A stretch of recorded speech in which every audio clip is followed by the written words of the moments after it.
Well, hello and good evening from the spiritual home of British boxing. Of course, where are we?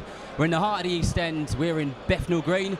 We are at the world famous York Hall, the venue which fight fans talk about all over the world because it is such a special place. Tonight, we've got 54 rounds of boxing scheduled for you.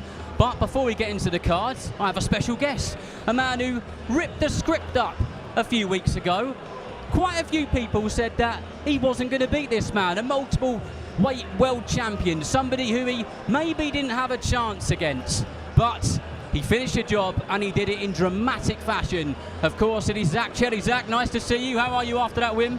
Yeah, I'm over the moon still. I'm really happy and I'm actually ready to go again. I can't wait to see who I'm fighting next. It was an incredible performance. I was sat just a few feet away from that ring.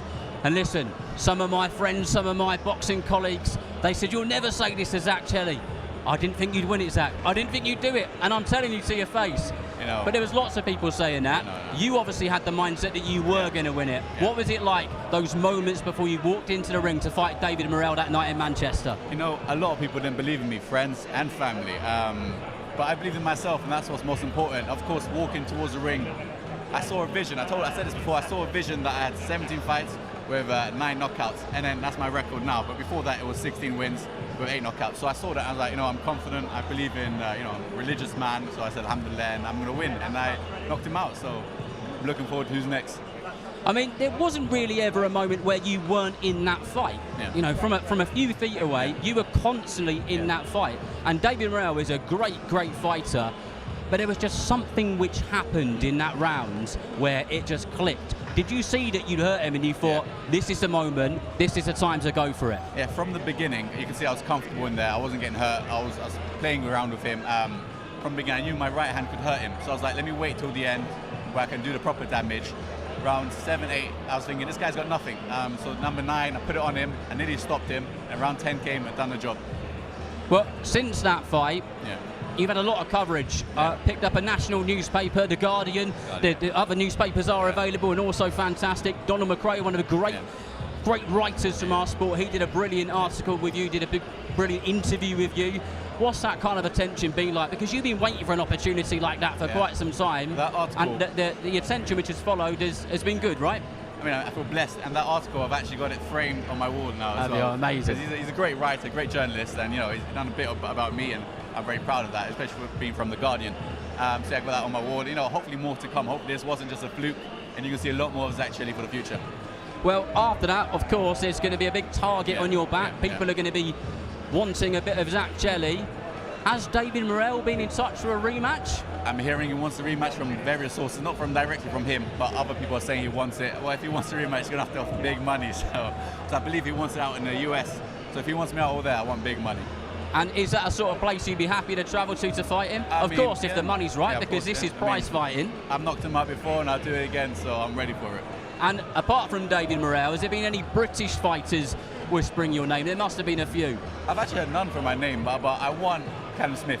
I mean, Callum Smith was meant to fight David Morrell. Of course he was, yeah. And I beat David Morrell, so I believe it's only fair I get an opportunity now with Callum Smith. And next week there's a big light heavyweight contest on the card under Ryan Garner's show at Southampton Stadium. Louis Edmondson and Lyndon Arthur. Do you feel like that's a fight that when you like that, or are you moving on from that kind of British level now? I'm actually mandatory for the British title at the moment, and so the winner of Lyndon Arthur or Edmondson, I should really have next. If obviously the big names, the big boys don't want to fight me, I will take the fight for the European, British and Commonwealth. There's another title to put under my belt. I won the British title at super middleweight. I would love to win at light heavyweight as well. Well, don't go anywhere. We're going to bring in WBM's Sonny Warren. Sonny, we've just spoken about Zach and some of the names which are being spoken about when it comes to him. Of course, the David Morrell fight is one which is going to say, is he going to have the rematch? He says, I'll go to America and fight him. This is prize fight, and of course he wants the right money. Who would you like to see him fight next? Well, I think we want a big name for Zach next. Big names on the horizon for him. He's made a statement in the light heavyweight division. Just last year, headlining one of our shows, and now he's gone on to go and beat two-time light heavyweight champion David Morrell. Ain't it nice to have options now? Zach can just sit back, and they're the options, and then we can talk through it as a team and see what the best is. Well, a name which was mentioned to me just the other day, actually, and a name who sits under the Queensbury banner is Joshua Buatsi. And he said, what about Joshua Buatsi versus Zach Chelly? I said, well, I'm seeing Zach on Saturday, and I'm seeing Sonny, so what are we saying? That is an option. It's been talked about. There's an option for Zach. We're not getting any little nuggets here, are we, Sonny? Listen, we'll see what the options are for Zach as it goes along.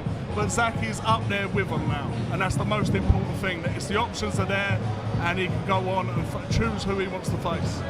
Well, it's great to have Zach. He's going to be with us for the rest of the evening. He's going to be on commentary with us. We've got stack cards coming up. Mark Burtis, our MC, is just getting into the ring. So briefly, what can people expect?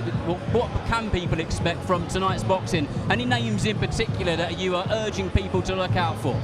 I think the whole card. I think it's one to watch from start to finish. We've got a great 50-50 kicking it off with Jesse Brandon and James Gardner. Then we got a return of Khalid Ali coming on. All the prospects, Cameron McKay done fantastic, just back in the ring after a 2 week. Freddie Kettenham brings the fan, the noise, everything round him. Slick theme from Hands of Mahmood, and then the 3 title fights. They're just 50-50s all the way down the middle.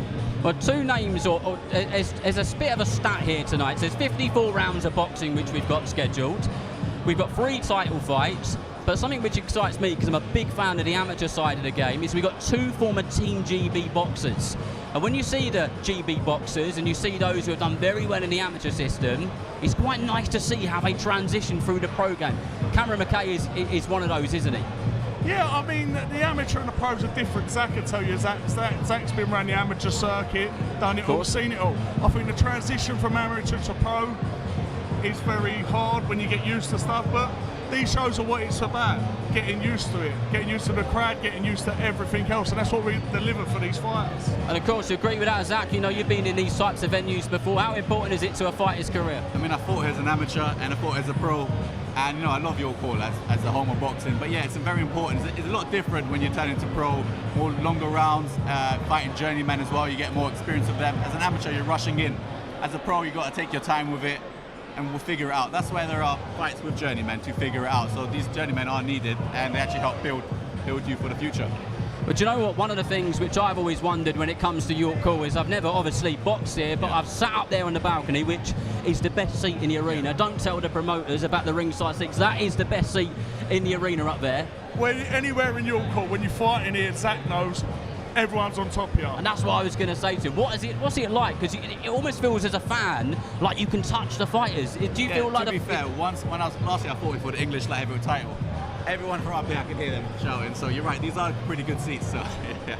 And I'll tell you what, Sonny, some names have boxed here over the years, haven't they? Lomachenko's boxed here, Alexander Usyk's boxed here, Johnny Tapier's boxed here, you name it, they've all been in this venue. Yeah, Anthony Joshua, Tyson Fury, Daniel Dubois, Zach they've all Chelly. been here. Zach Chelly. Well, another set of fighters are about to make their way to the ring. Mark Burtis is ready to go, so we'll head over to him and get our first fight underway. Of Boxnation, the channel of champions. Please welcome into the ring from Guildford, Surrey, James Gardiner.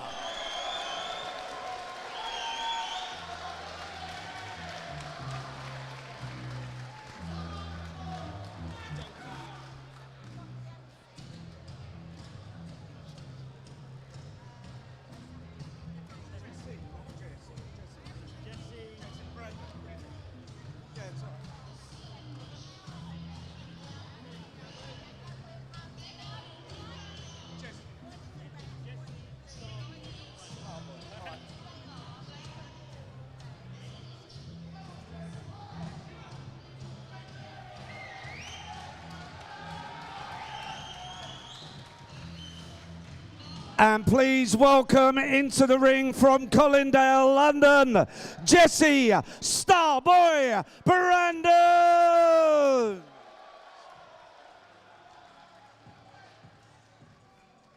York Hall, welcome to ringside. James Gardner is already in the ring.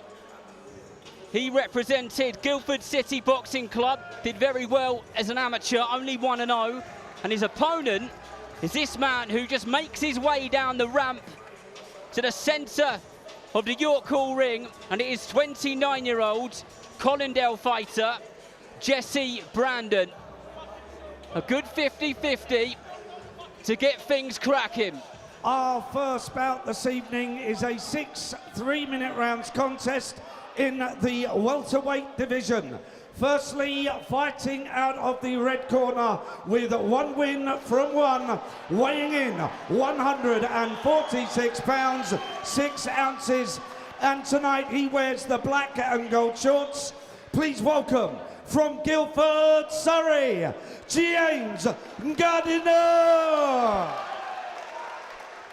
And across the ring in the blue corner with 5 wins, 1 by way of knockout and 1 loss. Also weighing in 146 pounds, 6 ounces. And tonight he wears the black and white shorts.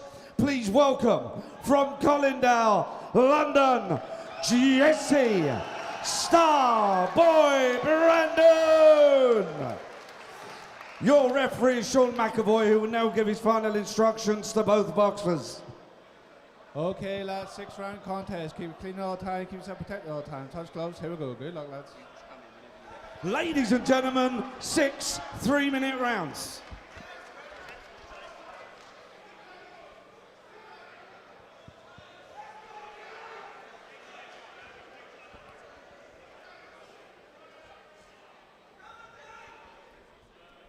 Seconds out, round 1. Well, here we go then, the first bout of the evening.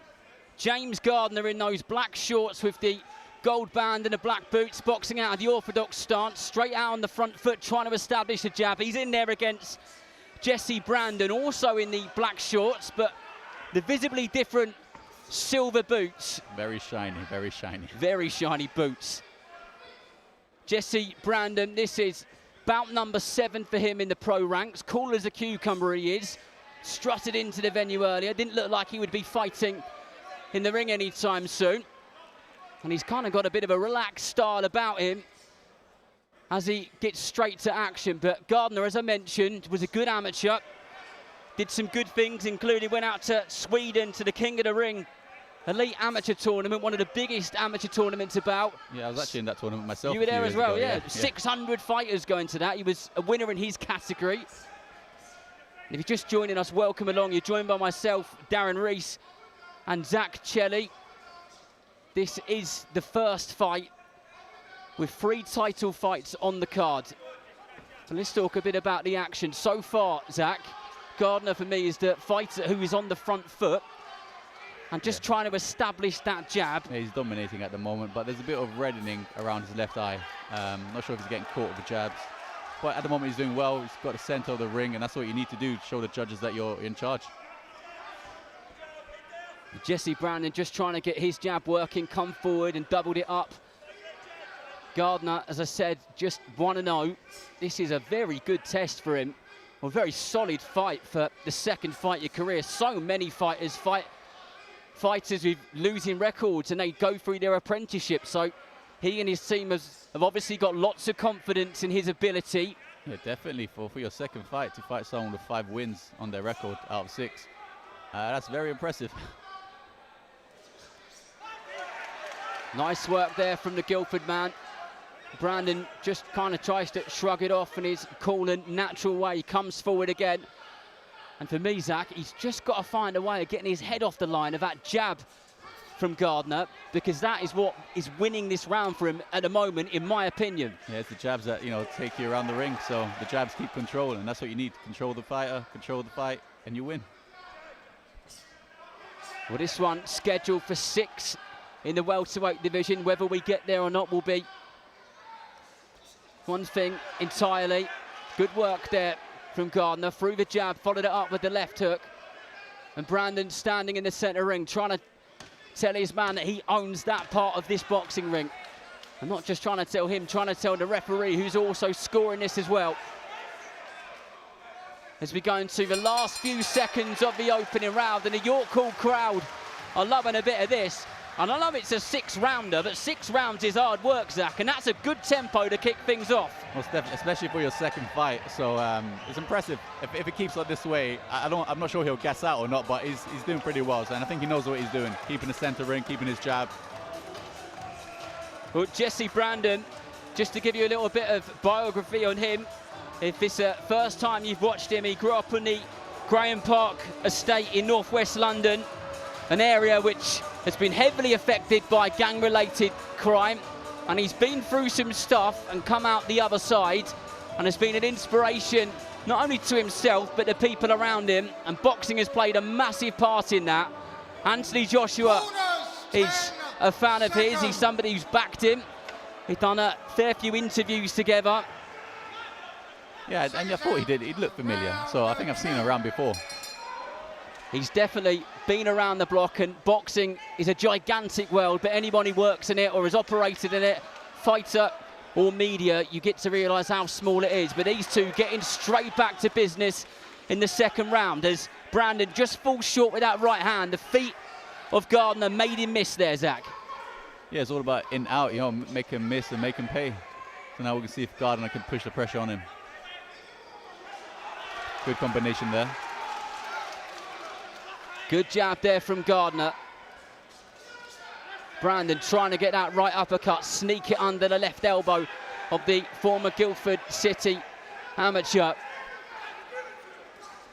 Lovely right hand over the top there from Jesse Brandon, and the crowd in the left-hand corner of York Hall love that one. And another. And Gardner being forced to fight back here. And maybe it is that Jesse Brandon wanted to have a little bit of a see what's happening in the opening round, but these two are giving the York Hall crowd a great fight in the opening fight of the night. And let me tell you, this place is warm from ringside, never mind in there under those bright lights. And Zach has boxed here many a time, and he'll be able to tell you better than I can. I mean, of course, this is the home of boxing, they say, you know, home of English boxing. York Hall, every fighter starts off here as an amateur and you can end up here as a pro, even with major titles here. Last year I just won the English light heavyweight title here. Good memories for so many. And also for Jesse Brandon, he won his debut in this venue. And his second fight was a stoppage in this very arena as well, this very hall. So he'll feel comfortable. And also, I've taken my hat off to Gardner for taking this fight. Hats off to Jesse Brandon as well, because so many fighters, like I said earlier, will serve a relatively long apprenticeship, learning their craft on the pro side of the game. And he's in there with a real tough cookie. Oh, he's giving it his best. I see Gunn, he's doing pretty well now. He's trying to move, trying to make him miss. Trying to catch him good clean shots. That's what's most important. Judges like to see clean shots. Lovely hook, lovely uppercut. Beautiful uppercut straight up the middle there from James Gardner, who's straight back into the middle of the ring, just trying to disrupt the flow and the fluidity of Jesse Brandon with that jab. Every time that Brandon tries to get some sort of attack going, he tries to disturb it and disrupt it with a jab or two, and it does work.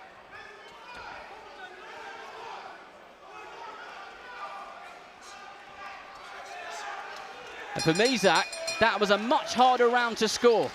It was, but for me, I still think Gardner seems like he's in control. He seems he's less out of breath. But you never know, things could change. You've got 4 more rounds to go. So much can happen just in a round. And Zach Jelly, sat next to me at ringside, knows that more than anyone. In fact, I know I trained at Guildford City Boxing Club myself when I went to university at Surrey University. So that's why I started off. Of course, you were at the University of Surrey, weren't you? Yeah. Started off there, so go on, Surrey. There we go, Team Surrey over here. 2 really good rounds, 2 high energy, high tempo rounds. James Gardner, for me, won the first round. I couldn't quite call it in the second round because they were both really giving it some. Yeah, to be fair, they're both giving it some and keeping it, both of them try to hit the center of the ring. I think the judges will have a tough one scoring the second round. Seconds out to round 3. Gardner with that jab, yeah. straight out trying to establish a jab. Brandon gives him, or tries to give him, a taste of his own medicine. Good skills there from Gardner, controlling the distance with that jab. Chucks the right uppercut up the middle. See, Jesse Brandon is trying to put a bit more pressure now, trying to keep the centre of the ring himself. Maybe he's had a word from his corner telling him he's got to put more pressure on. And it looks to me, Zach, you correct me if I'm wrong, that it looks like he's just trying to close the space to stop Gardner from using those long arms of his. Yeah, that's right. Gardner has a good jab, so he's got to disturb that jab and keep it close with him. He probably thinks he's a better inside fighter, so you've got to keep it close and mess up his style.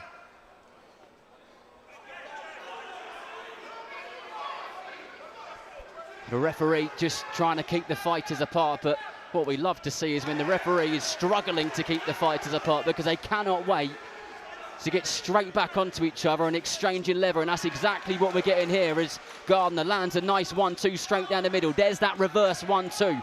Beautiful couple of shots there from the man from Guildford. Yeah, it favours Gardner a lot when he keeps his distance. He shouldn't stay close. He should try to keep his distance and just jab him off.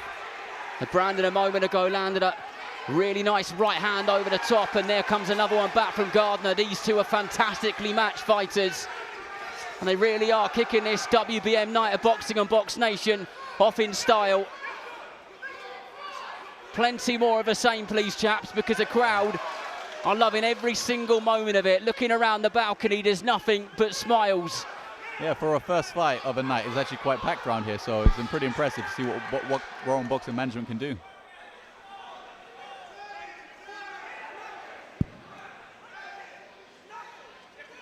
Yeah, credit to both fighters, they must have some fans with them. Sounds to me like the team of Gardner or the corner. I couldn't quite work out where the noise was coming from, but screaming at him, telling him that Jesse Brandon was knackered, but he's responded by getting straight back to the centre of the ring and trying to close that gap again, trying to stop him from using those long arms. Gardner, ever so slightly the taller man, definitely has the longer arms. Do you think Brandon's fighting the right fight, Zach? I think, yeah, Brandon needs to keep it close with him because that guy, James, has a very good jab, and if he just jabs him out all day, he's going to win. So Brandon needs to put it on him and make sure he can't get his shots off. But he's doing a good job of it as he just tries to tie him up. Every trick in the book will be used, that's for sure. The only issue with that style, you need a lot of energy, you know, to always put it on him, and like you're gonna probably get tired for around 5 and 6. It still is a long way to go as we go into the last few seconds of the third. As Gardner finishes the round with a strong right hand. But if you're in the corner of Gardner, Zach, what are you saying to him? Because it's been quite clear that Jesse Brandon's team have said, you've got to take that jab away. What's he got to do to get that back working? He's got to jab, step back, use his angles, use his feet, keep him moving. Obviously, you need a lot of fitness for that as well, but if he's trained hard, he should be able to do it. I think the engines is going to be really important here as we go into rounds 4, 5 and 6, because these two are putting a shift in big time. They're really working hard. Not only are they working hard with their feet, with their head movement, with their punch output, but as Zach Chelly ringside with me has pointed out, it's hard work doing that wrestling stuff. It really is. Yeah, it takes a lot of energy out of you as well, because your opponent's weight is on top of you. You're basically lifting your opponent throughout the round. I mean, you get some time to rest, but if you're trying to rest, you're going to get a body shot or a punch to the head, and then, you know, it's always got to keep your guard up. Round 4, and an observation from me is that Jesse Brandon, if he is knackered, he came out of his corner very, very quickly there.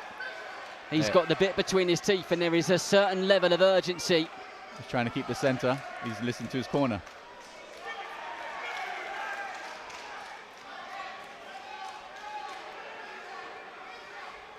Very good jab from Gardner, trying to move the angles, trying to get him out, but obviously Brandon's pretty tough. It's becoming harder now, isn't it, for Gardner to keep him at bay with that jab. And I guess that's just because he's just leaning in, getting his head low. Is the shot that he needs to look for, Zach, an uppercut? Yeah, I guess so. He's just done it right there. So throw a jab, step back. Brandon comes in, throw an uppercut. We're trying it now, but obviously he seems a bit tired to throw it, and you need some power to hurt them with it as well. Well, both fighters linked in the pocket here as Gardner turns over that right shoulder of his and connects on the temple of Jesse Brandon. And Brandon takes a big deep breath as the referee pushes him back, but he isn't going to the ropes to take any more deep breaths. He knows he's got a shift to put in it. Oh, lovely right hand from Gardner. So keep doing that straight 1-2s. It all should work. And the right now. Oh, uppercut, left hook. It's almost like he heard you, Zach, Chelly, because that is exactly what you just said he needs to do, Gardner.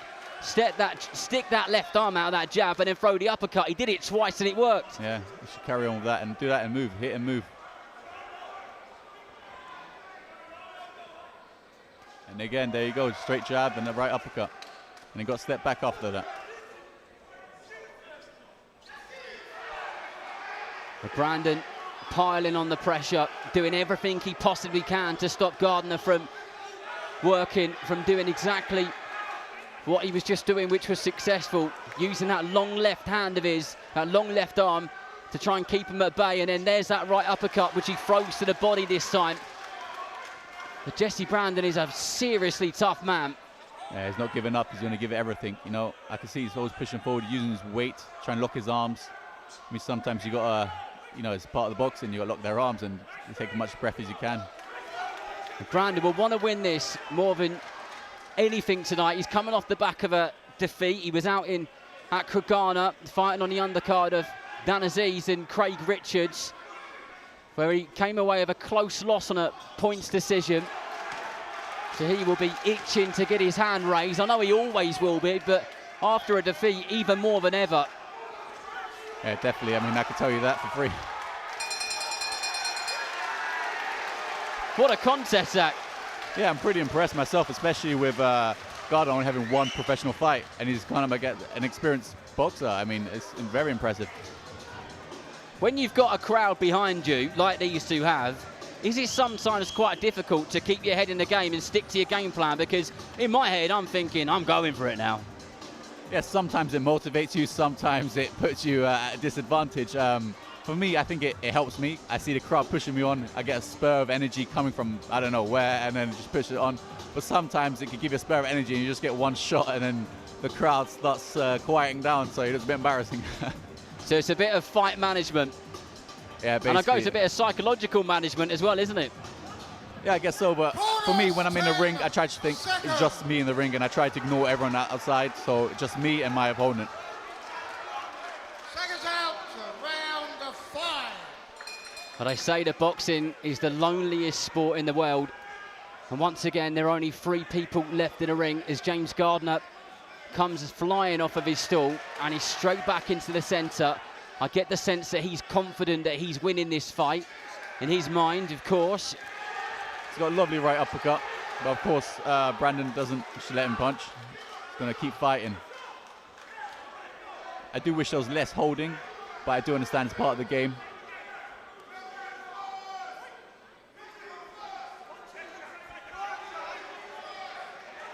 You can hear James Corner shouting out 1-2, 1-2. I think that's the right stance to take it. Maybe even a straight jab and the right uppercut will work. Well, he just did something nice then, did Gardner. He made Jesse Brandon commit with that right hand and clipped him around the right-hand side of his face with that left hook and followed through with a straight right hand. He's showing a good variety of shots here. Yes, he's got a good jab on him, but that's a lovely right hand which came back from Brandon. And he needs to be landing a few more of those to be getting the nod from the referee, who's also our scoring judge here this evening in this 6-round contest.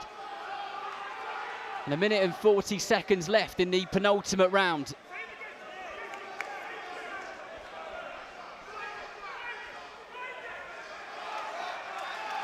You do start to get the sense now, Zach, that the energy levels of Brandon are starting to get a bit zapped, which is understandable, right? Yeah, for me, you're going to have some tough fights, and for me, when I'm boxing, fitness is the most important thing. So when I train fitness, because I do not want to be in a fight where I'm feeling I can't throw any punches and I'm just getting hit. Like this type of fight, I would hate, where an opponent's just always on you and you can't get him off. Brandon's still there, though, still trying to claim the centre of that ring as he just lets his left hand go and just misses the body of Gardner, who's now in that southpaw stance and throws that 1-2 lead uppercut from a different angle, just trying to discombobulate Jesse Brandon here at York Hall in Bethnal Green. It's that jab and right uppercut. Brandon looking for that overhand right. You can see him trying to find the space, trying to find the time to let it go. Good combination from Gardner.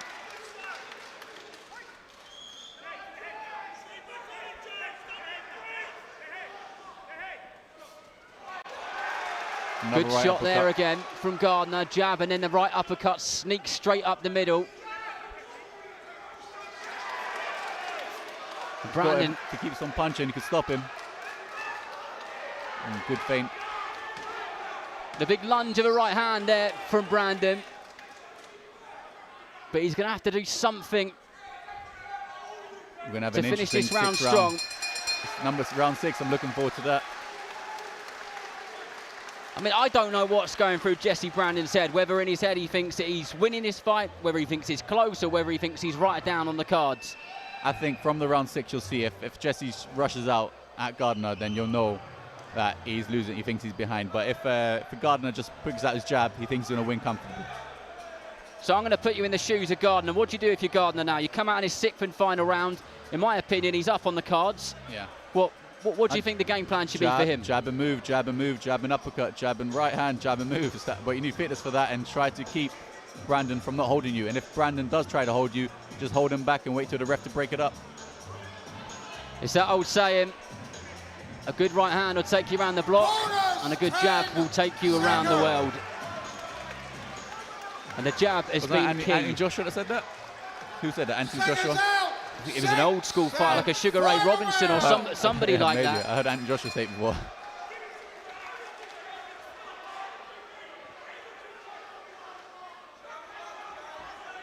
Well, 6th and final round. Is Jesse Brandon going to empty the tank here? He's got to manage his energy levels well, because what he doesn't want to do is end up in a position where he's just getting punched and he hasn't got the energy to punch back or find a safe space for some form of a breather. But the information from Zach Shelley with me here at ringside for Gardner would have been to just come out, I guess keep your distance, jab and move, jab and move. He's doing well now, he's just jabbing and moving, that's it, jab and that's move. exactly what he's doing. Try to stay out of the corner. And if he holds, just hold until the ref breaks it. That's what he's doing. Been following the social media posts of James Gardner on the lead up to this fight. And it looked and sounded like he left no stone unturned and he was super confident. I mean, you would be if you're going up against a guy with 6 fights and it's only your 2nd fight. So you must have some confidence. Good right hand again from Gardner.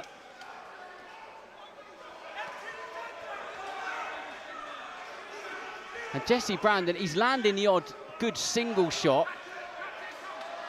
But I guess he just needs those second phase attacks, but he's not really getting the ability or the space to do them, is he? I think Gardner's got to keep his hands up and not to try to get pulled into something that he shouldn't be in. There you go, good jab, so move.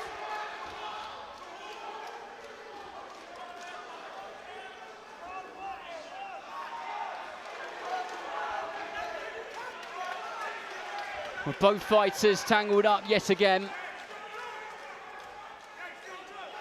And that long left arm of Gardner constantly. Oh, he gets caught with a right hand there, and his legs just went ever so slightly in the corner. Got a little bit excited. What a turnaround this would be if Jesse Brandon could turn it around in the 6th and final round. And he's looking for something big here, and there's a lot of swinging and a lot of missing. But that one definitely registered, Zach. Definitely, yeah, big right hand, and saw Gardner's legs go a bit. I see both of them, not too many power punches now. Especially as fatigue sets in. And Brandon looks like the more tired fighter. Yeah, Brandon's trying to get one of them lucky shots in.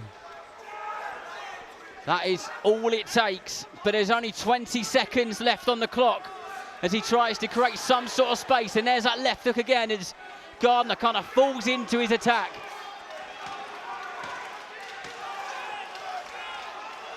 And this is a good, strong finish from both fighters. Jesse Brandon really starting to empty the tank, but maybe it was too little, too late. Great fight. Very impressive, especially from Gardner. A brilliant fight. Gardner's corner thinks they've won it. I think so too. I've got to agree. I think James Gardner has got to have his hand raised there. And if he does, what a win for him. As we've said in this bout, he's 1-0 moving into this on a points decision. His debut was the 25th of October last year, so he's had a bit of time since then. And in there against an experienced fighter, definitely a more professionally experienced fighter in Jesse Brandon, who is going into his 7th contest. How many rounds would you give to Brandon? I'd probably give Brandon 2 rounds. Yeah, I agree. Be interesting to hear how the referee scores this one.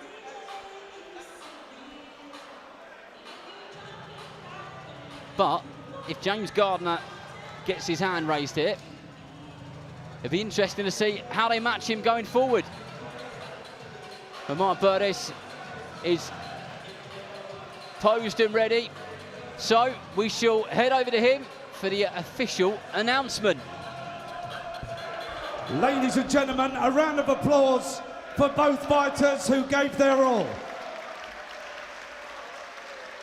After 6 rounds of boxing, your referee scores the contest 59 points to 55. The winner in the red corner from Guildford, Surrey, James Gardner. 59-55.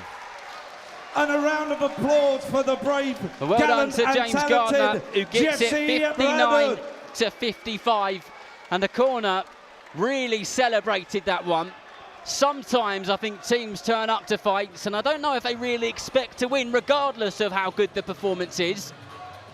And so much work, so much effort and commitment goes into these training camps. So to see your fighter get the win against a good, tough, experienced opponent, fair play to them for the reaction which they gave when Mark Burtis called it out for him. Yeah, well, another exciting fight to keep an eye on, Zach. Yeah, very good win to have in your record. I'm sure big fights will come from that. Well, good for him. Just pose with all the team here at the centre of the York Hall ring for the usual pictures which he'll look back on in years to come and remember the night that he came to York Hall and not upset the apple cart, but got himself a very good win. Well, he's ready to be interviewed by Imogen, so over to her. Firstly, what a crowd that was. What a fight. Tell me, what's going through your mind at the minute? I'm buzzing, honestly. It's my 2nd professional fight. Taking on a fella that's 5 wins, 1 loss. Co-signed by Anthony Joshua. A lot of people told me not to take this fight. They doubted me. I just want to say, first of all, thank you to my Lord and Saviour Jesus Christ. Secondly, thank you to everyone that bought a ticket and come out and supported. Without the supporters, this isn't possible. So I want to thank everyone that come out. I want to say a big thank you to my sponsors, AC Electrical, Burt Kitchen, St Nicholas Shopping Centre and Pest Clear UK Limited. If it wasn't for them, they helped me get through my camp, pay for my medicals, etc. And yeah, I'm buzzing. 2 fights. No one takes that fight on their 2nd professional fight. I'm confident in myself. I've got a decent amateur pedigree. I had 39 fights, 33 as a senior. I took a 50-50 fight on my 2nd fight. All these prospects are fighting journeymen, not me. I take on a difficult one in the away corner and come out on top because I'm confident in myself. I know what I'm capable of and I believe I'll go all the way to British level. And can you tell us what's next for you? What have you got planned? Well, I want to Monday get straight back in the gym. I want Adam, my manager, Adam White, my coach and trainer, get me straight back out there as soon as possible. It's only my 2nd fight. My hand went in the 4th round. I've only got one hand, my left hand, my right hand's gone. I've had issues with it in my camp, but I thought I'm not going to pull out, I'm still going to fight. And I've come out on top. And what are you going to take from this fight into camp with you? I mean, I'm going to go in Monday with a massive smile on my face. I already knew going into this fight without sounding arrogant that I was going to come out on top. I'm more than capable of beating these kind of prospects. I'm sparring with world champions like Lewis Crocker. I've got Harlem Eubank down my gym. I'm holding more than my own in the sparring, so it's just about proving it in here. This is only 50% of what I'm capable of. It wasn't my best performance, but I got the job done. We just want to say well done, God bless. Thank you to WBM Management for having me on the show as well.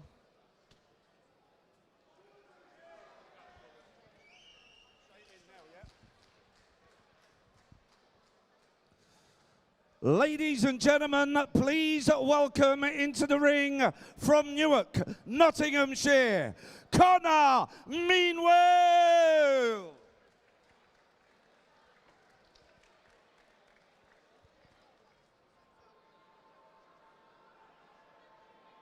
Continues here at York Hall, and we are ready for our next fight already. And this man is Newark man Conor Meanwell. He goes by the nickname of the Pitbull, 31 years old, and he's a fighter who generally finds himself in the away corner, giving prospects a hard night at the office. And he'll be looking to do plenty more of that here this evening. The Pitbull, that sounds scary. I want to see how he fights. It's a good one.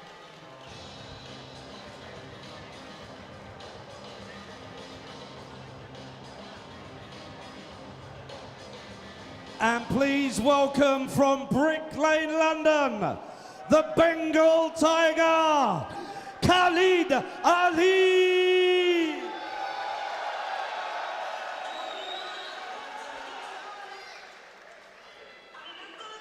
Well, the volume just went up a little bit in here, and that is because this is a local fighter.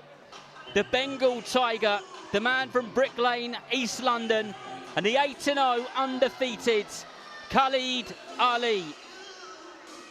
His pro career started in 2021 at the Copper Box Arena, and so far, so good.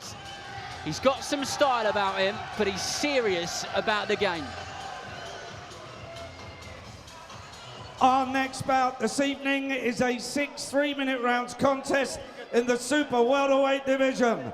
Firstly, fighting out of the red corner, having his 45th contest this evening, weighing in 159 pounds 4 ounces, and tonight he wears the claret and blue shorts. Please welcome from Newark, Nottinghamshire, the Pitbull, Conor Meanwell.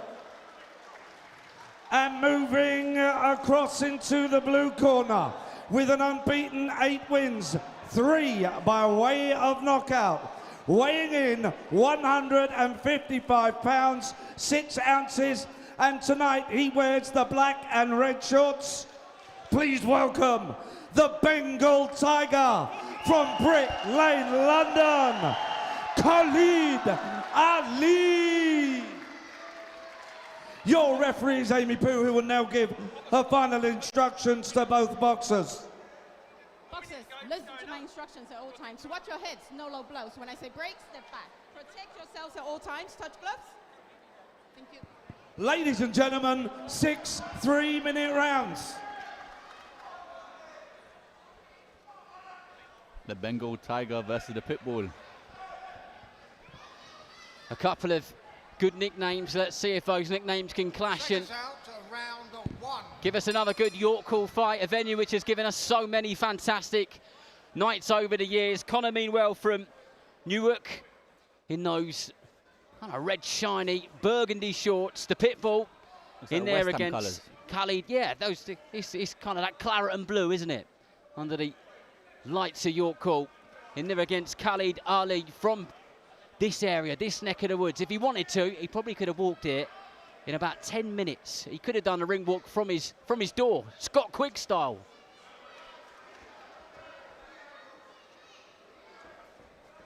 Hawley looking nice and fluent on those feet as he's boxing in that southpaw stance. Yeah, great and that jabs. could be dangerous, couldn't it, Zach? It could be dangerous the way that he moves in quickly with those feet of his. Yeah, my last fight was a southpaw, so I know how dangerous they can be.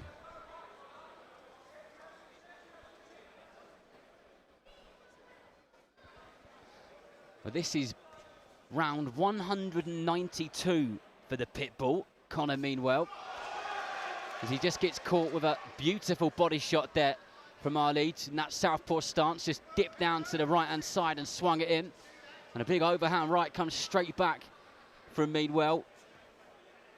Yeah, when you're fighting a southpaw, you want to catch him with a big right hand. Just like I did a few weeks ago. Somebody who knows how to land the perfect one and go viral. I like the way Ali's just keeping his composure, throwing his jabs, trying to claim the center of the ring. He knows he's got 6 rounds to go, so no need to rush. Hawley got a good amateur background behind him. A former Newham fighter, former Repton fighter.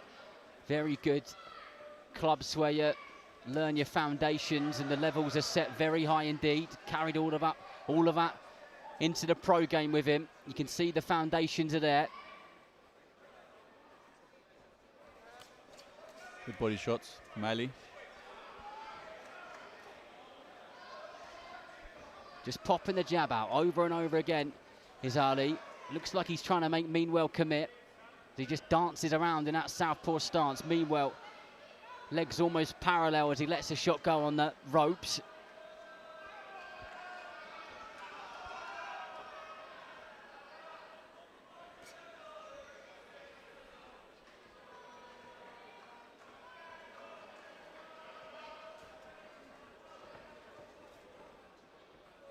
Hawley taking his time, just having a really good look in this opening rounds. We go into the last 15 seconds.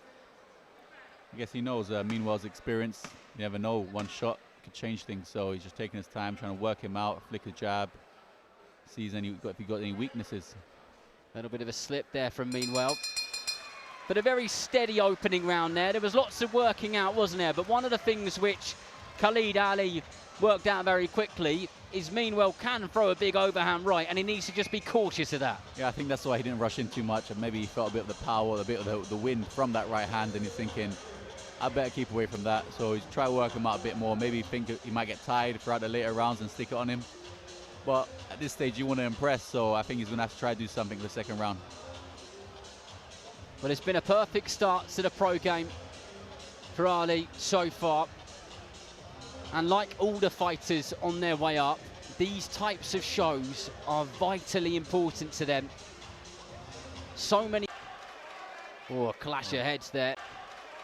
Oh, a clash of heads there between the pair of them. The referee just calling timeout to check.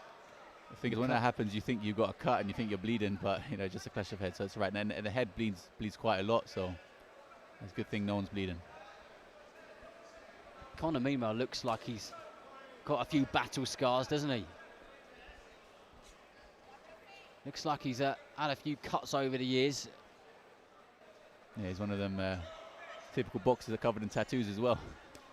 Oh, nice Lovely body shot there from Ali. When he throws those shots, they're quick as well, aren't they, Zach? You know, I mean, we've got headphones on and we can still hear them. Yeah, we've got headphones on and we can still hear them, so that's pretty strong. Nice, I like that. Southpaw jab, then just turned it over and turned it into a screw shot. There goes a jab again, nice and snappy. Just a few moments of the round. And Ali making sure that every single shot which Conor Meanwell throws, he misses with. Good stylish boxing here. Nice fast hands, good shot variety. And there is the 10-second clapper. I'm not sure what it is, but maybe it's Ali's style, but it's making these rounds go by pretty quick, don't you think? Like, you know, unlike the other fight, they felt like they kept going on, but these fights, these rounds, they go pretty fast for me. What Ali's got for me is he's got a very easy to watch style, very fluid. And I think that's probably because he's making it look easy himself. He kind of makes it easy to watch. Yeah, I mean, it's relaxing to watch, you know. You see a bit of what boxing is meant to be about: hit and move, clean shots. None of this, you know, scrappy fights. I mean, the scrappy fights are not too bad, especially if they're both giving it. But when you're fighting someone with like a journeyman with 40 fights, you want to make it look nice. You want to make it look clean, and hopefully at the end get a stoppage. Do you think Conor Meanwell can get back into this fight, or do you think the levels are just too vastly different? I believe Ali's levels are far ahead, and he knows what he's doing now. If he wants to step it up, he can, and if he wants to box like this for the next 4 rounds, he will, because I know Meanwell won't want to try something, because he knows if he tries something, he might get a big shot, so he'll probably just take it easy himself. A legendary round 4. away corner fighter, Johnny Greaves, doing the seconds tonight for Conor Meanwell. That's a man who boxed hundreds and hundreds of rounds and knows the task and the job which Meanwell has got in front of him this evening. Well, ever so slightly, we've seen Ali in the 3 opening rounds just incrementally just up the levels with a bit of everything, really. We're going to see a bit more of that now as he looks unbelievably relaxed and just pops that jab out. Nice, good work.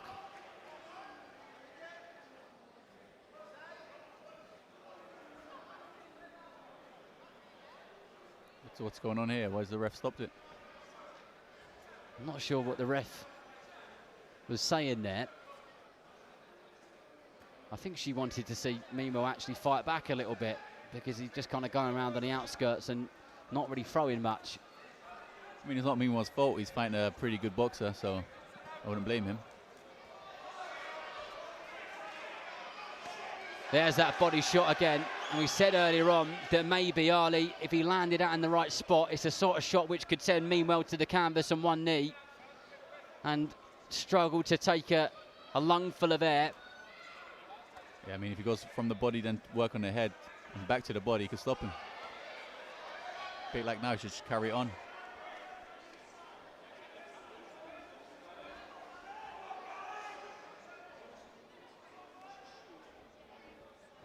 Looks like Ali is just doing bits and pieces to try and make Meanwell commit so he can catch him on the counter. I don't think Meanwell's interested at all. He's quite happy, well, I'd say happy. He can cope with the pace which the fight's being fought at, even though it's not much fun for him. And this is much better work here from Ali. When he puts his hands together, he really puts them together. Yeah, I think if he carries it on, I think Meanwell will go down or just give up. And there it is again. There's a long time left in his round.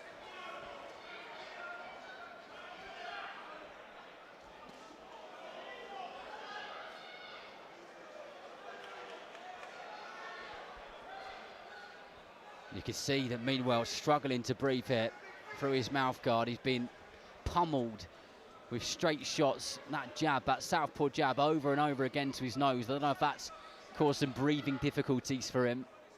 See, also Meanwell doesn't have too much power in his shots anymore. See that? Little jab. He's kind of throwing for the sake of it, isn't he, more than anything? I mean, I like to see Ali step it up now. Maybe he's saving it for the later rounds, I guess.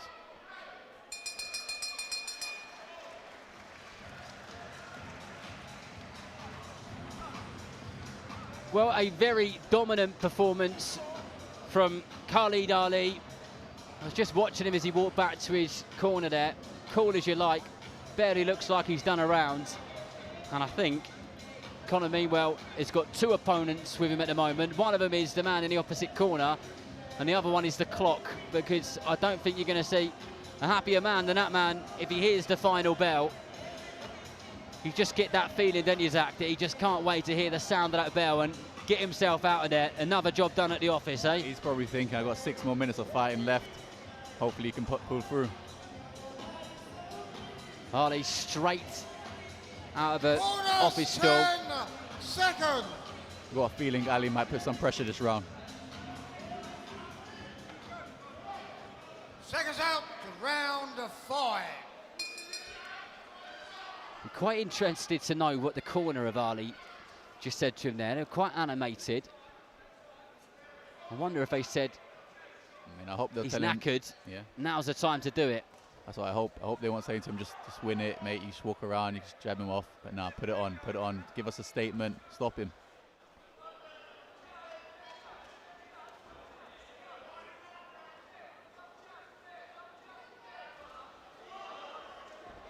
Lovely shot. There's the body shots again.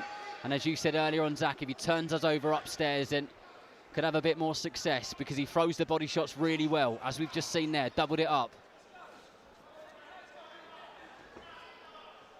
I do feel for these journeymen, you know, because they want to fight next week, and if they get stopped, they can't fight for a month, and that, you know, that's their wages gone for a month. So, I mean, he's probably going to try his best to try to survive this.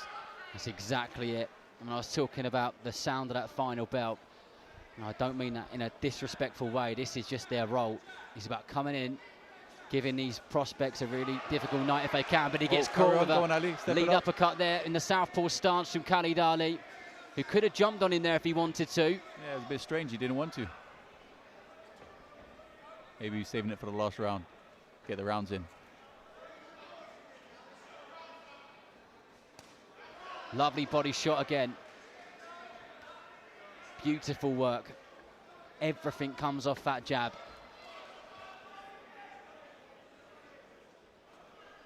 You know, it reminds me of a story. I fought a journeyman before, I think by the name of Jordan Graham. And before the fight, they were saying if I stop him, I've got to give him £5,000 extra. Unfortunately, I did end up stopping him, so. Unbelievable, eh? So you didn't stop him, did you say? No, I did stop him, oh, so I had to give him an extra 5K. Oh. I'm not sure if it was a stoppage or he just wanted to go down for the extra money. Maybe we've got a similar situation here, you never know.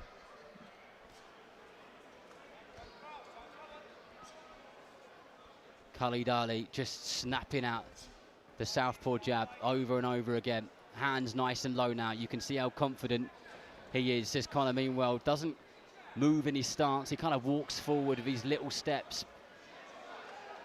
Exhausted. There's that body shot again. The 1-2 upstairs. See, Ali's corner's telling him to carry on, keep going.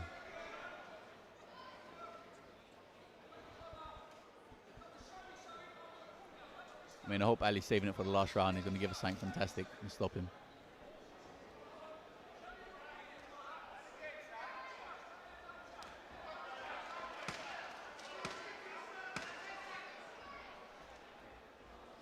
The last few seconds to go. And Ali, in the most respectful way possible, is dominating this in absolutely every single area.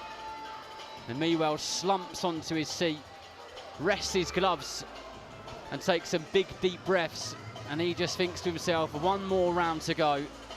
Ali landed a peach of a shot in that previous round, beautiful uppercut, and the legs just went a little bit stiff of Meanwell, but he chose to just stick behind his jab and just carry on boxing in exactly the same way that he has in the 4 rounds previous. I think we're going to probably see exactly the same thing again. Yeah, I feel like he wants to get the rounds in. He's not really too bothered about stoppage. I could be wrong. We'll see. This round 6. Corners 10 seconds. Seconds out, 6, and the final round. An exchange of words there between the pair of them before the final opening bell sounded of that 6th round. Will Conor meanwhile hear the sound of the final bell in this fight? I think he probably will. He's a tough man, and Khalid Ali is boxing a particular type of fight. He's showing off his boxing skills. Flurries of punches, punches in bunches.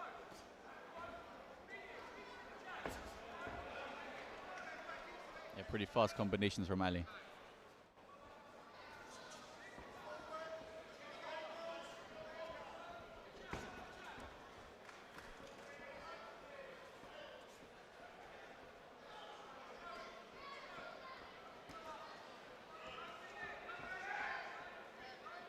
There's still very much a spring in the step of the Bengal Tiger, the Brick Lane fighter, Khalid Ali. Landed a nice heavy jab there. Just dances around his man in the centre of the York Hall ring. The referee nearly got clipped there.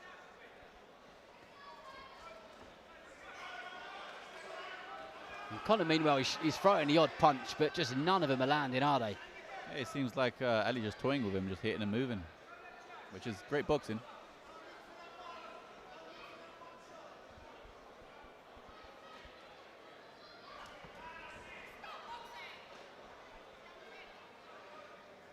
A little bit of a WWE move right there.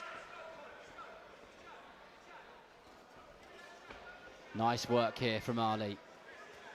Showing off a variety of skills. Not only is he punching well, good combinations and good speed, but he's making his man miss from inside the pocket. I remember my first fight being on Boxnation TV when it was actually on a channel on the Sky. It's nice to see that now it's free to watch on YouTube. It's important, really important. It gives fighters like this really good opportunities because literally everyone and anyone can watch these YouTube style fights now, which is amazing for the fighters and the numbers. Some of the shows do tremendous numbers and it's great exposure. That's it. Meanwhile, still trying to fight back. I like to see that. Never giving up.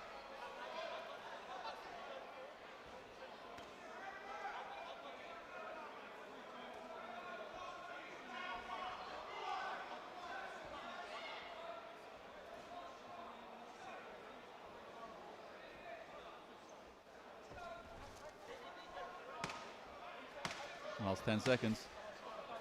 The last few seconds, and Khalid Ali has gone through the motions here this evening. He's shown us what he's about, his skill set.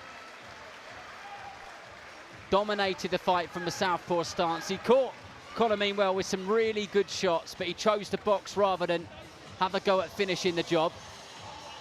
Yeah, I want to know the reason behind he doesn't want to finish the job. Maybe he's been told to get the rounds in. Maybe he's got a big fight lined up and doesn't want to show off too much.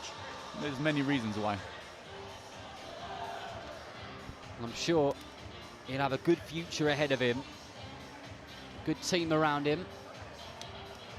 And absolutely another win on the record. And he'll move to 9-0 and start looking, I guess, at those area levels fights soon, and maybe those English level fights, etc.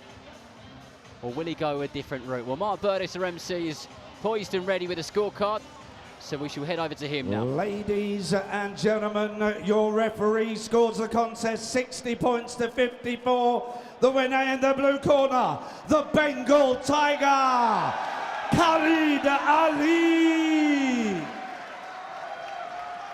And please, a round of applause for the brave and gallant Conor Meanwell. Ladies and gentlemen, can I ask the drivers of a BMW, a grey BMW, registration J10BXX, J10BXX, and a black Jaguar, registration WP67CZR, WP67CZR. You are blocking other vehicles in and the police are about to clamp you. So if you could move your vehicles, it would be greatly appreciated. Well, there you go. It all happens at your call.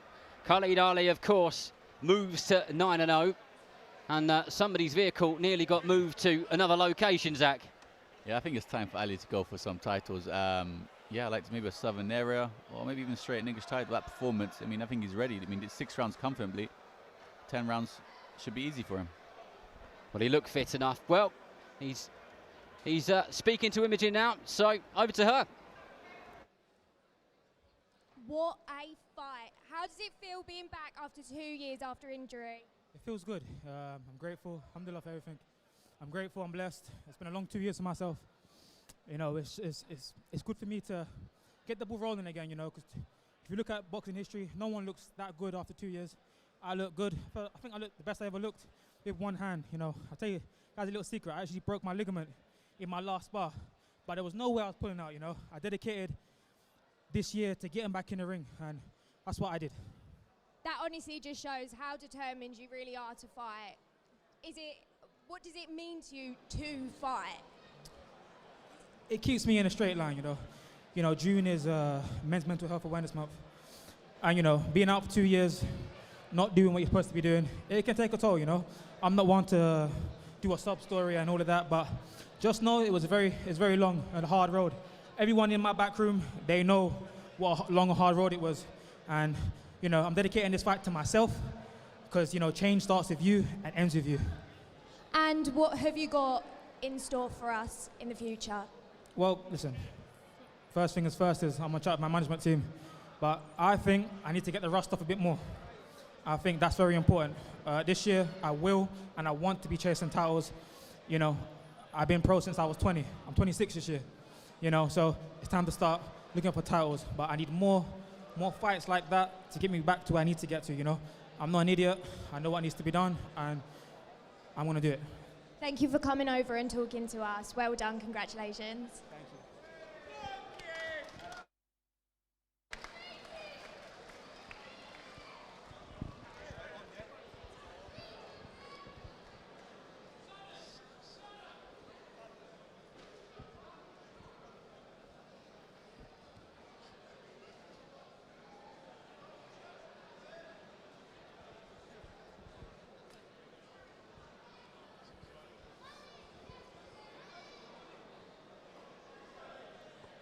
Ladies and gentlemen, please welcome into the ring from Slovakia by way of Mexico, Christian Lopez Flores.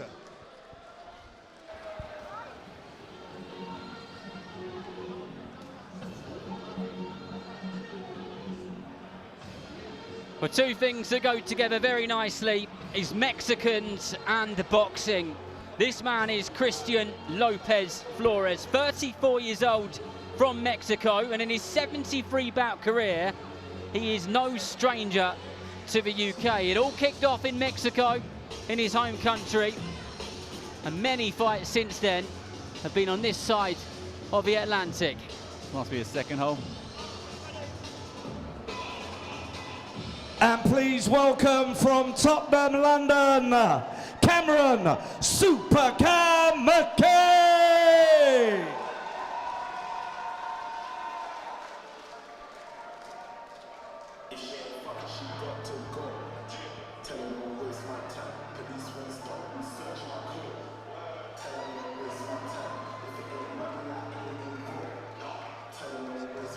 Well, former Team GB boxer, podium squad member Cameron McKay appears onto the stage.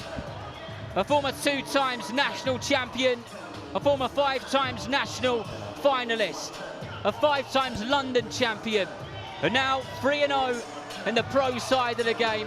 And he just walks down the ramp, takes in a big deep breath, and just looks out to his people who have come to support him here this evening. And of course, he'll be looking to do the business here tonight and do it in some serious style as well. Got a pretty confident ring walk.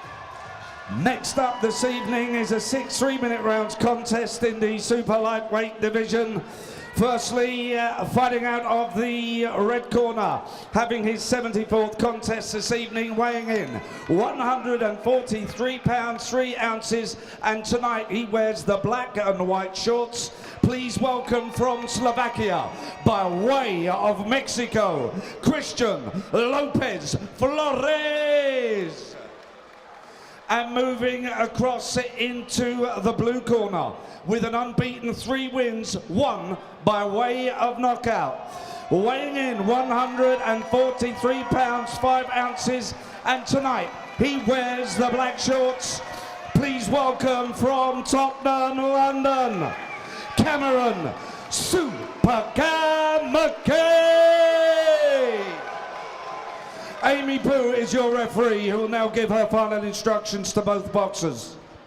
Boxers, listen to my instructions at all times. Watch your heads, no low blows. When I say break, step back. Protect yourselves at all times. Touch gloves. Ladies and gentlemen, 6 3-minute rounds. As our MC, Mark Birdie said, 6 3-minute rounds in the super lightweight division. Christian Lopez Flores of Mexico in the black shorts, with the white stripe and those white boots, in there against former Team GB boxer Cameron McKay in the all black. Straight out on the front foot, Zach, trying to establish that jab early on. Yeah, I feel like from McKay's ring walk, he's got a lot of energy, and I think he wants to just prove something tonight, and I think he's looking for a stoppage. Very dominant. He already got his opponent on the ropes. Well, I've seen Christian Lopez Flores many times before. He certainly knows his way around there, but McKay has come out with a bit between his teeth. There's a proper level of urgency around his work, and as you said, Zach, I don't think we're going to see what we saw in the previous fight, where Khalid Ali was quite happy to just box in that southpaw stance and cruise to victory via points. I'm already getting the sense that Cameron McKay would quite like a stoppage here. He most definitely brought a lot of people here with him. He wants to impress them, and his family and friends.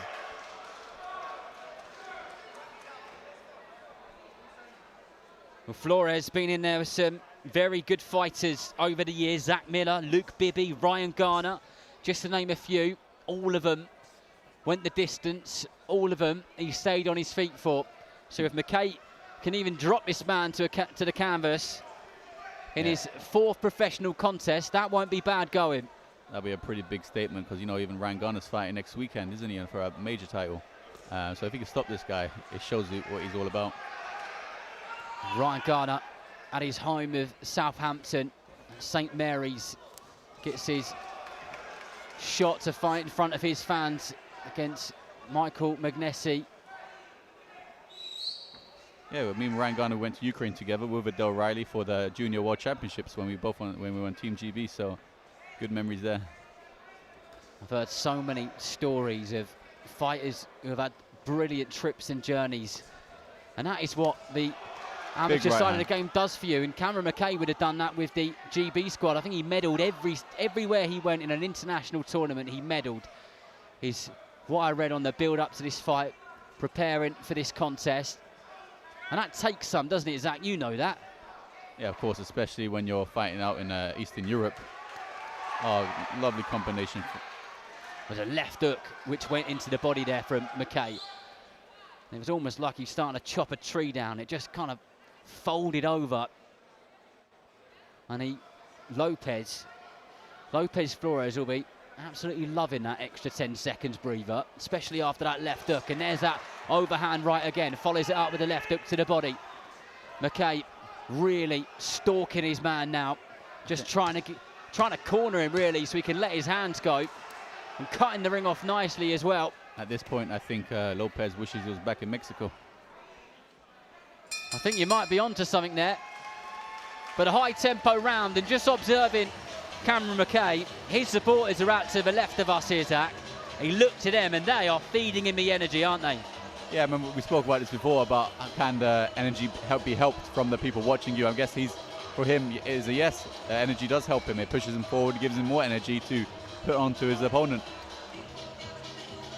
And I'm sure we'll see plenty more of that in this 6-round contest. Flores had to fight back at the end of that round there. He had to really start throwing his hands and try to give McKay a bit of a warning to say, yep, I know you're good, but I've got a few things up my sleeve as well, so just have your wits about you. I mean, if you say, what's his name, Lopez has been with some great fighters. 10 seconds. I'm looking forward to seeing what he can do to not get stopped. Maybe he's hiding something. Seconds out, round 2. Yeah, certainly got me intrigued, and McKay straight out on the front foot. And I think Flores is going to have to do some work here, other than the usual defensive tactics of moving around the outskirts of the ring, keeping that nice high guard.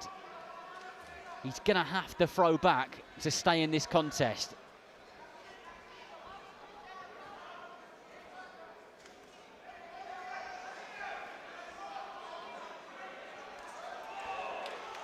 Good uppercut from McKay.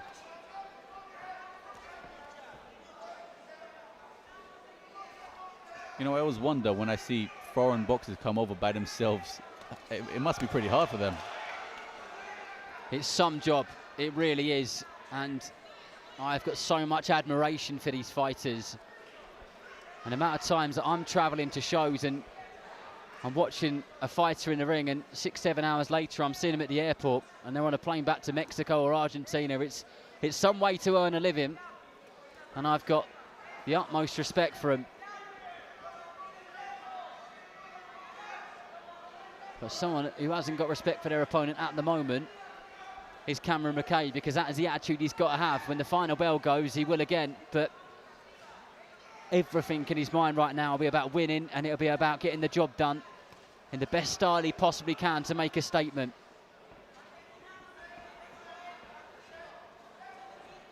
Constantly moving, constantly slipping, even though no punches are coming towards him. Again, that's just the fitness he has. Well, then McKay's last fight, he dropped his opponent 4 times before the referee called it off. And social media went crazy when the clip started circulating. And I guess he's got a bit of that taste still going on, and he want a little bit more of that. Flores' face seems pretty red. You think it's from the shots or just a natural skin tone? I think he's been reddened by a fair few punches there. And he's consistently been on the back foot. McKay doing a fantastic job of cutting the ring off. He's adept at doing that.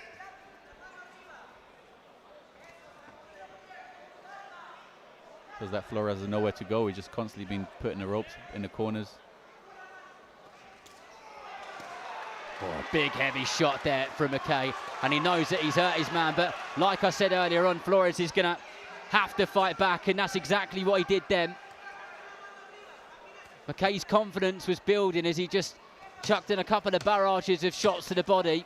Here's a 10-second clapper. I feel like Flores should have the nickname the Pitbull, because you put him in a corner, he fights back. It's absolutely bang on. And a few words between the two fighters at the end of the round, but I like it when Flores fights back, Zach. Yeah, as I said, if you put him in a corner, he fights back, so he should have the nickname the Pitbull. It's like our last... it's a bit more fight. suited to him, isn't it? Yeah, most definitely. I just wonder, with the type of fighter he is, he's got 57 defeats on there because his role is that journeyman away corner fighter role, whatever you want to call it.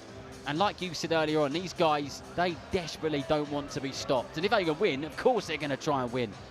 But for a lot of them, it's about getting to the end of the fight and living to fight another day. You never know, he might have a fight next week, so he'll survive. 10 seconds. Seconds out, round 3.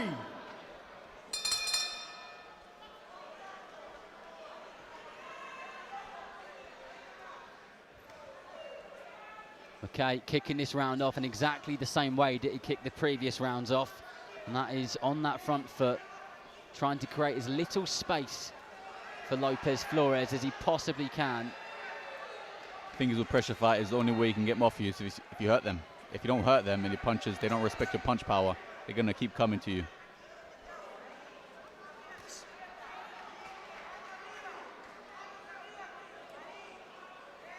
Looks like McKay just trying to find that body shot again. Dips to his left-hand side. Was eyeing up the right-hand side of the body of Flores.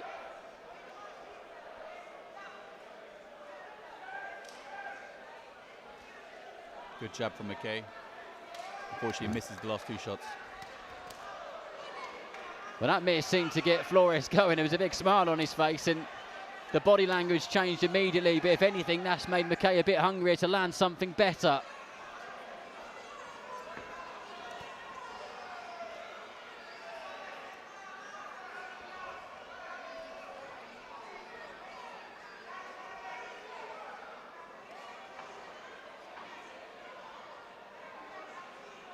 Flores feinting continuously, but McKay is not falling for it.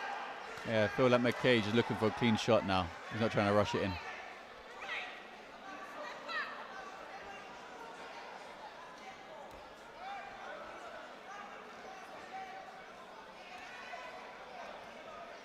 Nice little flicks of the jab from McKay. See, McKay gets frustrated when he misses. Maybe that's what Flores needs to try and make him do a bit more, because he's got the ability to do it. You can see he has. But I don't know how much work he wants to put into making that happen.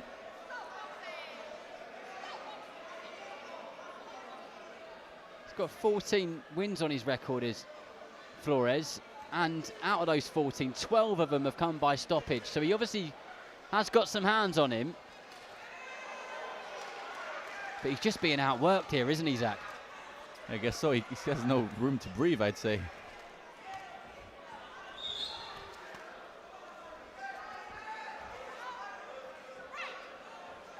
I mean, I put my hands up to Flores. He deserves every penny he's making tonight.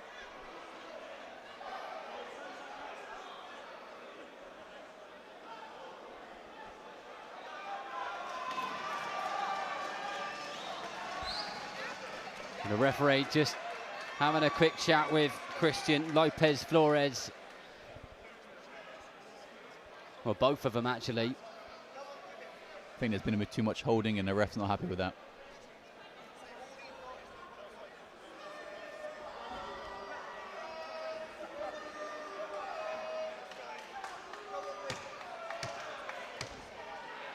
McKay straight back out on the front foot once again.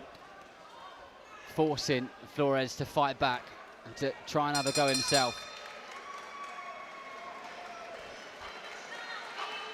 I mean, I think this is turning into a little bit of a frustrating fight for McKay more than anything. What's your feelings on it? Yeah, I think so as well. He's putting the pressure on him, but he's missing quite a lot. He's catching him with the jabs, but then I think he's putting too much power in the shots that are coming afterwards. And I think Lopez sees them coming and just moves out of the way. Although Lopez is having to work hard, but he is making McKay more frustrated. Well, I guess McKay needs to work out what works well for him. Flores, he'll kind of stand there on the ropes or in the corner and take a few, and then every so often he'll throw a few back. You know what I say, the best thing about boxing is timing. You need timing, and if you haven't got timing, there's no point in having speed or power. Well, can McKay Seconds out, round 4. find the timing in round 4 in his 4th professional contest?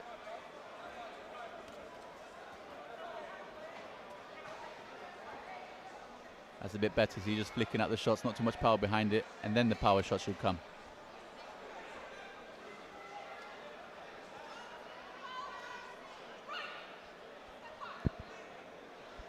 I think you hit the nail on the head earlier on, Zach, when you said that McKay gets frustrated when he misses like that. And I guess it's about just keeping your head on your shoulders, isn't it? And resetting and going straight away, which he isn't doing a bad job of. I mean, that's where the difference between amateur boxing and a pro is the experience, and, you know, I think McKay needs it, and he's doing pretty well. He's learned to adapt through this fight. He learned that the power shots are missing, and now he's just got to use the speed and that timing.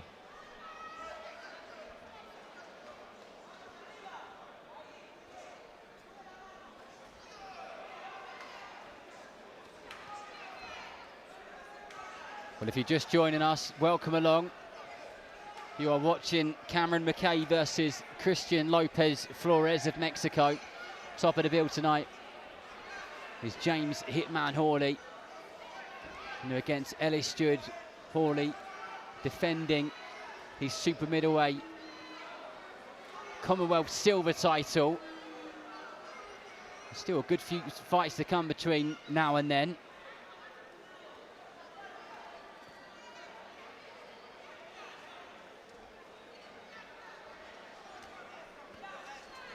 That was a good jab there from McKay. That one snapped the head back of Flores. Flores came back with a good combination.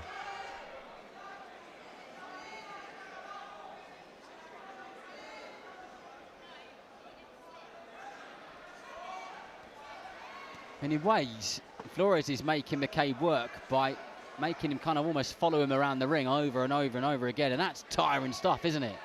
Yeah, I guess you're hunting a man down and you're missing at the same time. It's going to be frustrating too, but now you're trying to give it back.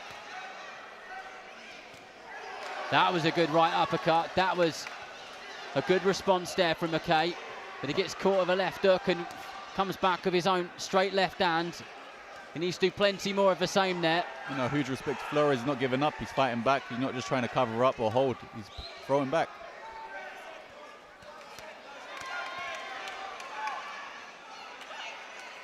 Well, I wondered what Flores would do if he was on the ropes for a prolonged period of time.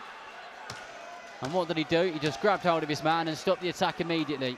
And comes back with a wild left uppercut of his own. I guess that just shows Flores is experienced. You know, he's been in with some big fighters and he knows what to do. Is there anything you want to see a little bit more of when it comes to Cameron McKay? Do you think he's cutting the ring off well? Do you think he needs to do a bit more of that? What's your thoughts? I think he just got to time his punches better, not throw so many. Catch him with a clean shot and then keep his hands there and throw the punch where he wants it to be, you know, and maybe try to work out Lopez a bit more, maybe a bit more feints, make Lopez think he's about to throw it and catch him from the other side. Because Lopez, he seems pretty predictable, McKay, you know, and Lopez, I think he's worked him out. No, I don't feel like Flores has run out of ideas, but I feel like he's been worked out here. And McKay's definitely winning this fight.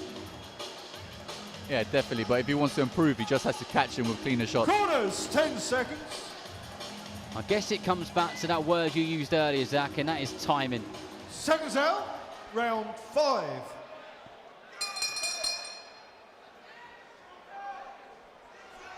Around 5 or 6. Let's see what can be produced here by both men. Okay, said he was a pressure fighter, and my goodness, is he a pressure fighter? He hasn't stopped, and rightly so. Doesn't just want to put on a good performance for himself, but all those people who have brought a ticket to come and see him here this evening. Just to the left of our commentary position, there is a lot of them. I think what McKay needs to do is see what works. That big overhand right was working, and just keep throwing that shot. Like that, keep going.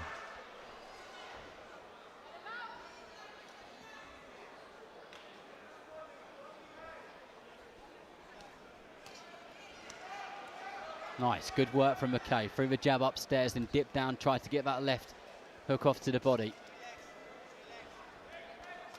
There it is again. It seems to be a favourite shot of his, that left hook under the right elbow. And if you land it well, you can make your opponent land not very well.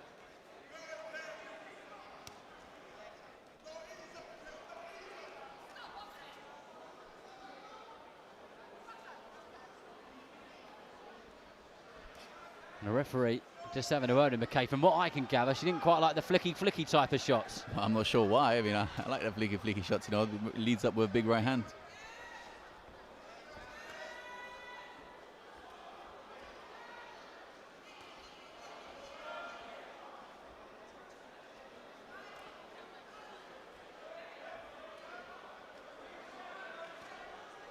Nice long left hook, and his legs went. The legs went on the Mexican there.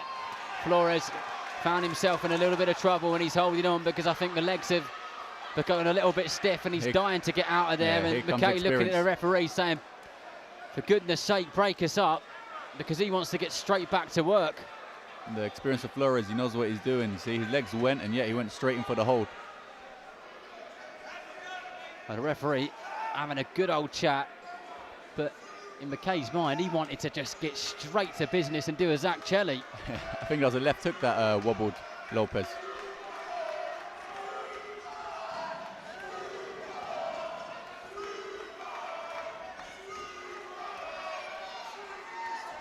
McKay trying to carry on where he left off before the Mexican was given a good 20 or 25 seconds to recover, if you like, and he certainly has recovered. His feet are back beneath him.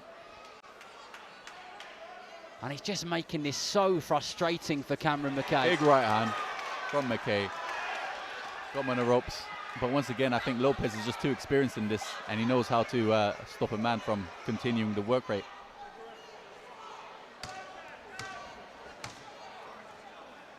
The last few seconds of the round. Another big right uppercut and a left hook to finish it. Flores fights back. And actually, McKay was just starting to get on top of him a little bit there. Not massively, but there were good moments for him, weren't there? Very good moments, but I feel that Lopez is experienced in this, in this matter. So I think Lopez will survive the last round. He knows what he's doing. As soon as he gets a big shot, he just holds or throws one back and holds. He knows what he's doing. He's an experienced fighter, and I think he should be able to survive the last round.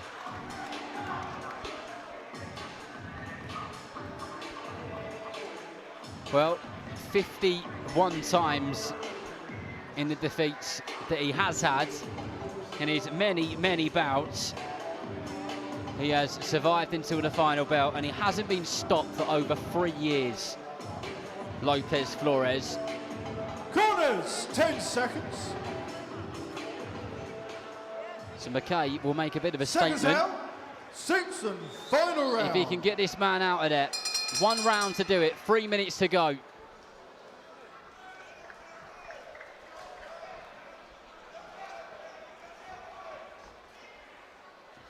Well, all Lopez to survive is all he got to do is move. Jab and move, jab and move. Lovely double left hook there, nice and fast. But, you know, what's impressive from McKay, from the first round to the last round, is that power's still been there, you know. And, you know, that shows to me he could do 10 rounds. Good work there off the lead hand from McKay. Body and head and body, switches it between hook and uppercut. Bounces in and out constantly, changing his rhythm, changing his distance. He's a difficult man to work out himself, and Flores sticking that left hand out, trying to sink in a big heavy right hand of his own. The referee tells him not to leave a left hand out. I'm not sure why the ref is saying that, but maybe the rules have changed.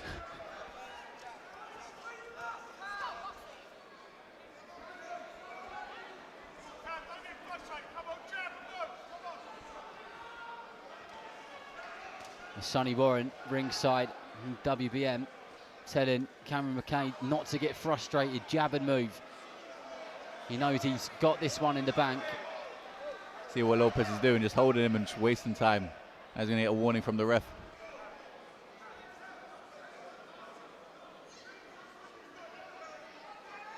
I wonder, does the time get stopped while the ref is talking? Yeah, the time should be stopped, but I guess it's just giving him a breather to keep himself in it. Not that he wasn't in it a moment ago, but there's been moments in this fight where I guess those extended breaks have worked in the Mexican's favour. Halfway through the final round. That's it, McKay's putting the pressure on now. But he gets caught with a left hook. He does, a big heavy left hook as well from Flores.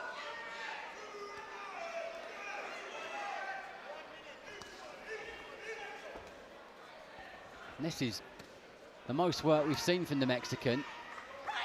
Yeah, it's almost like he saved up those energy levels and thought, right, I'm going to have a go in the last minute of the last round. I feel all his experience has paid off. And to be fair, you know, for McKay, for only having 3 fights to get in with a boxer of this experience, it's pretty impressive. Just needs to work on his timing and his patience.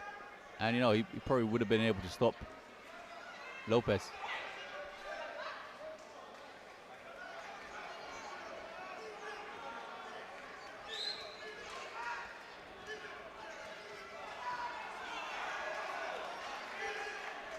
Flores landed a couple of good shots in this round. Cameron McKay not letting off the hook for a moment.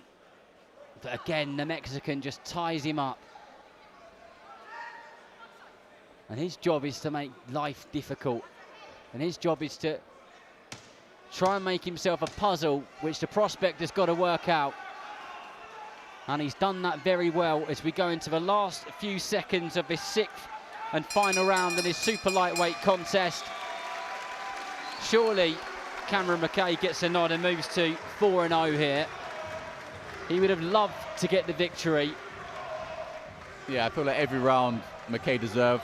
He fought for it every single round, always pressures on his fighter, but I'm impressed with Lopez. You know, he managed to survive, and I mean, that shows he survived with Ryan Garner and other like Zach Miller and big name fighters, so I kind of knew that his experience would show.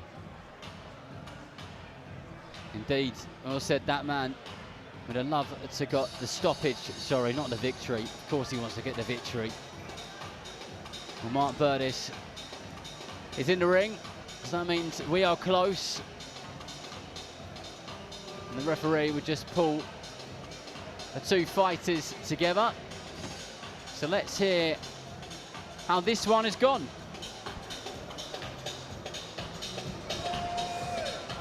Ladies and gentlemen, your referee scores the contest 60 points to 54. The winner in the blue corner from Tottenham, London, Cameron Super Cam McKay. And please a round of applause for the gallant Christian Lopez Flores.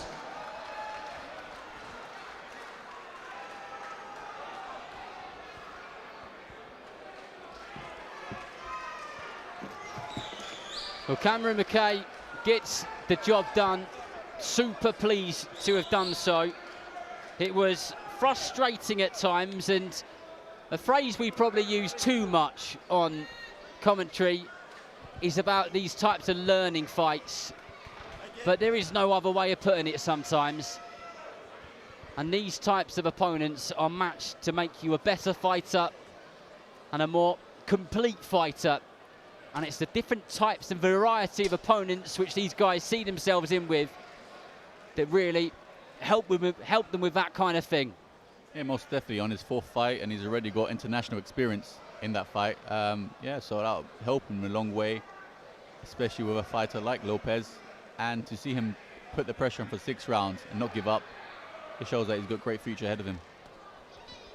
Well, he is just climbing through the ropes to the interview position. And getting a few congratulations from the team and the people around him, and he's with Imogen. What a fight that was. I've heard that you had 2 in 2 weeks. Talk me through that. How do you stay so active and consistent? Well, my key to staying active and consistent is I really live this. So if you called me to box tomorrow, I'll be ready. And you had quite a tough opponent. How did you feel that went for you? To be fair, I feel like I got that boxing skill and all the things I needed to do to win. It's just like he had a hard head and it was hard to put him away. And have you got anything to tell us for future plans and what's next for you?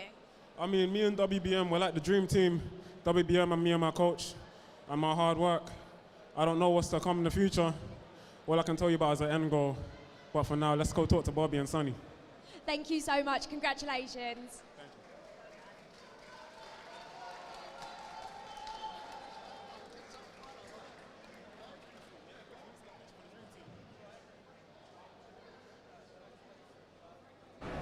Well, so far, so good here at York Hall at Bethnal Green. Now I'm joined by somebody who nobody wants to fight, trust me. We'll call him Mad Max. Well, Sonny, let's start with you. Why does nobody want to fight this guy? I don't know. Listen, we signed Max 2 months ago. Been looking for a fight for 8 weeks. We've been through the list of everyone. He said, I'll take anyone. We've offered Simon Lebecque, Louis Pachetti, who's supposed to be fighting here tonight. All them names, they do not want to fight him. All the journeymen have turned him down, everyone. No one wants to fight this person. So, 2-0, 2 knockouts. What's your thoughts and feelings around people dodging in? I don't know. They need to come and fight me. I want them to come out. They need to run away from me. I want them to be ready for me. I'm ready for everyone. Is there anyone in particular that you'd like to share the ring with? I want to share a ring with everyone. Every heavyweight for division. Everyone. I'm ready for everyone. But what sort of fights do you want to see him in Sonny? Because, you know, 2-0, he's got 2 stoppages, which is fantastic. Look good in the process.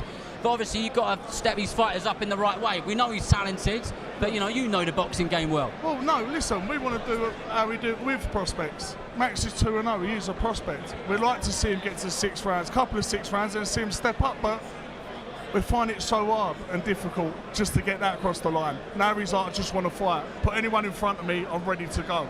And I've seen Max fight. He's a monster. He can give anyone trouble. So he's going to be moving fast, he's going to be moving quick, and hopefully you're going to see him on big shows. As a fighter, you just want to be active. You want to be out there. You must be getting itchy knuckles just being ringside tonight. It must be really frustrating when you can't get a date in. Yes, it's very frustrating because now I'm supposed to fight today. My manager is arranged fight. He called out all the guys. They don't want to fight me. I want just to fight. I'm just ready to fight. I want all these heavyweight to come out to fight me. All these prospects to come out. I need just to be on the ring. Well, hopefully we'll start to see it in the not so distant future. Have you been enjoying the boxing in York Hall this evening? How long have you been? Have you seen any fights yet? No, I just come. Oh, well, look at that. I just come. And Sonny, we've already had 3 fights so far. So far, so good. What's been your opinion on the show so far? I mean, Khalid Ali, for me, just boxed a beautiful fight. I mean, there were times when he could have got his man out of there, but he kind of chose to show what he could do really well. Yeah, Khalid Ali, look, 2 years out of the ring with the injury he had. A bit cautious going in the ring. But you see him, he took control of that fight, took the centre stage, wanted to get the rounds in. He stood by the game plan and did exactly what he wanted to do. The opening fight, Jesse Brandon versus brilliant. James Gardner. I'll tell you what, I'd like to see that fight again. I really would like to see that fight. Both teams are eager to make it happen again. We'll see if we can do it. And then obviously Cameron McKay, he's a special talent. Him, Flores didn't want none of it, and Flores is a very hard person in that ring, and just holding on for dear life the last couple of rounds. Flores, he looked incredibly frustrating. He looked like a type of fighter which was hard work to be in there with. that's a hard night's work, but this is the man we want to see in soon, and this is the man that we're going to make it happen. Hopefully, Max, the next show, he'll be in with a great fight for him, so he'll be on the next show.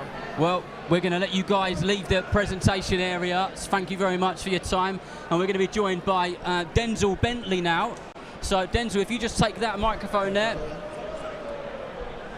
Denzel, good to see you. Yeah. Only a few weeks ago, massive win at the O2 Arena. Yes. How's it been since? I mean, you're at the ring for quite a while. It must have been unbelievable. Yeah, no, it was a great feeling, man. It was good to get that frustration out, finally be back out in the, where I love to be in the ring. So I was very pleased with that performance. Do you know what? I was commentating on a couple of your stablemates, or one of your stablemates, the Fail brothers. Yes. We're in Doncaster on Dave Allen's card, and we were speaking about you, and I've got to apologise. I said Denzel Bentley is a new interim, and I said, Denzel, if you're watching, I do apologise because the situation with the governing body is a messy one. But in your eyes, and to lots of other people, you won a world title that night. 100%, and that's what it should have been. I mean, you can't have someone that's being penalised for taking a banned substance but not being stripped, so they're not really being punished, are they? So, I mean, that should have been that was number 1 versus number 2, so that should have been for the vacant belt, and that's how I see it anyway. Listen, boxing is boxing, politics is politics. We know how the sport works, but in my eyes, I won a world title that night. What was the atmosphere like that night? Because from ringside, it was excellent. It was electric. You were right up there. It was packed. It was 20. It was 18,000 people, and you looked like you had the bit between your teeth. Yeah, no, it was. That's the first time I boxed in O2. So the whole was it night. Really? That was your first one? Yeah. I boxed in the Indigo next door, but I never boxed in the big O2. So the whole night was just like proper special to me. Do you know what I mean? So the only venue in London that I hadn't done, and the atmosphere was crazy. I was really high up on the card, and it was kind of worth the wait. You know what I'm saying? Like, when they say the best will last. So, that's it. Yeah, and man. I was speaking to Eddie Muscat, who's a part of the Peacock Gym, and he was getting frustrated with. He was getting frustrated for you before that because he was saying, I just want to see Denzel in there, and I know how much he wants to fight, but you waited for your time and the opportunity came. Yeah. So it's big fights after big fights now. That's it. There's nothing been announced yet. No, nothing. Unless I'm wrong. No, nothing. Is there anything going to be announced in the not so distant future? No. Literally, there's nothing on the table right now. Just a few conversations of what we can do and dates first. I think the dates have been messed up because of the World Cup and stuff. So. We kind of got to wait to see what they can get available, what the zone are happy to go with, and what dates they're happy to put on surrounding the World Cup. If not, it'll be after the summer. I'll be out.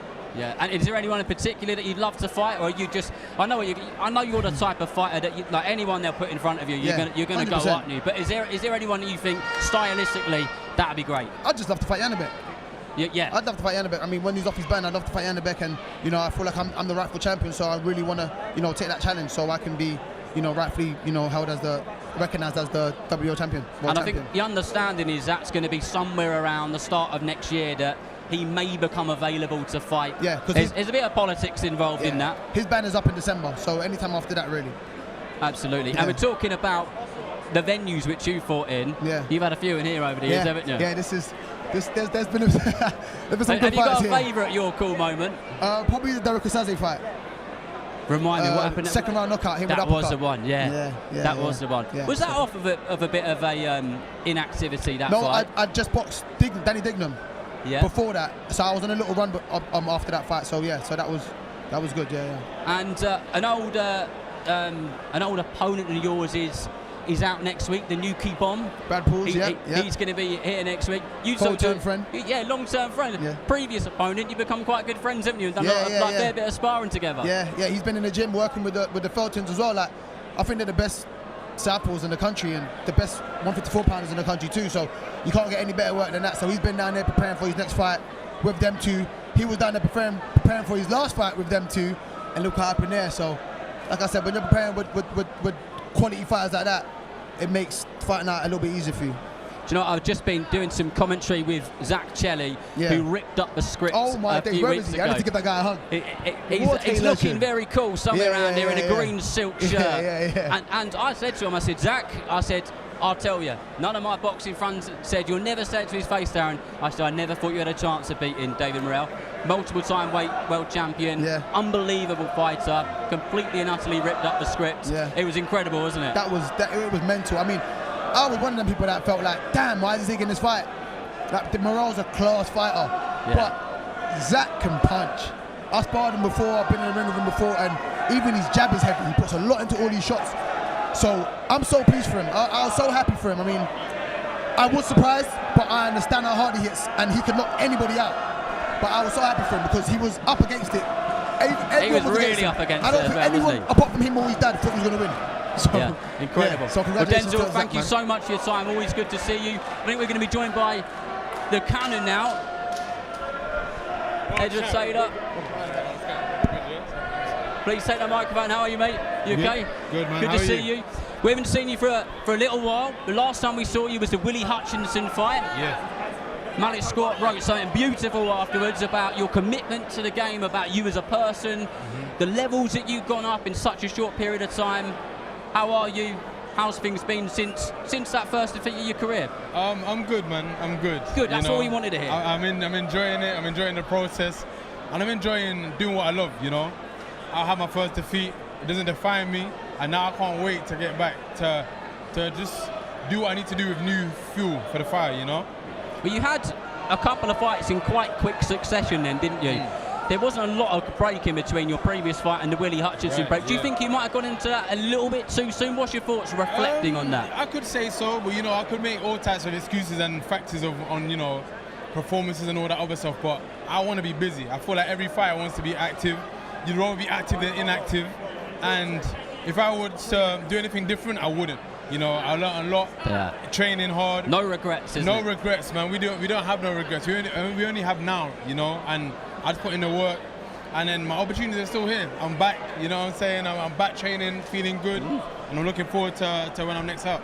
And I'll tell you what you have done is, people knew who you were in the boxing fraternity anyway, but what's happened over the last maybe 12 months is the fight, that fight of Willie Hutchinson, the fights previously, really put your face out there. It really put your name out there. Like, you've become one of those names and faces of your boxing now. Yeah. So I think we're going to be seeing quite a lot more of you. Have you got any idea of when you'd like to be back out, and what sort of level that you'd like to be going back in at? I mean, are we going to say a warm-up fight before we go back into a big one? What's the kind of thoughts and feelings around the team? Well, do you know what? I didn't mind a warm-up fight. I just don't mind a fight in general, but the higher-ups have told me that I'm a championship fighter, and that's where I'm at, and that's where I'm going to be entering back in the ring at as well. So I want to be mixing it with the best. I feel like I'm still the best, and I've got a lot to prove. I haven't done a lot in amateur. I'm gaining all of my work experience on the job right now, you know.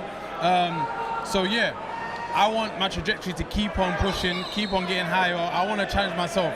I could be sitting around and be a 20-0 fighter or fight 20 no ones. I ain't got time for that, man. I want to be the best in the world, and there's only one way to do that. And do you know, we're here at York Hall this evening. You've been on some magnificent cards, some really, really big, high-profile cards. 10, 15,000 people in there. But also, at the start of your career, you fought in venues like this. You know what it's like the hard way. I do. For people listening at home, how important is it for fighters to do this part before they get to that stuff up there? It's so important, man, because you know you can think of the famous analogy of you can't run before you walk, and this is really walking in the heat. When it's hot, it's super hot in here. When it's cold, it's super cold in here. But this is what, in my eyes, replicates amateur boxing in the best way. You know, it's thriving in here. I don't know how many people are in there, but it feels like there's thousands of people in there. You know, York Hall is a whole different ball game. WBM Boxnation, they put on great shows here as well. I fought on one here as well. I got a stoppage in the second round in that corner. One of your pro fights? Yeah, one of my pro fights. So, and would I do it again? I would, man, absolutely. You know, I'm a fighter and I love doing what I do, but also the people around here, the whole team, that's what makes boxing alive, you know? Do you think that nights like the night you had in here in York Hall and those kind of small hall shows played a big part in the fighter that you became? Yeah, 100%, because again, you want to progress in stages, you know, and if you've been here, that means you can go somewhere a bit bigger, and then somewhere a bit bigger, and then, you know, when I fought at the O2, I'm so grateful. I fought at the Motor Point Arena, I'm so grateful. That's a big arena for someone from Nottingham. And it didn't feel like nothing different to this, you know, because I've been here, I feel like it, you know. So I feel like it's very important, it's pivotal, especially for a British fighter as well. I feel like everyone needs to do the circuit in the York Hall. That's the way to do it. Well, the action is about to continue, so please don't go anywhere. because Mark Burtis is ready to announce our next fighters. Thank you, mate. No, I appreciate it.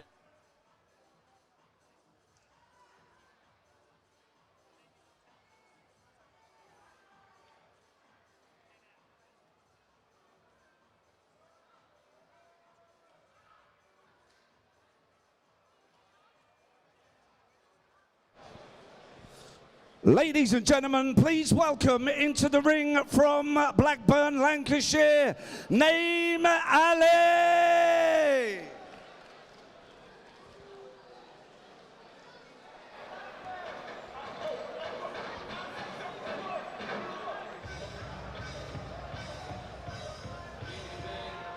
Well, here is one of the most active, busy and well-travelled away corner fighters on the circuit. Blackburn's Naeem Ali, in his 159 bouts, 95% of the people who have been in there with him haven't been able to get him out of there. He is one tough man, and he knows his way around that ring like the back of his hands. And please welcome into the ring from Herne Bay, Kent, Freddie Ketteringham!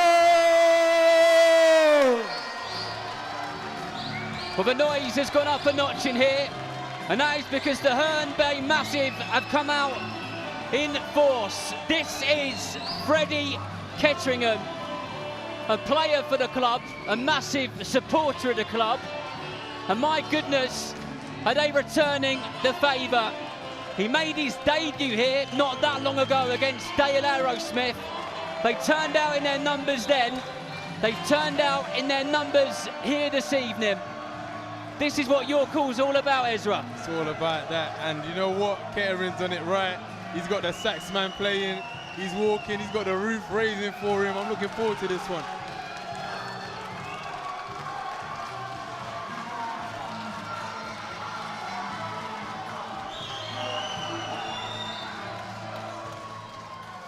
Our next bout this evening is for 3-minute rounds in the super welterweight division. Firstly, fighting out of the red corner, having his 160th contest this evening, weighing in at 152 pounds, 9 ounces. And tonight he wears the black and silver shorts. Please welcome from Blackburn, Lancashire, Naeem Ali. And across the ring in the blue corner, with an unbeaten 2 wins from 2, weighing in 151 pounds, 9 ounces. And tonight he wears the yellow and black shorts. Please welcome from Herne Bay, Kent, Freddie Ketteringham.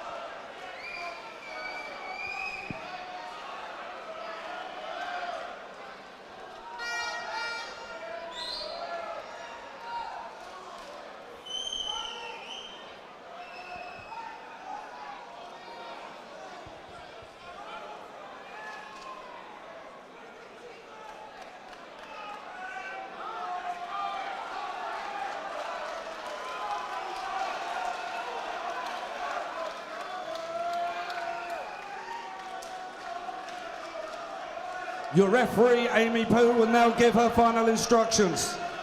Boxers, listen to my instructions at all times. Watch your heads, no low blows. When I say break, step back. Protect yourselves at all times. Touch gloves.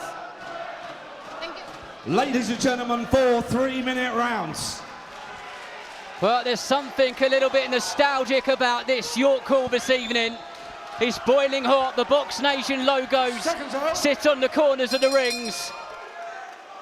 And the noise is just like what it used to be coming through the television. In the yellow shorts from Herne Bay is Freddie Ketteringham. And in the black shorts with the white boots from Blackburn is Naeem Ali. Ketteringham straight out on the front foot, trying to get his hands going with those straight punches. But let me tell you, he's got one of the most experienced journeyman away corner fighters on the circuit in front of him, who has boxed hundreds of rounds.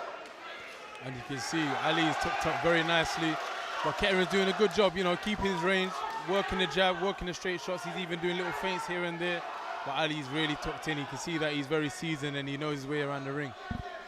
Ali also had a decent amateur career. Don't think he's got a load of defeats on there because he's not any good. He's a marvellous boxer. He's got a role to play here, and that is to be a puzzle to be solved for Freddie Ketteringham. And Ketteringham really has brought a few minibuses with him from Kent. They love an outing, especially one to London. His last one was at the Electric Ballroom in Camden. And here he is again on the same venue where that professional debut took place. The musical instruments have also made an appearance, Ezra. We've had a saxophone, we've got some drums behind us. It's almost like we're in America at the World Cup. Tell me about it. He's got it all going off. You know, he's got the roof raising for him as well. And I must say, I like the yellow outfit he's got going on with him and his shorts and his team. He looks like he's one to look out for sure. Doing all the right things to try and stand out. And laser focused. With an opponent like Ali, it's probably hard to, you know, do what you need to do, but everything he's doing right now is perfect, you know. But there was a moment where we felt that Naeem Ali might come through the ring then. But you're absolutely bang on the money, Ezra. With an opponent like Ali, it's almost quite hard to look good, actually, because it'd be amazing at making you look terrible by doing things like that. Just like that. But again, good reply from Kettering. I like the way he's boxing. Remember, this is only round 1. You think this is probably round 3 or 4. But this one scheduled for 4 in the super welterweight division. 10 seconds left of the opening round as Ketteringham just sinks in a right hook to the body, dug his toes into the canvas for that one. He did, and he got very close to us, and we could hear the thud in the shots as well. But a good high tempo opening round. Very much so. You know, if this carries on like this, it's a well good run out for Ali, I guess. And Kettering, he's looking very good. He's looking very, very good in front of an opponent that can make you look opposite of that, you know. So he's doing very good, and I feel like his team's probably telling him to keep putting on the pressure, putting the shots together, and enjoy it, you know. He should enjoy it. He's got his team here. He's got all of his fans here. He's got the saxophones. You know, what's not to like about him? All the ingredients are there. If you're just joining us, welcome along to Your Call. You're joined by myself, Darren Rees, and Ezra Taylor. Had a couple of good fights so far. And the atmosphere has gone up a notch or two for this young man, Freddie Ketteringham, in his 3rd professional outing. As he just gets off of his stool in the blue corner. And a big deep breath through his nose, looks round and gets ready to go again. Naeem Ali has done this so many times before. This is round 162 for him. He's very, very experienced, and sometimes, you know, I just wonder, what if Ali was to, you know, put it on him and see what he had, you know, because some of these journeymen, they're very, very pivotal for certain careers. You know, you need them there. But sometimes I always wonder, what if, you know, just what if they came to fight? I do wonder that sometimes, because they play a particular part and will be defensively excellent and give you little bits and pieces to work out in the process. But what happens if they really put their foot on the gas and go for it? Exactly, but I'll be honest, Ketteringham's looking diamond right now. He's throwing shots, he's going in and out, combinations, left, right hooks. You know, he's keeping the range, he's boxing beautifully. The support that he's got is just brilliant. It's not that often that he gets somebody who can bring not only or sell a lot of tickets, but also bring the energy which comes with it.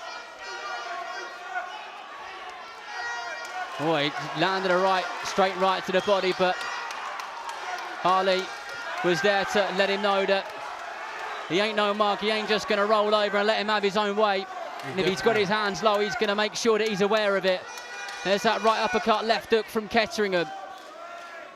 I just feel like it's easier said than done. I feel like Ketteringham just probably needs to just expose his, exploit the guard a little bit more. Maybe even pull the guard down, feint a little bit, because throwing all these shots on Ali's tight guard, it can become a daunting task after a while,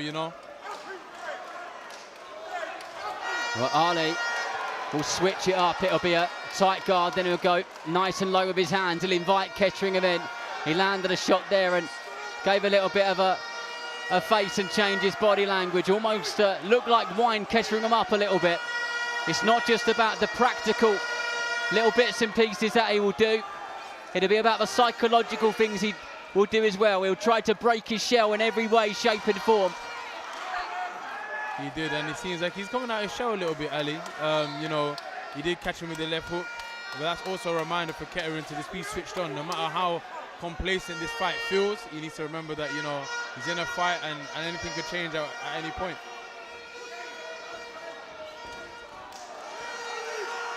Twisting and turning, and Ketteringham got his man on the ropes, and what a character Naeem Ali is, and he just steps back and stamps his feet on the canvas. And that was a solid round.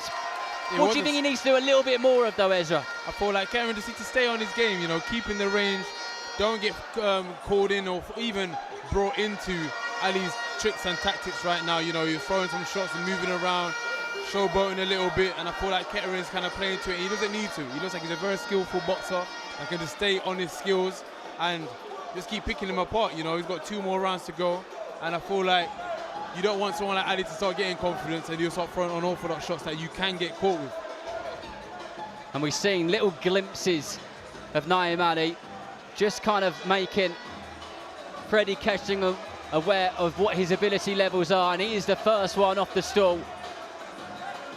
Corners, 10 seconds. And he kind of just looks over the shoulder of Ketteringham's corner man and smiles at him across the ring. Round 3. He is a bit of a showman himself as we go into the penultimate round.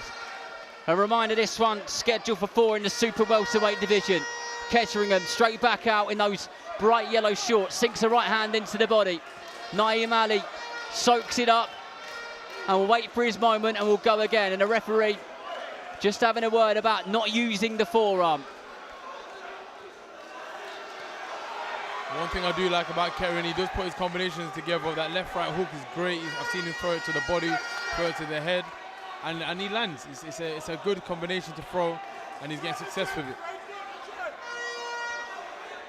Hawley switching stances there, trying to give Ketteringham yet another thing to think about.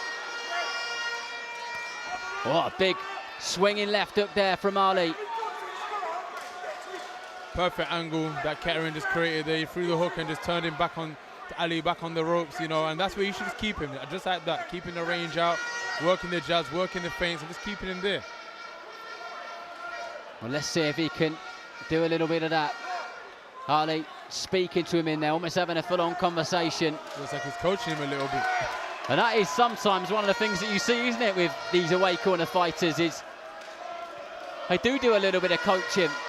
They do, and they've seen nearly all of it. So if you are getting a bit of advice from them, it's not the worst thing to not take it,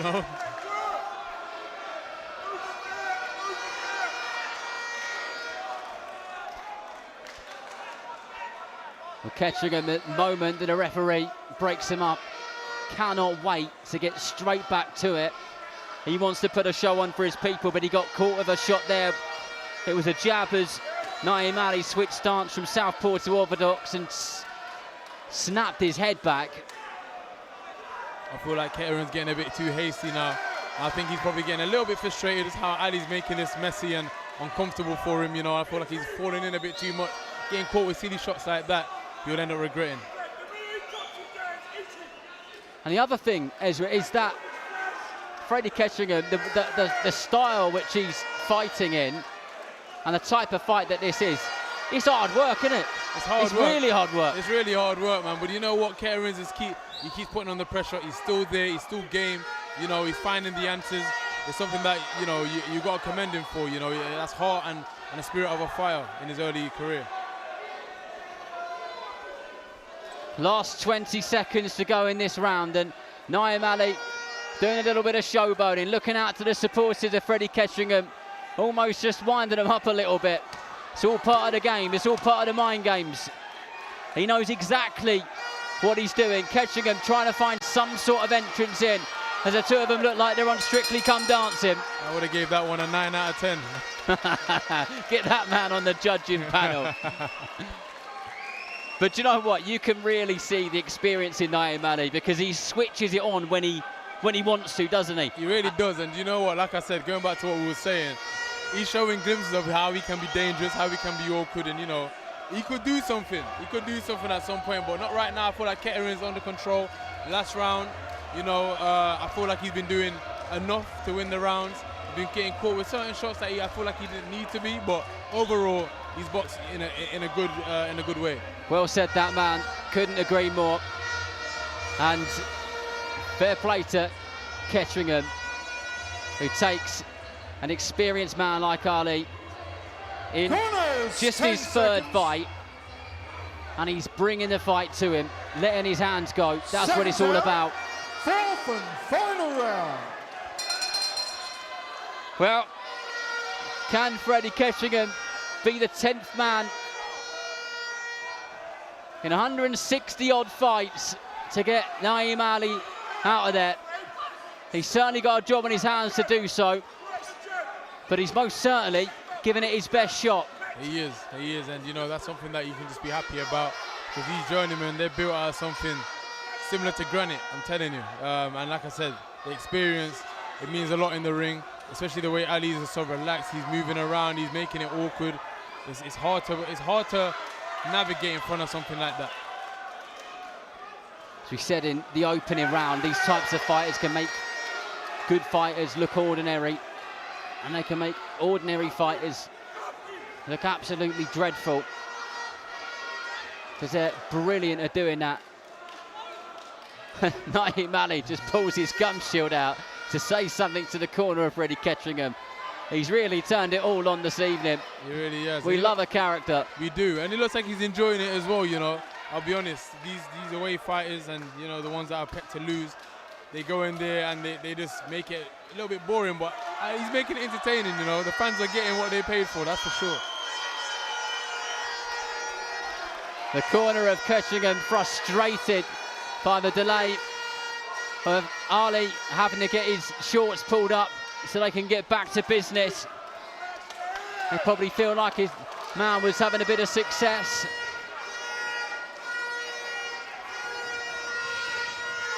Good work with the feet there from Ketchingham. Got himself out of the danger zone. And straight back in a 1-2 and left hook to the body. As Ali showboats on the ropes again. He's making it difficult for Kettering to get inside. But Kettering keeps coming like a bull in a china shop, and I like it. You know, it's the last round. He's trying to prove his mark. And that was a great right hand. A big swinging right hand there from Ketchingham. And Ali sticks his chin out to let him have another go, and then turns to us at ringside and sticks his tongue out. Ezra said earlier on that he's enjoying himself, and I think that's become clear more and more as the rounds have gone by. For sure, yeah, he's finding his groove, he's finding his flow. But I'll be honest, Kettering, he's kept the same pace from round 1 to round 4. And it's looking good for him overall, you know. He's still trying to figure out things. He hasn't lost, you know, even though he's getting caught with certain shots, as you can see, he goes straight back to it. A little clip of the chin there from Ali with a left hook, and then he switches stance again in the southpaw stance. Ketchingham has got him on the ropes, but how long can he keep him there for? Not very long, because Ali straight back with a 1-2 lead uppercut of his own and makes him miss as we go into the last 20 seconds of this 4-round contest. We've had the horns, we've had the drums, saxophones, and it looks like Freddie Ketchingham will be hearing them in full volume because I imagine he'll get the nod here from the scoring referee. And Hawley finishes the fight with a big haymaker of a left hook. It looks like he's about to start throwing a bit more than that. I think the emotions got that better than there, but hey, that was a great 4 rounds. I enjoyed it, that's for sure. It was entertaining from the ring walk all the way through to the final bell. And it will be a night that Freddie Ketteringham will not forget, not only because of the people who have come out to support him or because of the ring walk and the noise which the Herne Bay Massive have come out and given him, but because of the opponent who is in front of him. Somebody who's been in the ring with so many great fighters over the years, from Henry Turner to Zach Miller to Sam Noakes and many others, and he will continue to do so, being a difficult part of the puzzle to process. Ladies and gentlemen, your referee scores the contest 39 points to 37. The winner in the blue corner from Herne Bay, Kent, Freddie Ketteringham.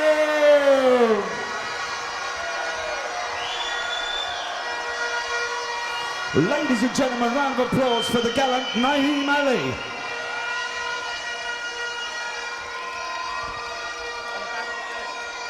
Well, there you go, well done to Freddie Ketteringham. And as Mark Bird has said, a round of applause for Naeem Ali, who put on a sterling performance, and it really is just another night at the office for somebody like him.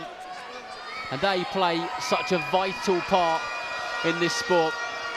And Ketteringham now just posing with his team in the centre of the York Hall ring for pictures that he'll look back on in many years to come. And remember, hopefully for him, one of many great nights, Ezra.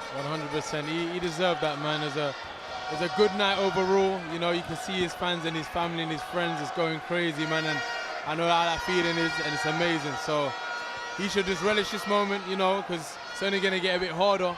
But he did what he needed to do tonight. He should be proud of it. Oh, he absolutely should. And I'll tell you what, Imogen, our ringside reporter, is going to have a work cut out here, because I don't know how she's going to hear herself with all of these different fans who are going to be by his side in a moment. But he's just taken his seat at ringside and he's with Imogen. So over to her. What an incredible performance. What a crowd. How are you feeling? What emotions are you going through at the minute? It's a tough battle. We could have done a bit better, but it is what it is, isn't it? This fight is in memory of one of my double good mates' nephews. Got killed by a knife. Only 19-year-old. That knife one needs to stop. It's no good. He's the own baby family, so this fight was dedicated to him. God bless Ashton, Hamilton. And is there anyone here in particular that you want to thank? I want to thank Danny, my coach, Nick from Marina Video, Sonny, Alfie, everyone who's come out to watch and support, all my sponsors, everyone. Just want to thank everyone. Congratulations, Freddie, well done.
Ladies and gentlemen, this is the first of 3 title fights. This is the Commonwealth International Welterweight title. Please welcome into the ring from Sussex, Joseph Bad Boy Butler! All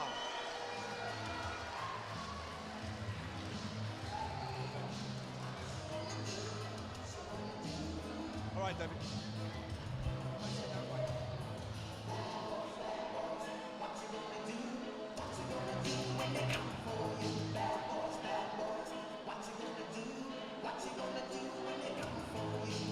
Card of Ryan Garner versus Reece Bellotti when he had a tough and difficult Mexican in front of him, and he looked very good and cruised to victory, a points victory, did plenty well, and saw him earlier on this evening and he was raring to go.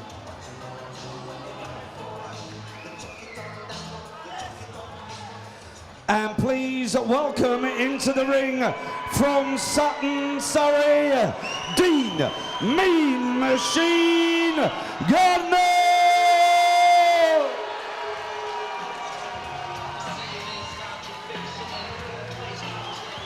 And here is the man who will be in the opposite corner, Mean Dean Gardner, 29 years old, a former Southern Area title challenger and a high volume puncher. He says, I'd rather out-punch you than out-defense you any day of the week. Got Philippine heritage, which he's extremely proud of, and says he fights like many of the Filipino great fighters. Ladies and gentlemen, our next bout this evening is 10 3-minute rounds for the Commonwealth International Welterweight title. Your officials have been appointed by the Commonwealth Boxing Council. Your supervisor for the Commonwealth Boxing Council is Debbie Downs. Your timekeeper at the bell is Brett Bowles. And when the action begins, your scoring referee in charge is Sean McAvoy.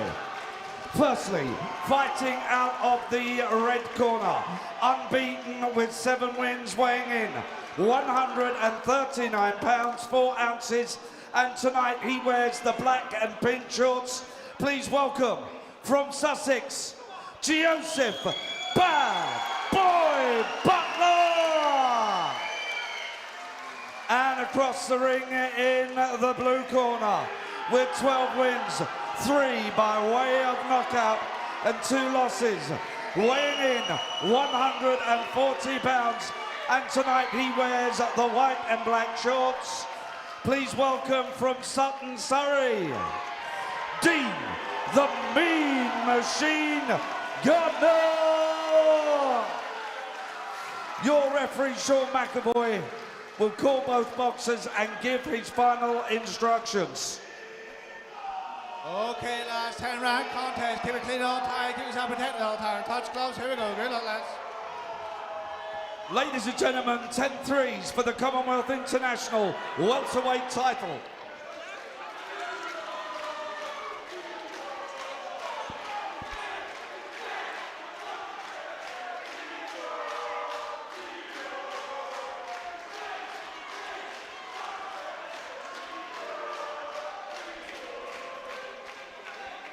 Seconds out. Well, here we go then. 10 3-minute rounds in the super lightweight division for the Commonwealth International title. In the pink and black shorts is Joseph Bad Boy Butler out of Sussex, in there against Mean Dean Gardner of Sutton in South London. And as you can see already, Butler's got the southpaw stance. He looks very relaxed in comparison to Gardner.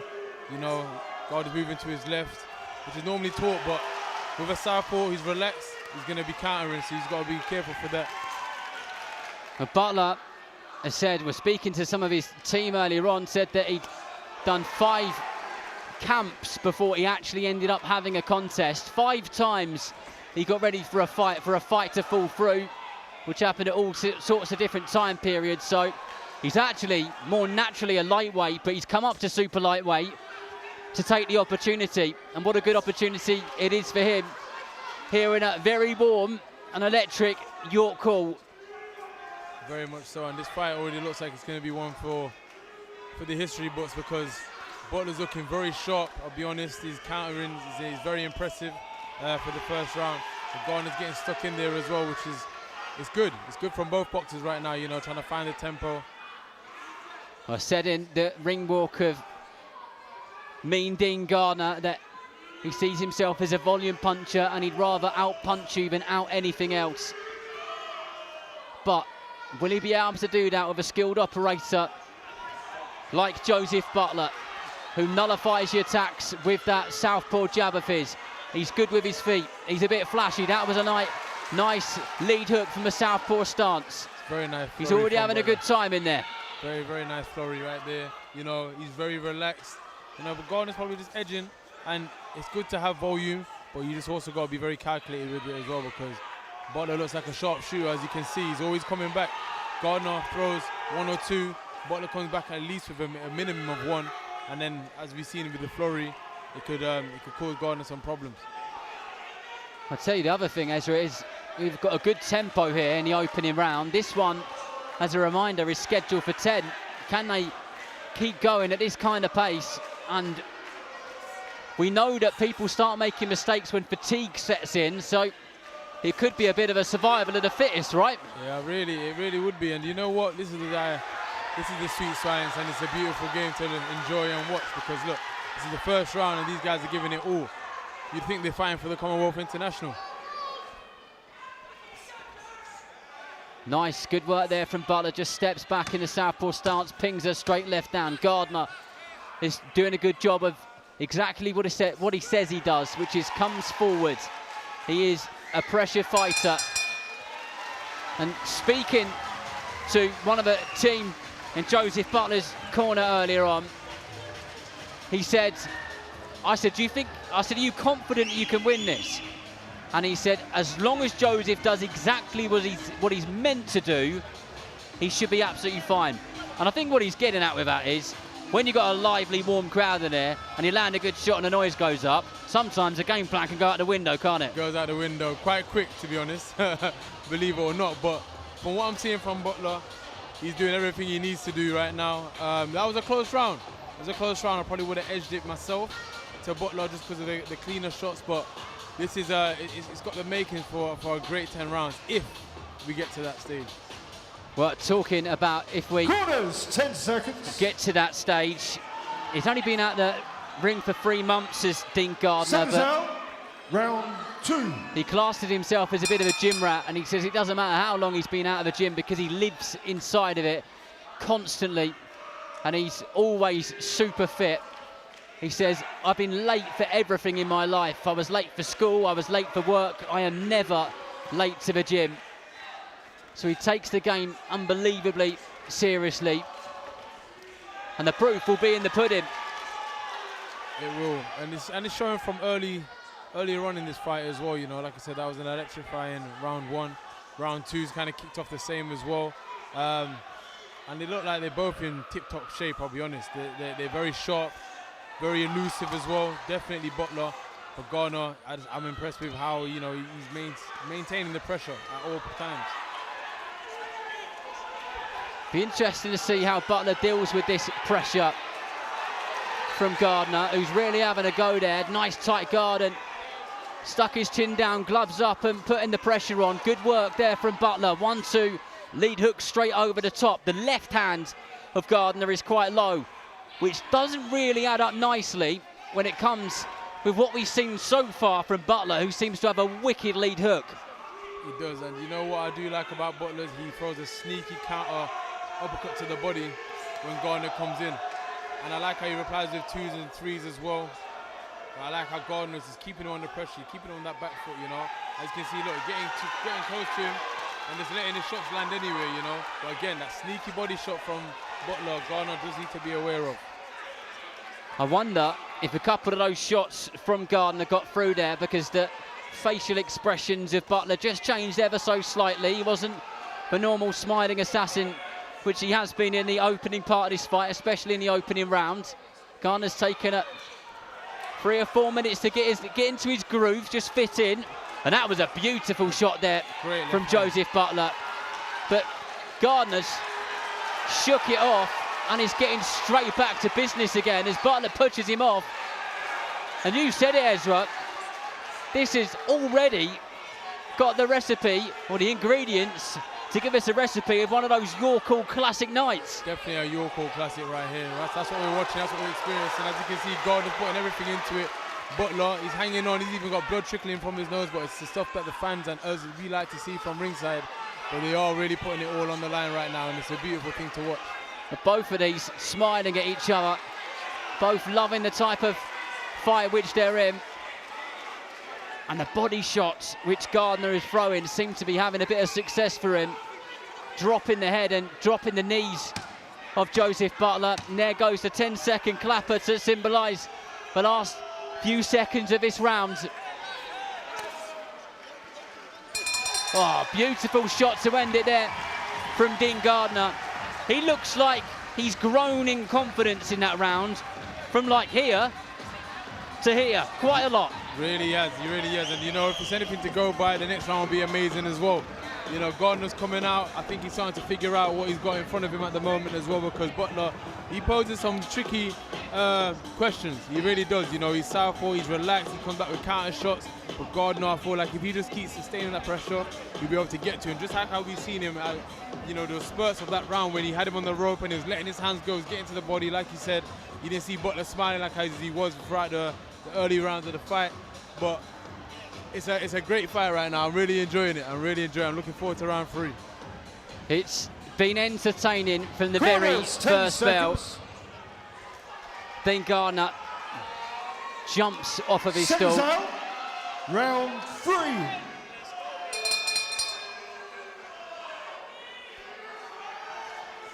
And Butler straight back out. Double jab, straight left hand from that southpaw stance. Good way to kick off the round.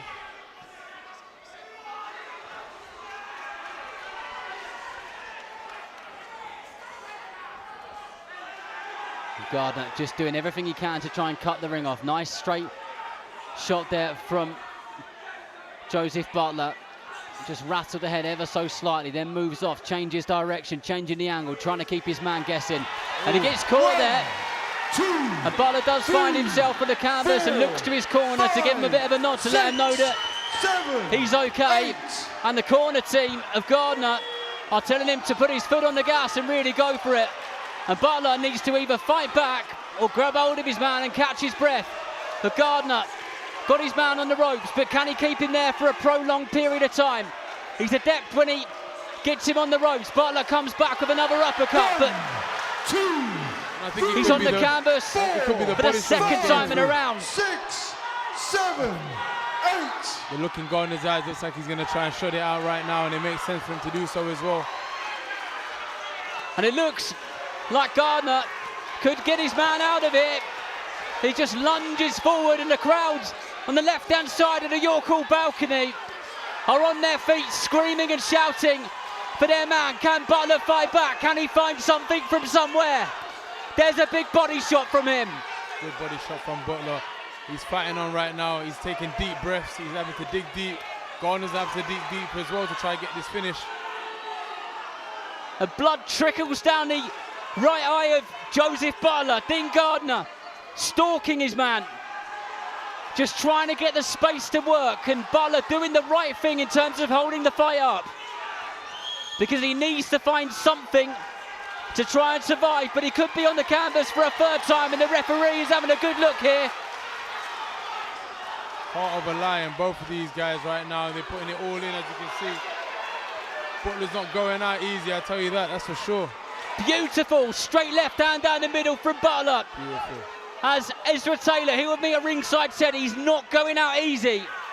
And there's the uppercut. But his legs look heavy, and it looks like one big right hand could finish the job here for Dean Gardner. I feel like Butler just needs to stay away from the ropes. He gets into that position where he sits on the ropes and allows Gardner to start teeing off on him. And that's where he doesn't want to be. That's how the 2 knockdowns came. And he's at big shots from the man from Sutton in South London. And could that 10-second clapper have come for a better time for Joseph Butler, who was on the canvas twice in this round? And my goodness, what about that for timing, Ezra Taylor? What a third round, that was amazing. That was incredible. I really can't see this going to 10 rounds, but if we do, we're going to be in for a phenomenal fight. Honestly, these guys are putting it all on the line. Gardner, like you said, he's growing in confidence. It looks like he's just grown again, a couple more inches. Round 4 is going to be amazing. Butler, he needs to do I'll probably say, a rethink of a strategy right now, because Gardner's making it messy. He's stepping on him. He's just walking by anything that Butler's putting in front of him, and that's a dangerous place to be, especially on the ropes. Gardner starts to get his confidence. He starts letting his hands go, and you know it could be an early night if he does that again. Well, absolute hats off to Joseph Butler. Twice to get himself off the canvas and landed some good shots there. But like you said, Ezra, 10 seconds. Dean Gardner, he could well get his man out of it. Seconds out, round 4.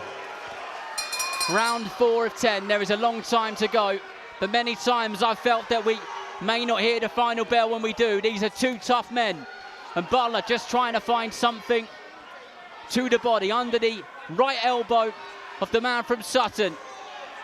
And I think the message has been to work and move for Butler. Exactly that. I was about to touch on that. It looks like he's countering, he's moving, as you can see. Look, Butler's throwing a shot and then he's off. He's moving.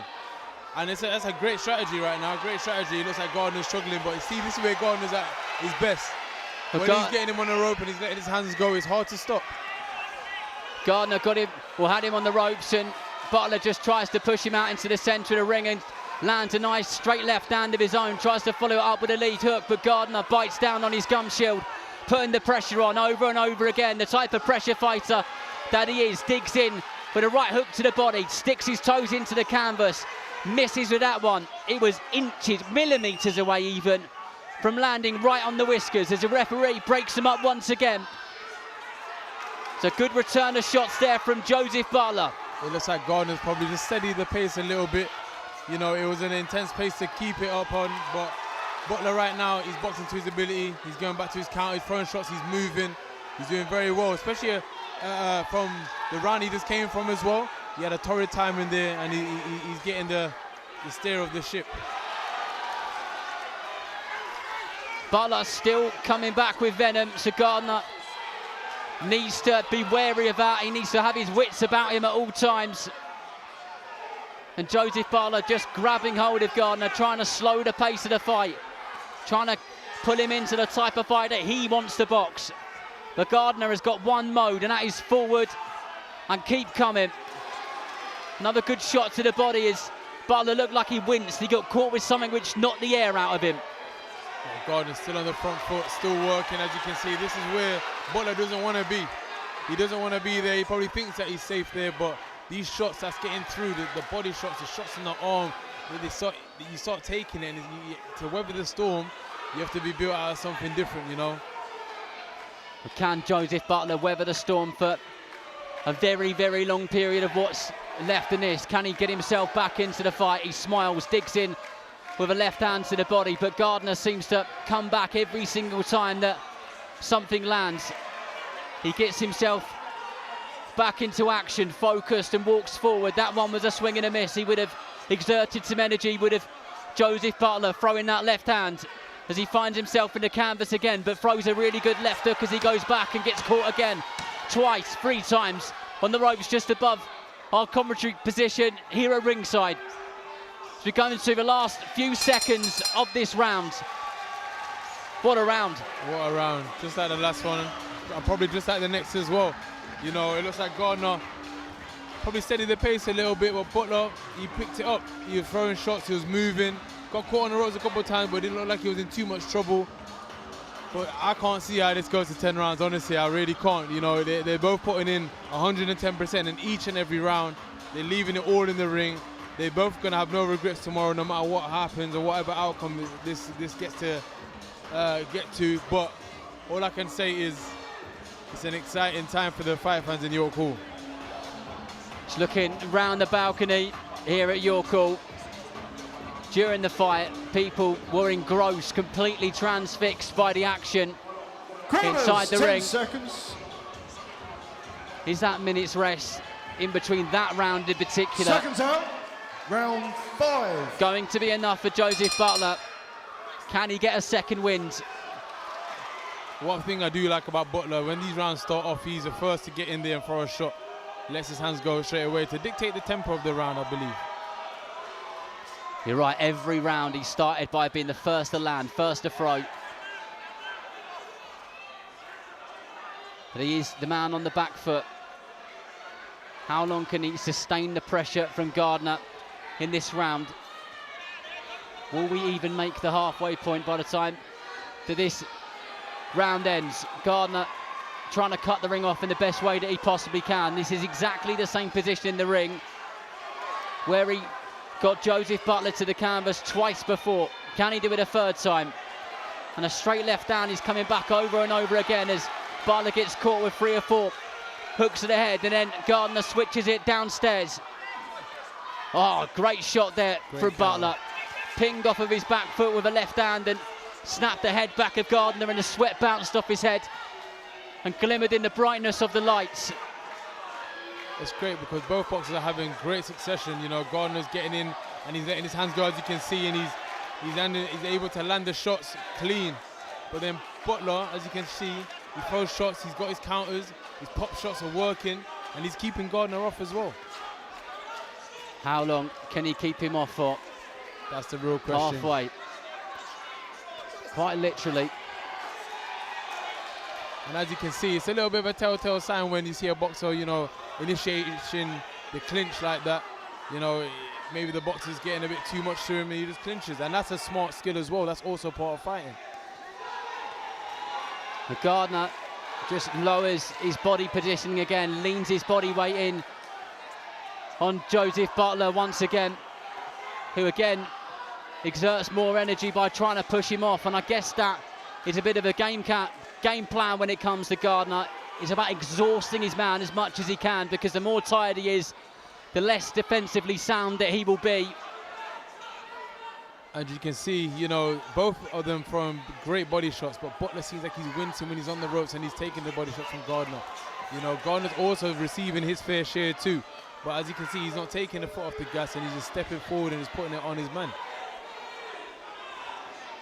Just a moment ago, Butler landed a nice 1-2 left hook, and then he could have thrown some more, but he deliberately got himself some space and he looked to his team almost for a bit of a nod of approval. And that was a great big shot there from Butler, who connected straight on the chin of Gardner, and these two are going toe to toe as we go into the last 10 seconds of the round. And both of them will want to finish this round in the strongest possible way they can. And for me, Ezra, that was still a Dean Gardner round, but Butler got himself back into it that round. He did. In a better way than he did before. You know what's crazy? I probably would have gave that to Butler just a little bit. Probably towards the end of the second half of that round, it would have been Gardner's. Gardner started to get back with his body shots, his perfect flurries.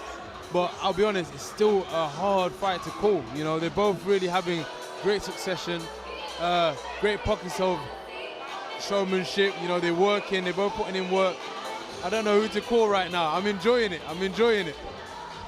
It's one of those fights, sometimes it's hard to commentate on it because you're just so absorbed by the action. I'm so in there right now, man. I'm really in there. Don't be surprised if I jump in there myself. 10 seconds. You're a bit heavy for these boys.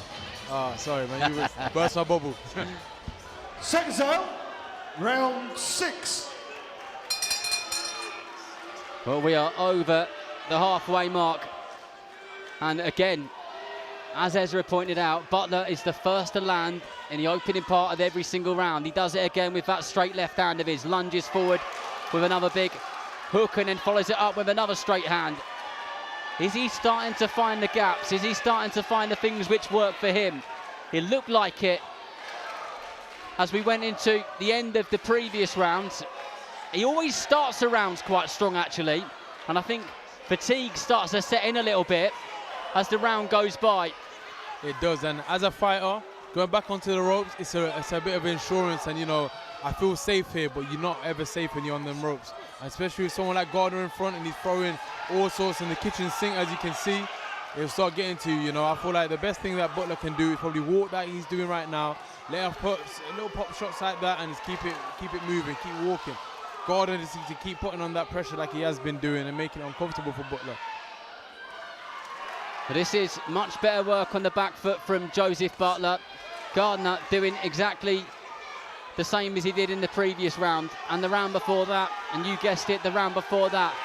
Landed another good shot to the body, just above the corner team of Joseph Butler in the red corner, who kind of wilted over as he got caught with a right hook to the solar plex, but he's taken a deep breath and he's back in the mix.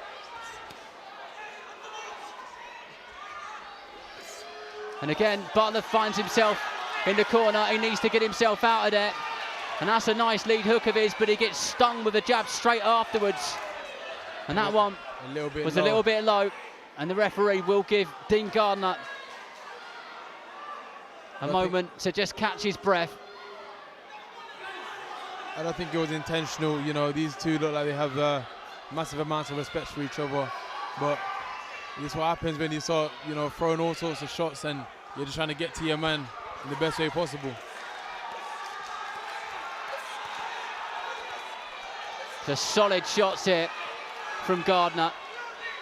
And Butler looking exhausted.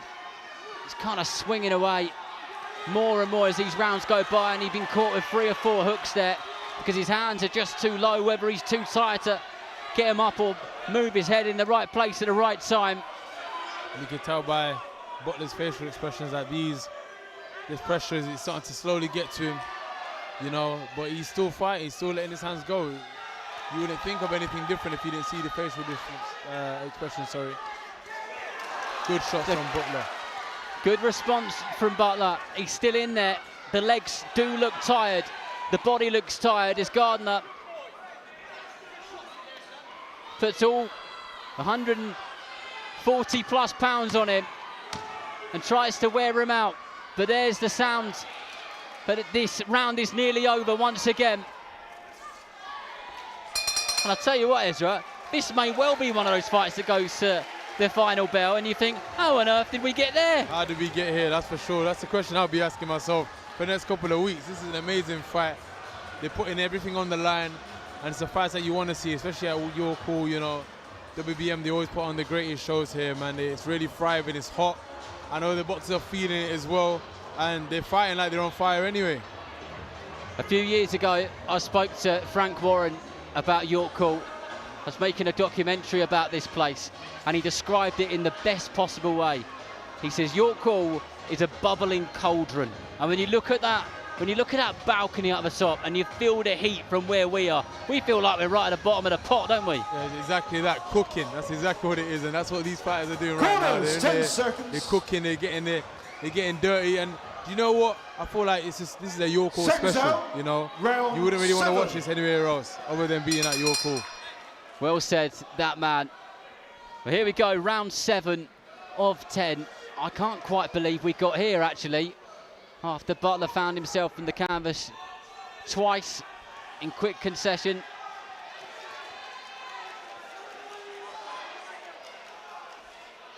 And the hands are low, but he is firing back. And gets caught, does Gardner there. They were really beautiful shots from Butler. Very nice and clean and precise.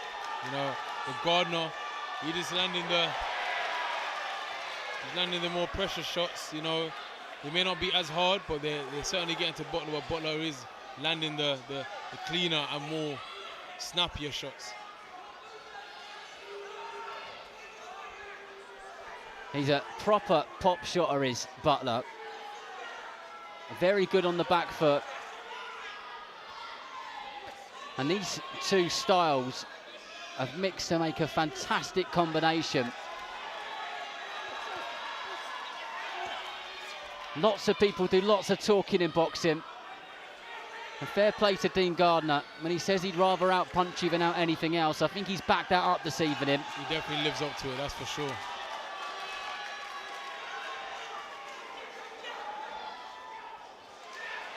Good work again there from Butler. You could see the head rattling of Gardner, but he responds once again and leans in on his man, just tried to make life horrible for the last minute and 30 seconds of this 7th round. And here he comes again. Can Butler get himself out of the danger zone as he throws in a hook to the body, an uppercut to the body, and grabs hold of his man just for a little bit of respite. A deep breath through that nose of his and then straight back to work again. He doesn't want to find himself on the ropes for a prolonged period again, that's for sure. But here he is. And there's another wicked, unforgiving right hand from Gardner. And Butler leaning low above our commentary position. Gardner unloading. Not too sure how much Butler can take of these shots. But he's turned him over now. And maybe Butler should have probably got a bit of momentum from that, but it looks like he just did from there. This is absolutely exhausting to watch, Ezra. Never mind being there under those lights and the heat which they're generating. That's right, it's making me tired just watching it.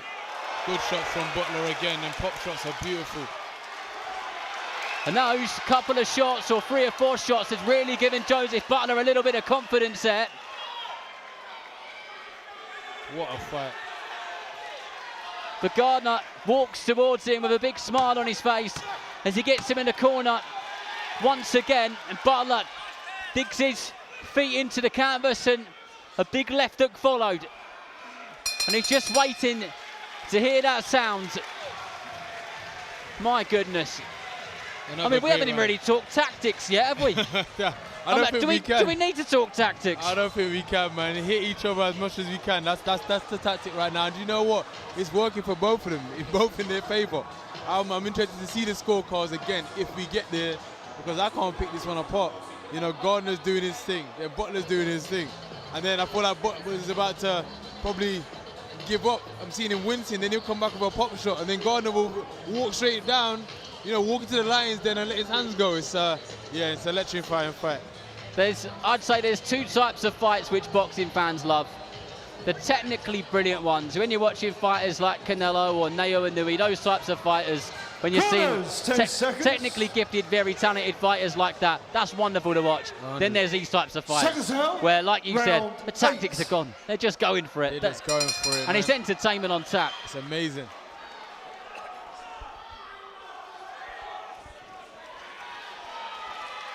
Well, the 8th round is kicking off in exactly the same way that the 7th round ended. Butler did some marvellous work, some masterful work in the last 20 seconds of the 7th round. Can he put some more of that into action? And that wasn't a knockdown, that was a push to the canvas. And the referee just having a quiet word in his ear. And these two will be exhausted, but I bet they are buzzing with the type of fight which they're putting on for the crowd. Yeah, these guys are really, you know, living up to what the York Hall presents. Butler's showing a bit of flair there, enjoying, got a smile on his face with that pop shot. Good movement from Butler, I must say. Gardner's still walking him down, not fazed or bothered by the tactics, you know, the one thing we haven't spoke about. Well, a phrase which you used earlier on, Ezra, was, can Butler weather the storm? And I feel like he has weathered a storm. I just wonder how many storms are coming his way. Yeah, exactly. It could be a tornado on the horizon, that's for sure. Gardner's not letting up, and it's a great, you know what? I'm very impressed with both of them, you know. They've stuck to the game plan, whichever that may be. Gardner's still going, pushing him to the corner and letting his hands go. Butler just needs to reply here. The referee's having a close look. Well, Butler will be in a dangerous position for a period of time. He'll get caught with body shots and head shots. The referee will have a good look. And it's almost like he senses that he needs to get out of there because the referee may be staring for too long, or he does something at just the right time. And that is a good experience from him. 1, 2, the referee is going to call that a countdown. It did look like a push rather than a punch from here. 8. And I'd be disappointed if it was to be stopped there. It's not going to, but Gardner will take some confidence, but he walks straight into a 1-2, and Butler comes back with a flurry of punches. Butler gets his head down and starts throwing overhand rights and lefts, and Gardner starts doing the same as well, and I feel like he probably needed to redeem himself from that. Whatever, if it was a knockdown or not, I feel like he just needed to get it back. And look, as you can see, the way he's clenching his fists together and swinging for the asses, and you know it's working, but he doesn't want to be there. But look, regardless if it's a knockdown or not, this is hard to. And Butler hits the floor once again. It was a series of left and right hooks. And the referee, in my opinion, has probably called that just about the right time. Butler is furious over it, but he did hit the canvas 4 times. And there were long periods where hooks were being slammed into his face, and there was nothing coming back. And the referee's job is to keep the fighter safe. And I completely understand why Joseph Butler is devastated, but it's all over, Ezra. It's all over, man. And we were all saying Woods is going to get to round 10. We got to round 8, and I can see and I can probably feel the heartbreak of what Butler's experiencing right now. But I'll be honest, you got to take it out to Gardner, man. He's sustained the pressure. He worked hard. He dug deep, and he was making it uncomfortable and putting him in positions for him to go down, regardless if it was a legit one or wasn't. He was causing the pressure. Gardner was putting in the work just to probably overcome the work that Butler was doing. But it was a great fight. Both fighters should be happy and proud of themselves. You know, they really put it on tonight. Very well said. Brilliantly articulated. Joseph Butler can hold his head high, because multiple times he found himself on the canvas, and multiple times he got himself up and kept on fighting back. And he didn't just keep fighting back, he found some really good, clean work. But towards the end, it was just getting a little bit too much. And there's one thing taking a barrage of punches on the gloves or on the arms and a few sneaking through, but when 4, 5, 6, 7 hooks are landing clean on the heads, the referee has got to do the best, which is all about keeping the fighter safe. So he'll be gutted for a long time, but I'm sure over time it will settle and he realise what a sterling performance he put in. And hats off to Dean Gardner, a brilliant performance from him. Once again, ladies and gentlemen, a round of applause for both boxers who gave everything.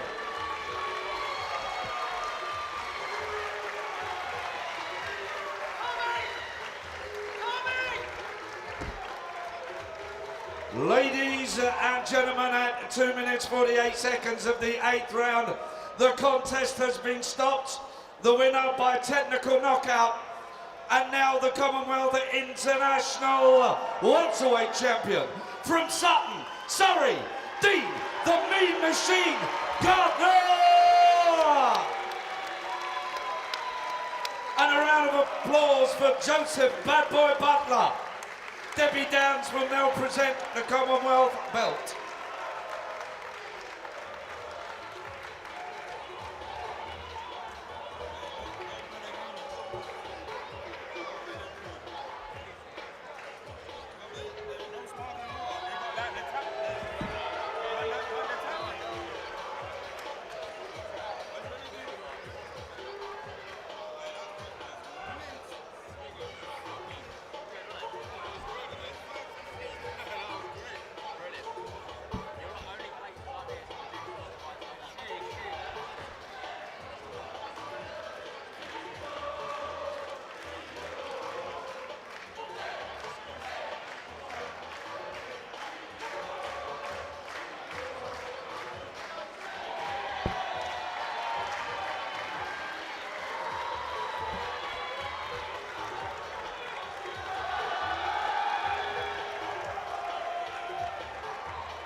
Well, Mean Dean Gardner will join Imogen in just a moment. He's doing a bit of posing in a ring with friends, family, team, loved ones with that nice shiny Commonwealth International belt. All fighters want to win a belt, and that is a nice belt for him to stick up on the mantelpiece and something to be proud of. But something he will not forget is the opponent, Joseph Butler, because Joseph Butler gave him one hell of a fight, especially in the first couple of rounds. We were observing how slick and skillful Butler was, which continued. Don't get it twisted. It really did. But as fatigue set in, Gardner was the man who got on top and managed to get the job done after sending Butler to the canvas on 4 separate occasions. But he just climbs through the ropes, and we'll hear what he's got to say in just a moment. So, Imogen, when you're ready.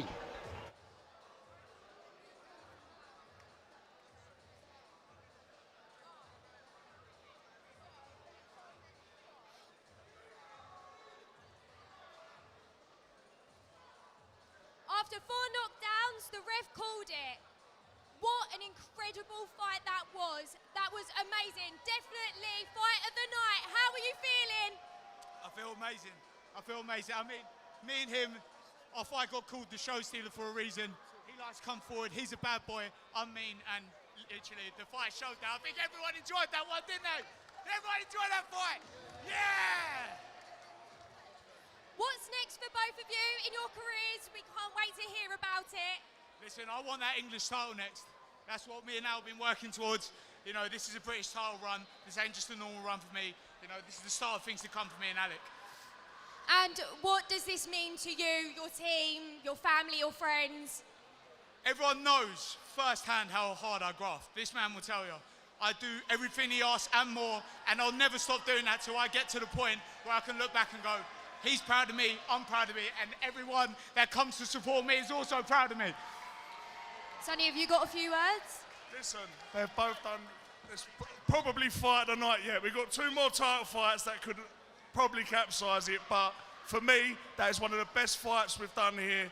It was an all-out war, both of them done proud. Joseph come up 2 weight divisions, Dean come up a weight division just to get this fight over the line. They've both made themselves proud. We will do things for them all the time. The crowd loved it today, and we will make sure that there's more fights for both of them to come. Thank you so much.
Ladies and gentlemen, please welcome into the ring from Peru, Diego Tenanta.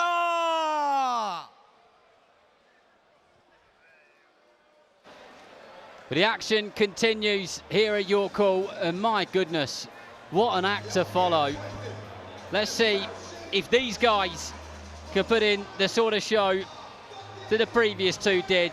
And the man standing on the York Hall stage, walking to the sounds of DMX is Diego Tenanta of Peru. Kicked off his career with a series of wins, but he's been on a bit of trip around Europe in recent times, standing in the away corner, and here he is doing exactly that again tonight.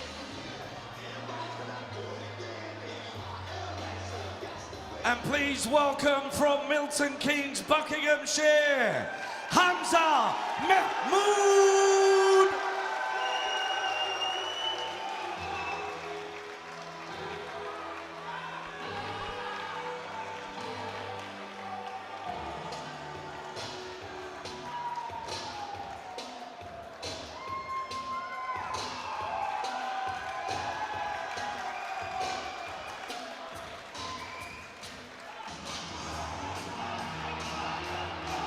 Well, lapping it all up on that stage is former Team GB amateur boxer from Milton Keynes, Hamza Mahmood. Only 2 fights in to his pro career so far, but so far so good. 2 fights, 2 wins. His last fight was called off in the 3rd round due to his opponent with a sustained cut, but he'll be looking to move to 3-0 here this evening. Ladies and gentlemen, our next bout this evening is a 6 3-minute rounds contest in the super bantamweight division. Firstly, fighting out of the red corner with 5 wins, 2 by way of knockout and 9 losses, weighing in at 119 pounds at 1 ounce, and tonight he wears the silver shorts. Please welcome from Peru, Diego Tenanta. And across the ring in the blue corner, unbeaten with 2 wins, 1 by way of knockout, weighing in 122 pounds, 5 ounces, and tonight he wears the black shorts with silver trim. Please welcome from Milton Keynes, Buckinghamshire, Hamza Mahmood. Your referee is Amy Pooh, who will now give her final instructions to both boxers.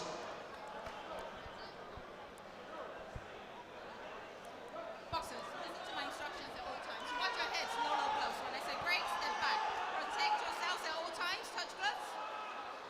Ladies and gentlemen, 6 3-minute rounds.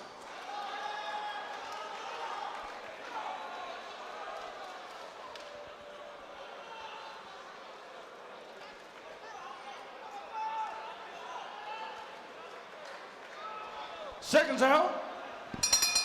Well, Diego Tenanta in the silver shorts and the black boots. Hamza Mahmood in the black shorts and the black gloves. Tenanta, we can't actually tell you a massive amount about, which actually makes him quite dangerous. It's not like there's loads of footage of him out there. We don't really know how good he is, but we're about to find out. What we do know is Mahmood is a talented fighter, came through the top level of the amateur system, and in his 2 opening professional bouts, he's boxed really well and boxed successfully to 2 wins. Yeah, with Tenanta, he looks interesting, you know. I see him slipping and rolling, and he's applying pressure to Mahmood, but as you can see, Mahmood's got experience, the way he's angling, pivoting off, keeping the range. As you can see, look here, just move to his left whilst keeping his right hand up. Perfect. Lovely uppercut there as well. But Tenanta looks game. He does look game as he just tries to find some sort of way forward in that southpaw stance. He's got a bit of looks quite old school actually. Everything about his style, and he's clearly the shorter of the 2 fighters. And I guess his tactics are going to be try and get in on the inside and swing those hands over the top, work away to the body, just like he did then. Can Mahmood use his skills and ability, his attributes to keep him away and catch the eye of the scoring referee? Yeah, Tenanta, he looks physically strong, obviously coming in as the shorter out of the 2 guys, but he knows what he has to do. He probably has to get inside and, you know, work the body probably just like that. But Mahmood, he's tucking up nicely, even there, you know, not breaking out of the clinch, holding the arms. That's experience right there. Well, this one scheduled for 6 in the super bantamweight division. Can see the hand speed's gone up a notch.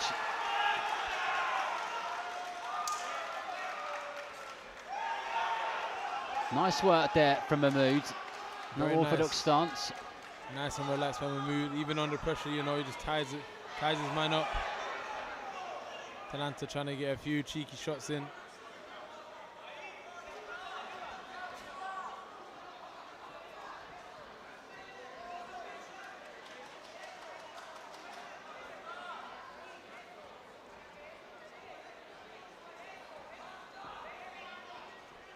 Mahmood using that height and range, but he's got a little terrier in front of him who is, when he comes in with some force and some speed as well. I really like the way that he does that with his backhand. He kind of almost controls the fight with that straight backhand, even though he has got a good jab, but he almost uses that to keep him at bay, doesn't he? He does, yeah. It's very impressive. You know, he's throwing shots and he's angling off, making it hard for Tananta to, you know, focus on where his man is. He's throwing shots, he's moving to the left, throwing shots, moving to the right, and he's out of range. You know, sometimes he comes out of range with his hands down, but he's so out of range in such a good way, it doesn't matter if his hands down or not. It's a beautiful display from Mahmood. And Mahmood, a former GB boxer, and would have spent years traveling around the world and fighting and going to training camps and boxing and sparring every single type of style and ability you can possibly think of. And those days, even though they're two very different sports, those days will play a big part in his professional career. And you can see that Corners, 10 seconds. those basic skills, he has got to the highest of levels. Seconds out, round 2.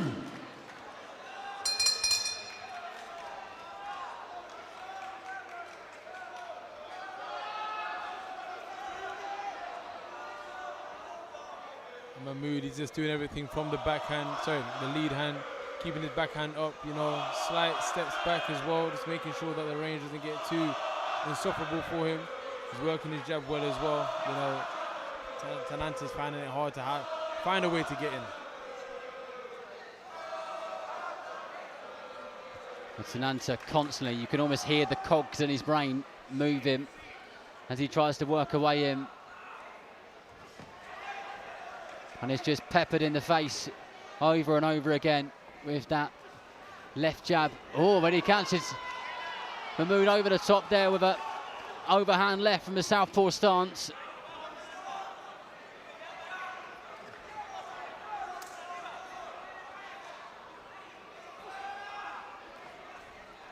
Tananta very jittery, you know, walking forward, and that's probably the best thing to do, you know, the slips and probably slips in the counters, but he needs to be able to close that distance because Mahmood, as you can see, look, even though he got caught clean there, he was still on the back foot, moving, reposition, and now he's set.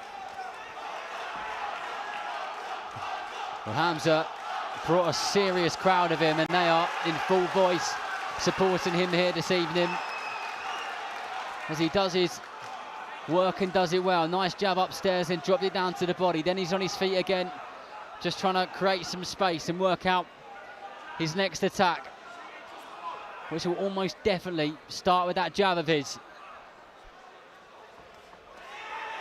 Great body shot from Mahmood there.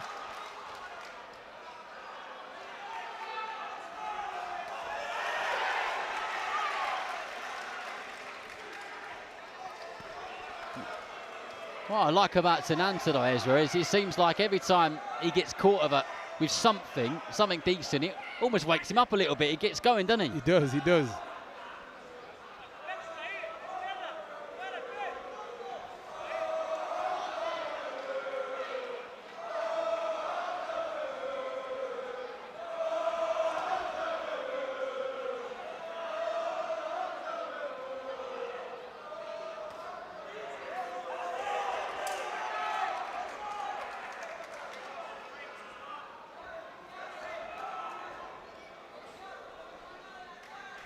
Mahmood working masterfully off the back foot.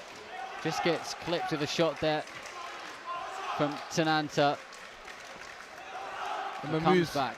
footwork, he's got great footwork, you know, so even when he does get caught with a shot, he's not taking the full brunt of the force. Rides the punch well, doesn't he? He does indeed. But Tananta, it's very dangerous when he starts looping in them big hooks. Do you think Tananta's a tricky fighter to work out, or do you think he's got him already? I feel so. I feel like Mahmoud's got enough experience to be able to just cruise this one. I feel like he probably could pick up the pace on him if he wanted to, but with Tananta, he's dangerous. You know, he's small, he's short, and he's a little bit unorthodox with the certain shots he's throwing as well. You know, so overhands, those are the ones that you don't really see. So yeah, I feel like Mahmoud's got this in the bag, and he's displaying a beautiful array of boxing.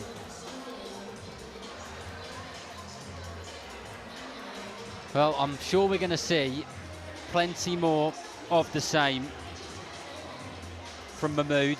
He boxed beautifully on the back foot. Corners, 10 seconds. Everything comes off a jab. And he really varies up the speed and power of it as well. Makes himself so difficult to read.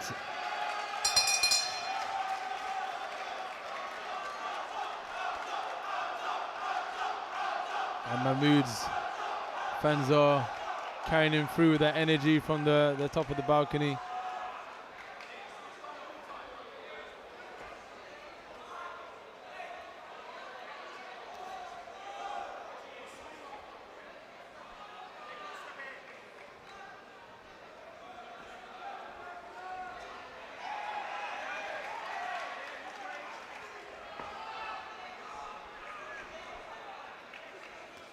Nice work there, lovely from Mahmoud. Doubled a jab upstairs, went downstairs with a right hand to the body. That's it. Great hook right hand right there as well. Just keeping the range, just keeping the center of the ring, working around his man. You know, he's going to go to the left and he repositions. It's beautiful footwork, beautiful range finding as well. He's doing more than enough to be convincing to the judges.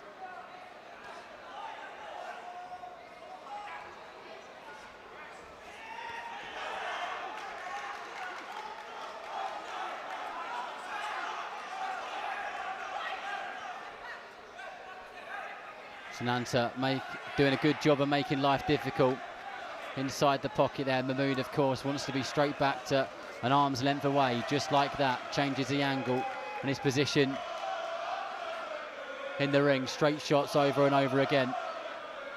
Picks his man off as he comes forward, rattles his head over and over again as he switches stance and back to orthodox.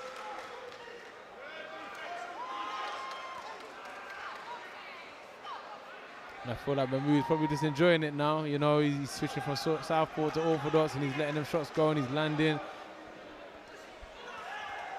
You do get a sense, though, because of the way that he's boxing it, he could find something from somewhere. He just landing with something really clean and crisp, and you just wouldn't see it coming, even though you kind of knew it was coming, if that makes any sense at all. For sure, for sure. You know, and look, he's making it awkward, and Mahmoud, I obviously was looking at Tananta thinking, you know, he's an awkward fighter, but Mahmoud's an awkward fighter. The way he's throwing shots and moving and angling off, it's very hard to be able to box against a style like that, especially when Tananta's very flat-footed and he wants to throw his power shots. As you can see, he's struggling. And look, Mahmoud, I'm impressed because look, he's tucking in there. He's a taller opponent, and it should be harder. Like, he just got caught there, probably just from being a bit too high, chin too open, but he does be defensively responsible when he does get inside. Pitter-patter shots with a little bit of weight behind him there from Hamza Mahmoud. And there's a 10-second clapper yet again. Another brilliant round from the man from Milton Keynes. Tananta visibly getting frustrated. And one of the things actually which Mahmoud does well, and he's done it a couple of times now, is Tananta will have him on the ropes and he'll just start letting his hands go and stuff and grabbing hold of him, and he'll turn away, not enough to be hit in the back of the head, but turn away to kind of nullify the attack and make the referee step in and kind of separate them. Yeah. I've not seen much of that before, but it's quite a clever little tactic. Very clever, and do you know what that is? That right there is experience. You can see that he's been around the circuit a few times because he knows what to do when he is in danger. You know, if you do that in the wrong way, you could probably get caught. You could get caught around the back of your head, side of your head. But the way that Mahmoud's nullifying it, he's wrapping him up, he's tying him up, he's bringing his man close to him, his head's on his chest. He's making it look like a professional display of boxing. Corners, 10 seconds. It is those little details which separate the ordinary fighters from the good fighters, and the good fighters from the great fighters. But this, of course, is such an early stage in Hamza Mahmood's career. Only fight number 3 for him. Hopefully many, many more years to come. Lovely right hand there from the man from Milton Keynes. Can he land another one of those? I'm sure he can. There it comes off a jab. Double jab right to the body. Makes his man miss wildly. And this is the boxing that we like to see. You know, we're talking about the Inoues and the Canelos, and right now Mahmoud's showing glimpses of elite boxing. You know, he's throwing shots, he's in and out. He's even picking the variations, going to the body. And on an opponent like Tananto, if you see his physique, he's very short and stocky. It's hard to go to his body, but Mahmoud's landing. You took the words out of my mouth there when we were saying about the types of fights, and that is exactly it. I love these technicians and the way that they go about their work. We've got it all right now in your call. We had an amazing last fight. We've got this one as well. We've got the technicians. We've got it all.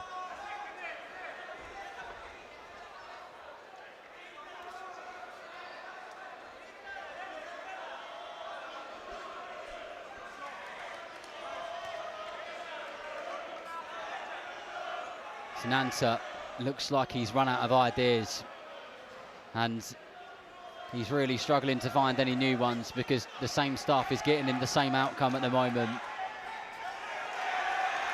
And then more look that Tananta's trying to figure out what's going on, and you know, trying to answer certain questions. Looks like Mahmoud's getting into his flow and his groove even more now. You know, his hands can be down. He's throwing shots and he's slipping and he's rolling, and he's leaning back. He's doing all sorts of defenses that Tananta can't really deal with.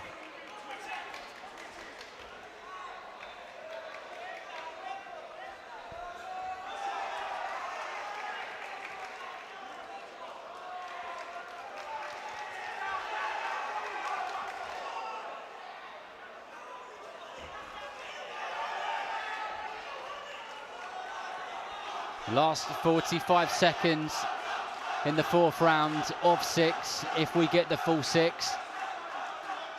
Something which won't slow down or go down is the volume of the crowd who have come here to support their man Hamza Mahmood. They travelled a good hour and a half from Milton Keynes to see their man, and he's putting on a good display of boxing for them so far and giving them plenty to want to come back more for. And I've followed local boxers myself in the past, and it's exciting when you've got a professional boxer who's doing good things and is showing bags of ability and talent. And that's exactly what this lot have got with him, isn't it? Exactly that. He's definitely representing for Milton Keynes for sure. They've come out in full force. He's come out in full force. He's putting on an amazing display of boxing in general. You know, he's not doing too much, but he's doing enough. It's entertaining, it's exciting, and I'm looking forward to seeing him, you know, in his future fights as well. Tananta looks like he's probably defeated in terms of what answers he can give right now. But Mahmoud is getting into the groove, and you know, it's pleasant on the eye. It is, and it's always good to be ringside. The summer will be a little bit quieter than usual on the boxing front because of the World Cup, of course. But we are back next week, Queensbury. Corners, 10 seconds. Ryan Garner's interim world title fight at his beloved Southampton. Round 5. So make sure you tune in to watch that one live on Queensbury, the prelims. And why not get yourselves down there as well? You cannot beat a stadium fight. And what a moment that'll be for Ryan Garner. Well, back to this one. Hamza Mahmood versus Diego Tananta of Peru. Mahmood straight through the middle again with a reverse 1-2. I like that shot nicely. Ooh. Great defense from Mahmood. Nearly made Tananta fall out of the ring. Nearly went then. His head got stuck out the other side of the ropes and he couldn't work out how to get it out, could he?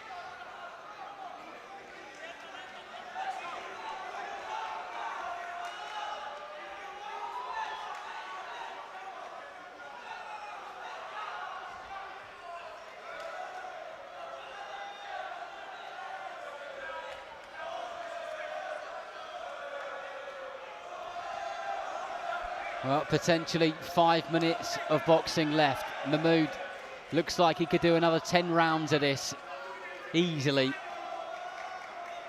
And I wouldn't mind watching another 10 rounds do it as well, to be honest. He's boxed in a great way. He's shown flair, charisma, you know, and style as well. This is the boxing game, but it's also the entertainment game as well. And if you are gonna put on a display like this, you want to be able to, you know, entertain the fans, which he has done. Me and Zach Chelly had exactly the same conversation earlier on. We were talking about one of the fighters earlier on in the bill is because they make it look so easy, it becomes so easy to watch. And that is what Hamza Mahmoud is he's so easy to watch. Exactly. Because he makes it look like a walk in the park. Yeah.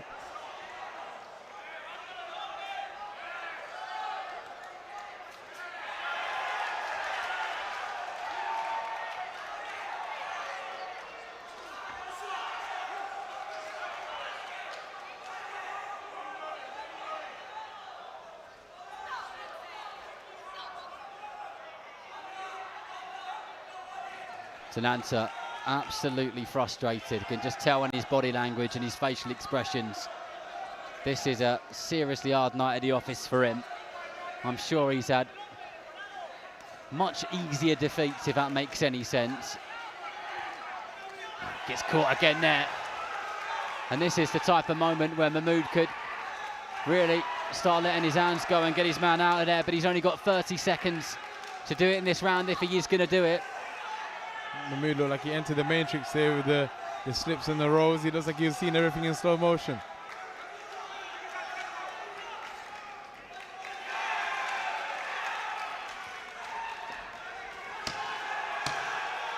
Nice angle changes there to finish the round there from Mahmoud.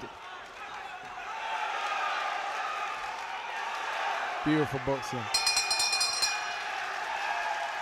But the Warren Boxing Management team have had high praise for Hamza Mahmoud for quite some time. And after seeing him a few times now, I'm really starting to understand why. Obviously, the level of opponent will go up as time goes by. That's only natural. But you can only beat who's in front of you. And I guess if you just keep beating him in the way that he's beating him, he's going places. He's going places, man. He's going very far. It's a beautiful, like I said, I keep saying the same thing over and over again, but can't really fix it over words. It's a beautiful display of boxing, you know. He's doing something so efficiently that his opponent's getting bamboozled, doesn't know what to do, doesn't know where to look. I'm struggling to keep up with it myself, never mind the opponent. Corners, 10 seconds. That's a wonderful way of putting it, bamboozled. That is a word I haven't used tonight. That's it right there. 6th and final that is round. the perfect way to sum up the way that this fight has gone for Diego Tananta in the most respectful way possible. You've got to be some person to climb through those ropes, under those hot lights, in front of those people. And he's given it everything he has, but it just hasn't been good enough. Obviously, you could find something from somewhere in this round, but the more the rounds have gone by, the less and less likely that has looked. As Hamza Mahmoud, in that orthodox stance, changes the levels, and the crowd sing his name once again. I'm just very impressed on how he keeps his range. Look, even when he falls in with a shot, he still keeps his range. You know, once you fall in the shot, you end up falling in range, but he always keeps it no matter what. He's got impeccable footwork. That is proper training ground stuff, that, isn't it? You Really. the repetition he's done with that over the years. That's it. That's muscle memory right It there. is, And that's it. we're seeing it live in the flesh. He's not even thinking about it because it's so fluid. That's it. Nice body shot there from Tananta. Mahmoud comes straight back with 3 or 4 of his own. Nice Great body shot right return. there. Tananta shrugs it off, but I'm not too convinced.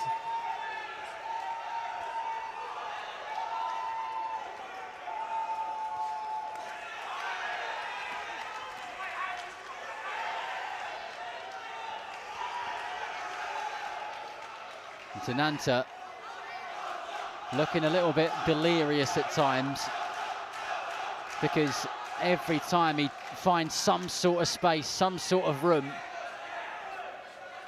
he's met with a barrage of punches once again, and they come thick and fast. And then he's back into this kind of on-guard position and then gets peppered with the jabs. But Mahmoud is brilliant at changing the angle. Very good.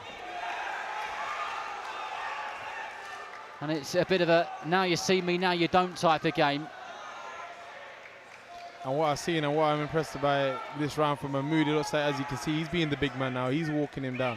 And I think it's because it's the last round, and I think he knows what Tananta can give him, and it's not enough to phase him. As you can see, he's walking him down, catching and shooting. Tananta's done very well not to hit the canvas here, because there were many, not just here, I mean throughout the 6 rounds that we've seen, he's done unbelievably well to stay on his feet and just keep coming back. Mahmood is hitting with lots of very good clean shots. And there were times where he could have really put his foot on the gas and let his hands go, but he's chosen to show his boxing skills off here. And we're going to the last 10 seconds of the round, and the last 10 seconds of the fight, and it's been a great performance from the man from Milton Keynes. And those up on the balcony here at York Hall have got their money's worth, and he's fight number 3 for them, following this young man who is very clearly a top talent. And it's easy to say he's going places. How he deals with the opposition in front of him as time goes by will tell us how far he maybe will go. But I reckon we could see him boxing for an area level title, or maybe even a British title in the next couple of years or so. Time will most definitely tell.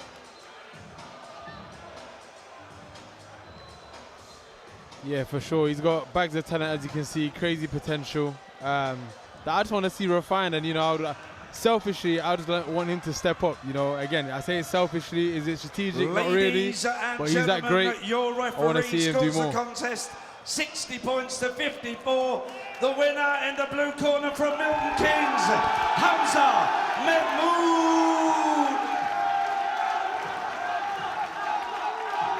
And a round of applause for Diego Tananta.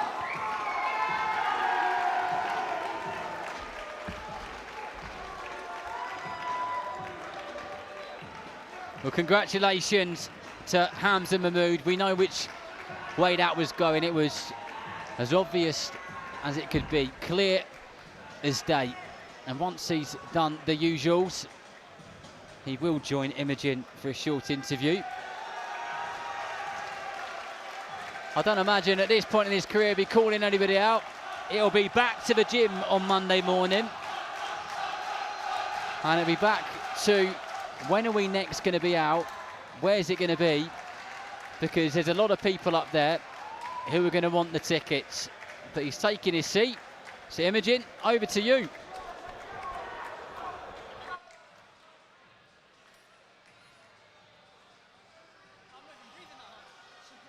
Wow, what a fight that was, and the crowd was amazing. How were you feeling? What was you thinking during that fight? Tell us everything. First of all, I just want to say Alhamdulillah. Thank Allah for being safe after this fight. He's a tough fighter. I knew he was going to look for that shot. But the game plan was to break him down later on, hit him with the body shots, use my angle, be quick with my feet. We knew he was flat-footed, and just, yeah, either stop him late or just put on a class performance. Is there anyone in particular that you want to thank for where you are today? I want to thank my mum, my uncle, my dad, my family, my supporters that are here, my coach, and yeah, but most I want to thank God, Allah, yeah.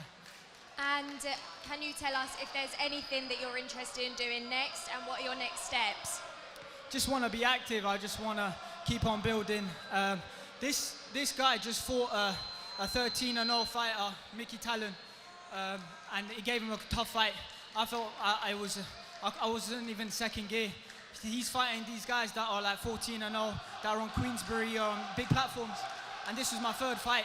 I showed what level I belong on, and hopefully they come knocking soon. Well done, congratulations. Thank you.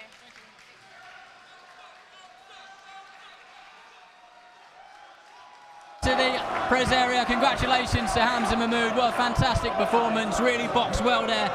And the people who supported him, they got a right old fight and they got a good performance. I'm joined by another promoter, Mr. Johnny Clark. How are you, my friend? I'm good, mate. How are you? Well, I'm all good. Always good when we're at York Hall, such a wonderful venue. But isn't it hot in here tonight? It's very hot. You're right, you're in your t-shirt, look at me. And my shorts, yeah. It's part of the atmosphere though, and it brings that special vibe. I couldn't imagine fighting in this weather though, that's the truth. You know what I mean? Especially under those lights. Look, I've said to some of the people there tonight, and you've been very vocal about these type of shows, how important they are, how much money they cost, fighters' development, etc. It really is the kind of, we say grassroots, but it's the nuts and bolts of boxing, isn't it? Yeah, and it's not just the fighters. If you take Amy Pugh, like I see her practicing at my show, you know, watching ringside, then I see her in the ring, and you know, you had another referee scoring it for her, and now she's in here doing it herself. So it ain't just the boxers that get the chance, it's the referees, you know, and it's the grassroots, and it does need a lot more support, because I'll tell you what, this has been a brilliant show tonight. I really enjoyed myself, and I'd come back, you know what I mean, as a paying customer.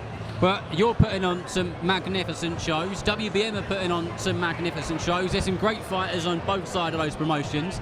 Forgive me for this. It was just a thought. It was a little seed in my mind, a light bulb moment.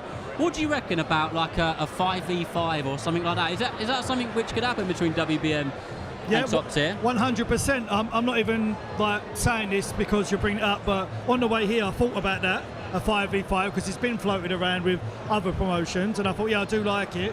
And as soon as I sat down, Bobby mentioned it, and then you posted it, and then Sam tweeted on it as well. So I thought, no, listen, it makes sense, because the only way these shows can kind of break even or make sense doing is if you've got two sides of the fight paying in. So a 5v5, a 7v7, it makes sense. Yeah. I mean, I never thought that we would see it with Eddie and Frank. Yeah. When we saw the 5v5. Now Eddie might not agree with it, but it was absolutely magnificent, because it ended up being 10-0 to Queensbury, didn't it? But it made a great spectacle. Do you think it could make the same sort of spectacle? Obviously at a different level, but places like this would be rammo, wouldn't they? Yeah, but the fights will be just as good. And if I'm honest, like my shows, I have that many 50-50s on it anyway, and like you see here tonight, but what it will bring is like more competition. No, I want to win, Ned want to win, the boxers want to win against them, so I think it'll bring more spice, yeah. Do you think it would be good for fighters' profiles, not just for the kind of promotion itself, but it would, because you've got a certain amount of followers and people who will religiously be at your shows, haven't you? Yeah, and then 100%. The WBM guys have got ones that have come to those, because it's a bit of a mix of both, isn't it? Yeah, more eyes on them the better, that's what I say. And listen, it's not that boxing's boring, but it's also nice to spruce it up. Where do you come from, John? Talking to man. Now, I don't know how much about you heard. We were talking 5v5. Obviously, all friendly. So a 10v10. A 10v10? Yeah. I think I can do it. I think I can fill it. Yeah. They're up for it. Are you up for it? Yeah, just do it. I've got a venue in mind. Yeah, You're up for it? Yeah, a new one, isn't it? Is it a new venue? Yeah, new venue. Yeah. 100%. It makes sense. Listen, we're the biggest. We're the two biggest going anyway. Yeah, and we've got the best Might fighters. as well have it doing it. Exactly, we've got the best fights and the best fighters. Yeah. Is it an easy thing to put in place, or is it logistically a nightmare? Listen, I think. Listen, I know John. He's friendly. It's easy. It's up to the fighters whether they take the fights, but for our side of it, we say yes now. You know what I mean? Yeah. Would it end up being here, do you think? Do you think it'd end up being here? Bigger than here. Yeah, it'd be bigger than here. It's got to be bigger than here. Yeah, I think so. Bigger venue with a bit of aircon. Copper box. Yeah, so loud in here. Yeah, my ears are definitely from 32 tons fans. I tell you, we've had absolutely everything in here tonight. We've had saxophones, we've had drums, we've had good fights, and we're ready for our next fight. So over to Mark Burdis.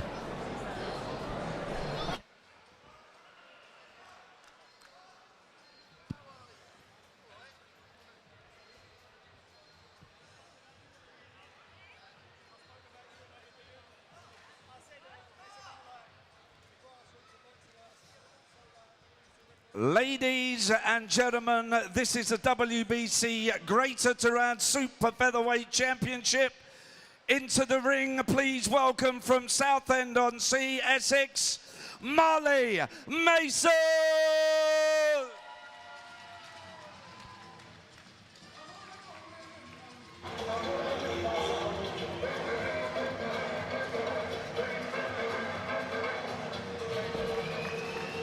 Well, the action continues.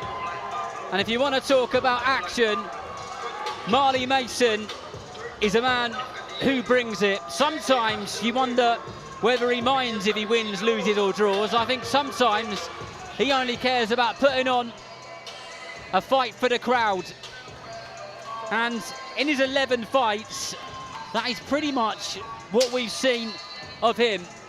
So we'll see if he's got the same attitude in this one tonight. And please welcome into the ring from Switzerland, Abner Jeshari!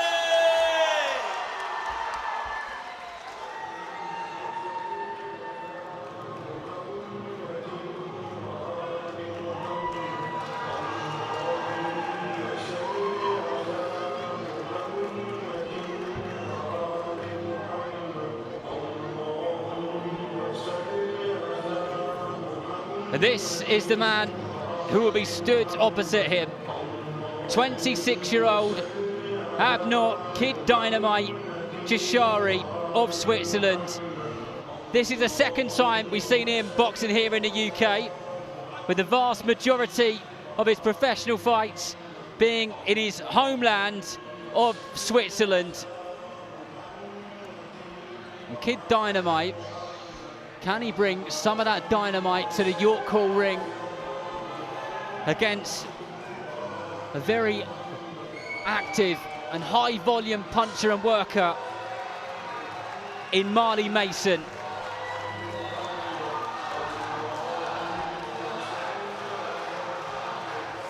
Ladies and gentlemen, our next bout this evening is 10 3-minute rounds for the WBC Greater Turan Super Featherweight Championship. Your officials have been appointed by the World Boxing Council. Your WBC supervisor is Debbie Downs. Your timekeeper at the bell is John Smith.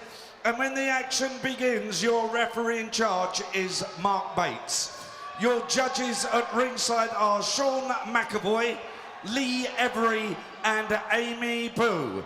And now to introduce the contestants. Firstly, fighting out of the red corner, with 6 wins, 1 by way of knockout, 4 losses and a draw. Weighing in 132 pounds 6 ounces, and tonight he wears the red, black and gold shorts. Please welcome from Southend-on-Sea, Essex, Marley Mason!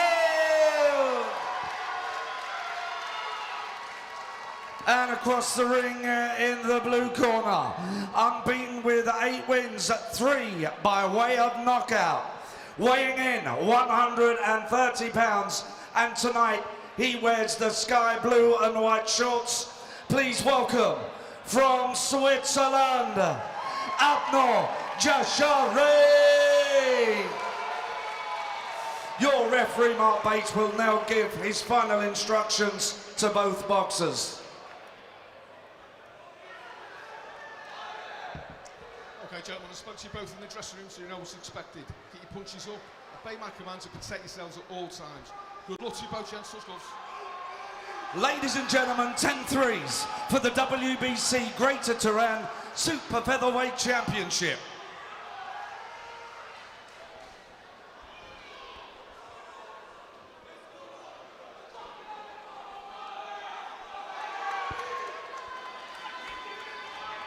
Seconds out, round 1. Well, it's our second title fight of the evening here at York Hall, and if it's anything like the first one we had earlier on, then we are in for a treat. If you're just joining us, welcome to ringside. You're joined by myself, Darren Rees, and I have a new co-coms with me, Casey Kadimi. I've had Zach Chelly with me tonight. I've had the Cannon, Ezra Taylor, and now I have Casey Kadimi. Always good to see you. Are you ready for some action, my friend? Likewise, thank you for having me, and it's a pleasure coming to watch being part of the WBM show. You know, yeah, another great fight. It's been a cracking fight since very early, and this is going to be another amazing fight. Two warriors. Well, let's hope that is it exactly, and it's always a pleasure to have you here on the commentary table. So just to inform you, Abner Jeshari, for those watching at home, in those sky blue shorts of Switzerland, and Marley Mason in the red, black and gold shorts. Both fighters just trying to feel each other out a little bit at the moment. This one is scheduled for 10 in the super featherweight division. I'm not sure whether we'll see all 10 rounds. Nice body shot there from Marley Mason. They're both two fighters, and I think having two fighters is going to be a war, and we can already see this from the first round. Mason landed a nice right hand on the cheek of Jashari. Kind of shrugged it off and then got straight back to work. Jashari needs to get that jab going just like that, because when he does, there you go. There's the work which we're used to seeing. 1-2 upstairs, left hook to the body. Finishes it with a right hand upstairs.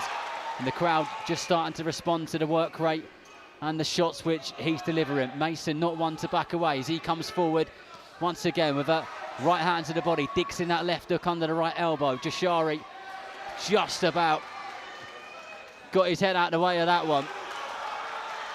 Great combination by Jashari.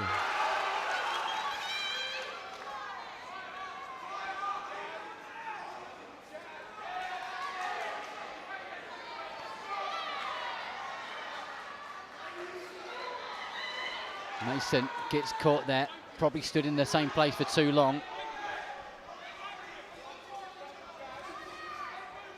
The left hook comes over the top from Marley Mason. Oh, great right hand from Jashari, but then he went back on the road. And I think, Casey, where Mason scored, they were beautiful shots there from Jashari. Marley Mason did well to keep on his feet there. He got caught with 3 big shots. And that bell couldn't have come at a better time, right? What a round. I'm telling you, I've seen Marley for years. I know Marley, and I've seen Jashari from my last fight. I think a couple of fights before we met, and I've seen both their work. Like I said, they're two true warriors that want to fight, and it takes 2 warriors to put a great fight on. I've seen Marley Mason box many a time. And of course he always wants to win, of course he does. But I think sometimes he just loves being a fan-friendly fighter. But for me, Casey, what I'm seeing is some good work from Marley Mason, but then he stands he stands still for too long, and that's when he gets caught. Corners, 10 seconds. Exactly right. I believe that's what Mason needs to do, is land and move. But like I said, Jashari can punch, and I know Marley got great chin, but Jafari just showed himself he can punch, because I ain't seen Marley move with getting caught like that.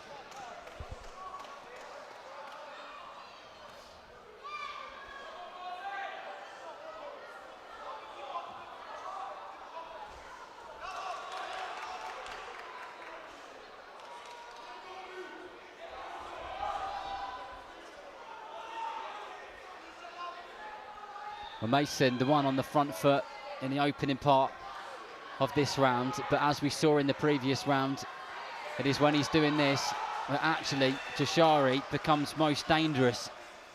It's when he starts letting his hands go like that, and that left hook to the body under the right elbow. Can he follow up on that? It's if Mason finds himself in a dangerous position in the corner or on the ropes for too long, that's when Jashari's going to become really dangerous. He tucks up nicely. Mason for a good 1-2 upstairs and the left hook to the body.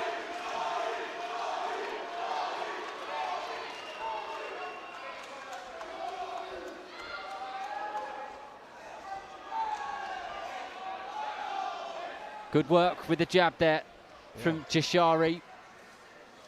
Yeah, I believe Marley could not be in front of him in the range and throw a lazy punch, because the moment he throws a lazy punch, and Jashari takes advantage of that.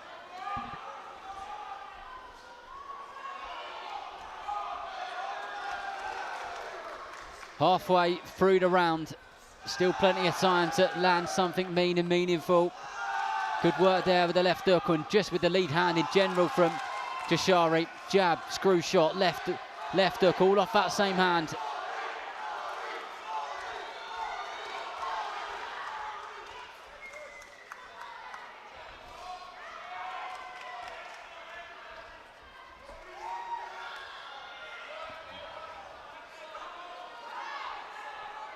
Mason just trying to pressurise Jashari.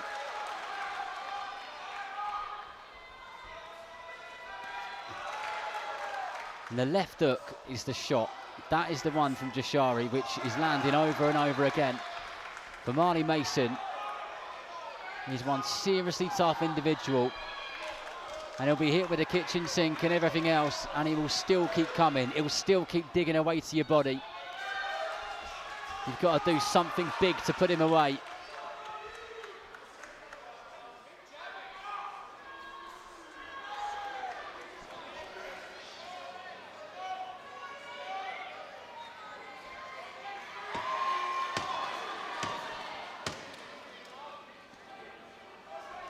Well, last few seconds then.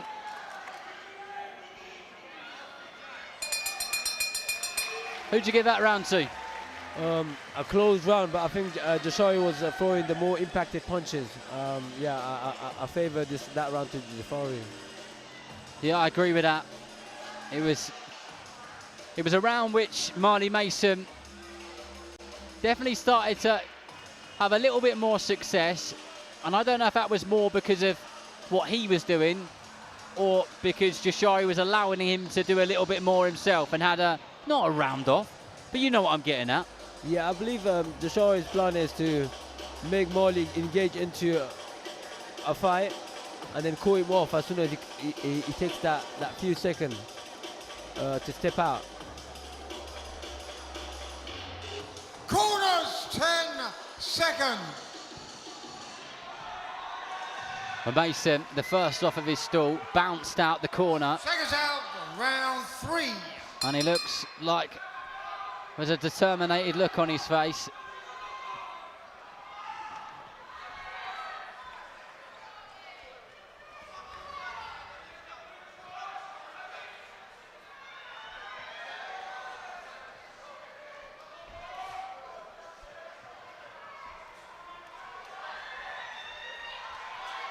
And this is where Jashari has been dangerous, when he tucks up and you think nothing's happening, and then he'll come out with 4 or 5 shots just like that.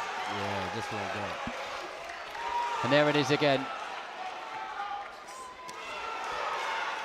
Mason caught a couple of times there, bites down on his gum shield, gets straight back to business. Double jab, lead uppercut.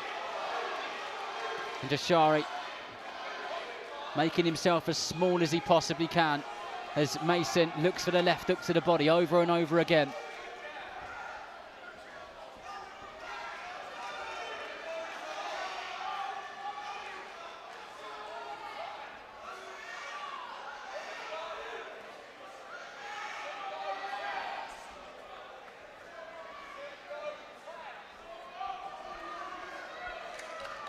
Do you think Mason's got the tactics right here, Casey?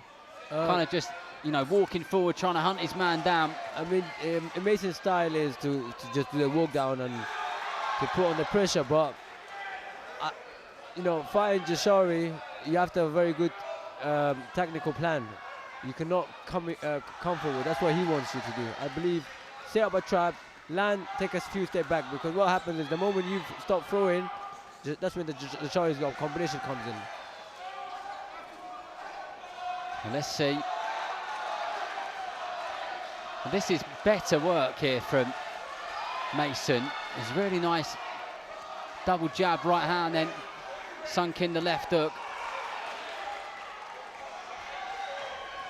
Good work to take the shot away from Mason with his feet from Jashari.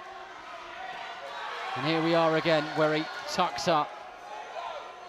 But Mason doesn't really seem phased, but he did walk straight into a stiff jab there, which stopped him in his tracks for the shortest period of time, and he's straight back to it.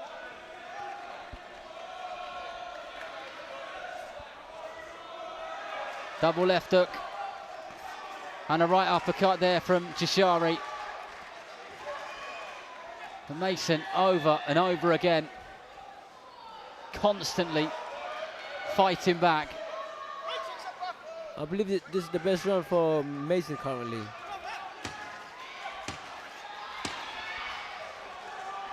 The last few seconds of the round then.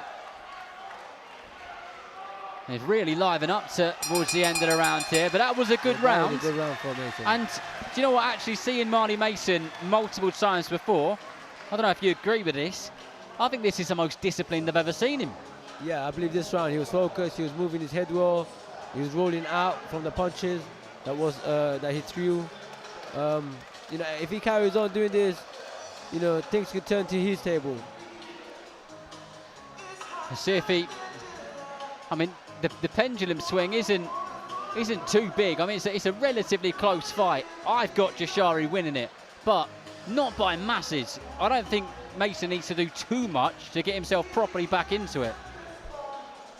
I mean, it's a close fight. Every round's been close, but I just believe that the last round Mason had it based on the pressure and the amount of punches he threw.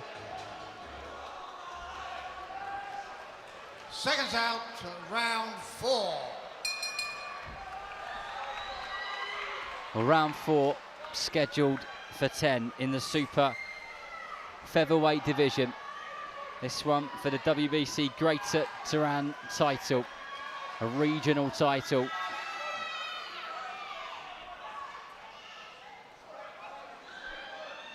Mason straight back into place, which he seems to like, which is in between being on the pocket and mid-range.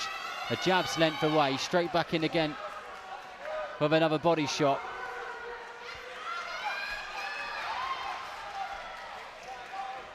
That was better from Mason. He didn't move back in a straight line. He kind of changed the angle, and that meant that he didn't get caught with the left hook.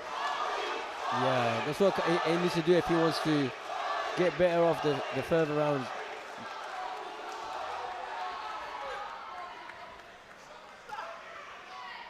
Mason loading up on the ropes here. Right hand to the body, followed by another one. He's just got to be careful of that left hook of Jashari. And that right hand which follows, that was quick. That was good work there from the man from Switzerland.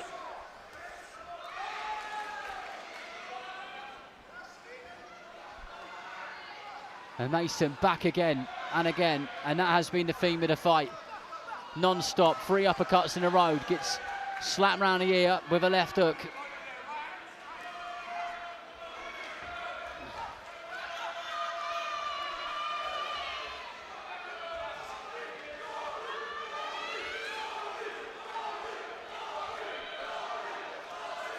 Lovely shots there from Jashari. It's a beautiful 1-2. Lead uppercut, missed with the right hand on the end, but the 3 of them before landed beautifully. But Mason, once again, just keeps walking forward, keeps throwing his own shots. There's that right hand to the body once again, and the left hook. And he's really giving Jashari absolutely an answer to every question which he's chucking at him. Yeah, that's where Marley needs to move once he landed. And the reason he's not moving his head is because either he's tired or...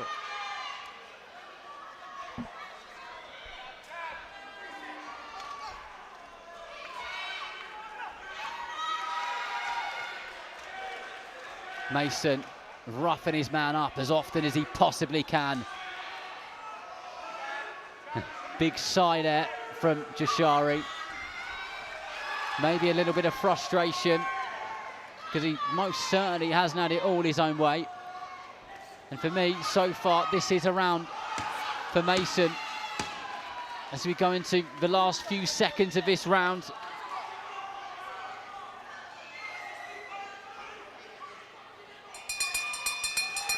Very good round. Good exchange from both the boxers. Very good round, I believe. What's working for Marley Mason? I think experience. I mean, he's got a lot of experience in the combat sports, in the kickboxing. He's been a kickboxer prior to boxing, and I just think, you know, he's got a heart and he's been in deep water, so the experience is helping him. Did you guys once share a gym together? Yeah, we used to train back in 2019, 20 it was, during COVID. We used to train together, all of us, me, him, and Frank Arnold. So yeah, I think I remember. I remember actually, yeah. I mean, yeah. I've seen Marley. He's a great fighter, and he had a lot of tricks under him that he brought from kickboxing career to the boxing. So yeah, but he's got a lot of experience. So hope, you know. Seconds out to round 5. Well, halfway then, round 5 of 10. Mason just trying to push Jashari back for that double jab. And I think he's made it very, very clear that he ain't going anywhere very easily.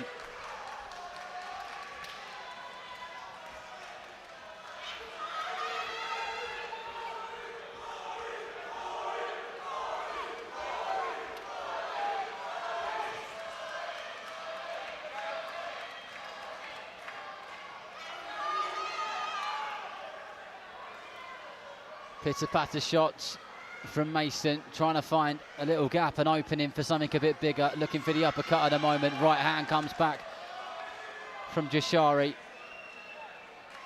And I think, Casey, that Jashari has success with those 1s and 2s, but then they kind of step off. Those second phase of attacks, they're needed, aren't they? Yeah, 100%. The second phase will make it a lot more clear to the judges that he's scoring more shots, you know, and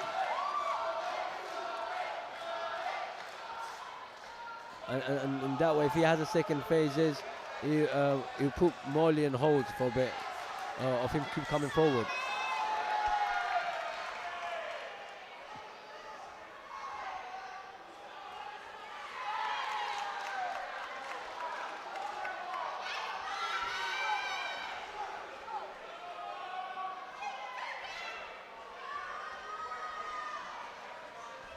Jashari trying to control the fight. With not even just with the jab, just with the lead hand, just those little touches. And every now and again, he'll throw a vicious left up. Oh, that was a good shot. Nice left uppercut, straight on the inside, followed up with a right hand. But once again, I'm repeating myself here because Marley Mason is repeating himself every time that a decent attack, which is dangerous, comes towards him, or he gets caught with the shots, he just keeps marching forward. Over and over again.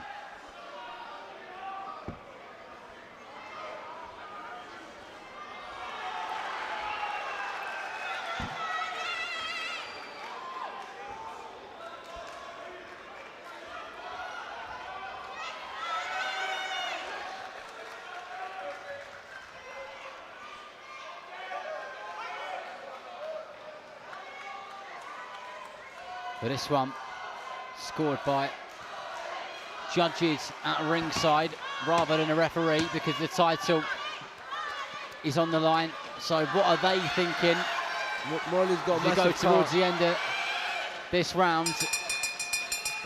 And I think actually Jashari's starting to tire a little bit now. He looked fresh obviously in the first couple of rounds, but it's been a few kind of deep breaths. And he's kind of working through an open mouth. Exactly, but I think he once he finds his rhythm, I think once you get your rhythm, you get to be comfortable with the rate, and that's what he needs right now. Since he find his rhythm, I mean, he's landed some good combination, and he's cut it Mason on under the right eye. We're just observing the body language of Abner Jashari over there in the blue corner. There's definitely some heavy breathing going on, and I guess it's just the sustained pressure from Marley Mason, who hasn't really taken a step back throughout the whole fight. Even when the punches have been round 6. Even when the punches have been coming at him, if anything, he'll stand on the spot. Has Marley Mason grown in a bit of confidence? Does Abner Jashari need to find a little bit?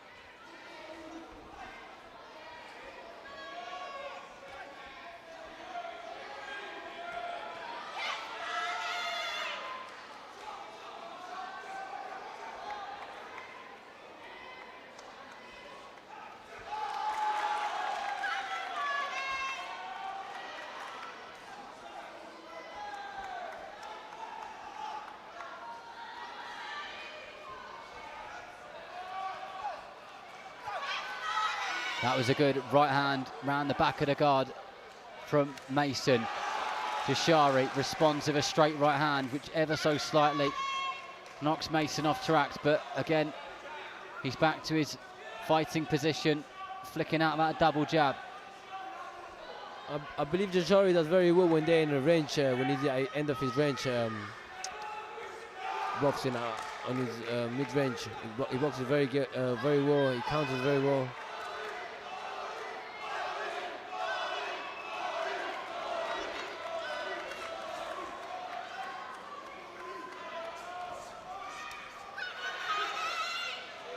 And actually, the frustration from Jashari is making him throw a few more venomous punches.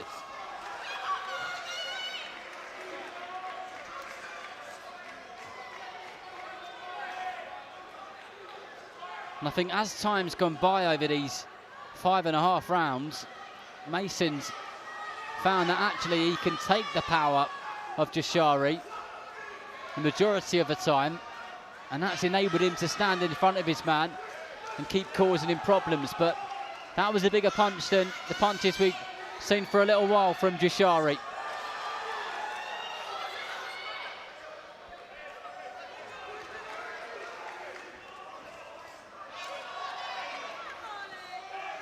Nice lead uppercut, straight up the middle of the guard.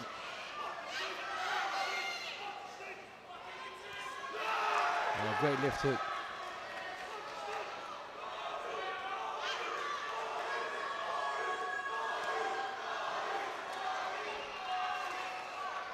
Another good left uppercut from Jashari. That's a shot which is working well for him in this round, but he still has someone storming towards him constantly, and he must be thinking, what have I got to hit this kid with to make him take a step backwards? Yeah, Hawley's a very conditioned fighter.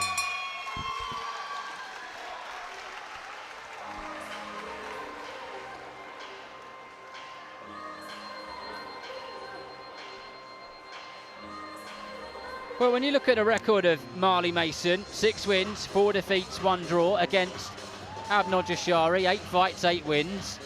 It looks like it shouldn't be as well matched, I guess, as it's turned out to be, because they're actually a really well matched pair, aren't they? No, 100%. But Marley's, if you look into deep Marley's record, Marley has a kickboxing career as well, and that has done very well. And as for money title fight in the pro game, so it is Jashari is a young prospect coming up with a great record, and he's looking, he's moving the right way, and it's a great opportunity for Marley to prove himself, to put his hand on the title. So it's very well matched. This has been a good matchup. 4 rounds to go.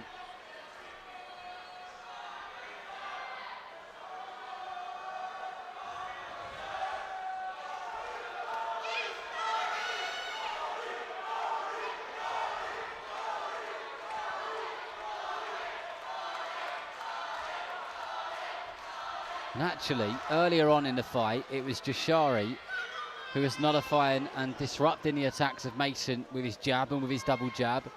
And actually, as the fight has gone by and we've gone into the latter stages of the fight, it's Marley Mason who's doing really good work with stopping the attacks going any further with his jab. And that is a wicked left hook which Jashari throws.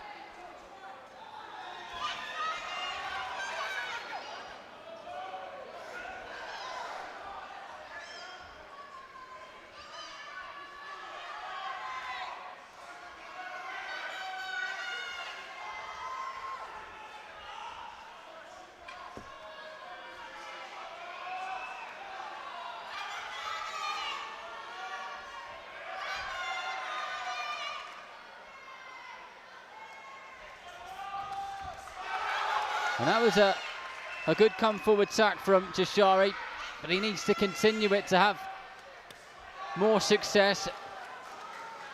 I think at times he's probably admiring his work a little bit. Yeah, I mean, if he had that, like you said earlier, if he had that second phase, things will work out very well for him.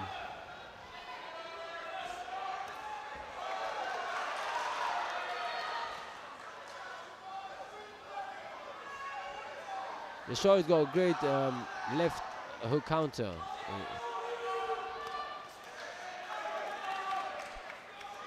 He's landed that hook counter so many times, but I think from his body language, it's like he's expecting it to do a bit more damage and have a bit more of effect than it actually is. And in the opening round, he threw it, and the legs looked like they went wobbly just for a tiniest little second. And Marley had to find his feet again, but it didn't take him long, and he was back to business. But he takes the shots well, he rides them well as well. When Jashari comes forward with 3s and 4s, Marley Mason now does some good work with his head, where he just completely takes it off the line and makes himself so much harder to hit. And that must be the advice which has been coming from the corner.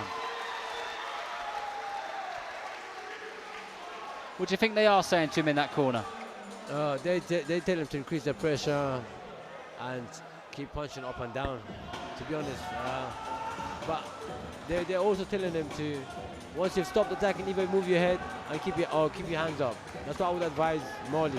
Once you've stopped your combination, either move your head side to side and have your hands up, because Jashari throws a great combination as soon as Marley stops. Well, very animated in that corner, nonetheless. I think they've really gauged that he could end up winning this. Corners, 10 seconds.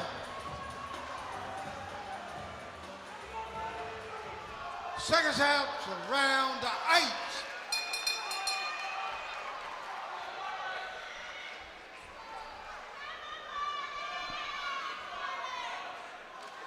Nice jab straight down the middle there from Marley Mason, and the sweat bounced off Jashari's head as a 1-2 landed again.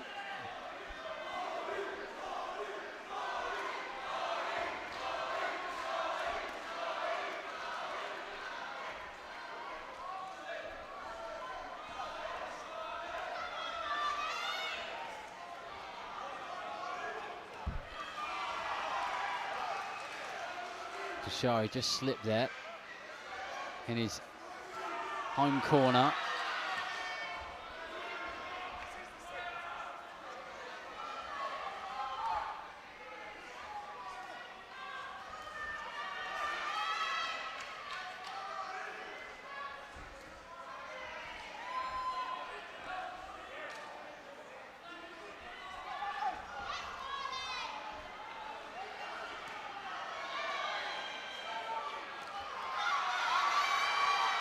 Good pressure from Mason.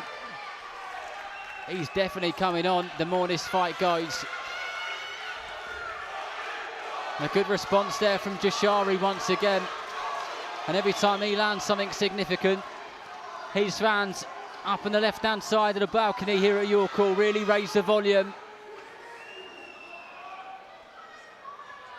Jashari's left hook has been causing some damage to Marley's right side.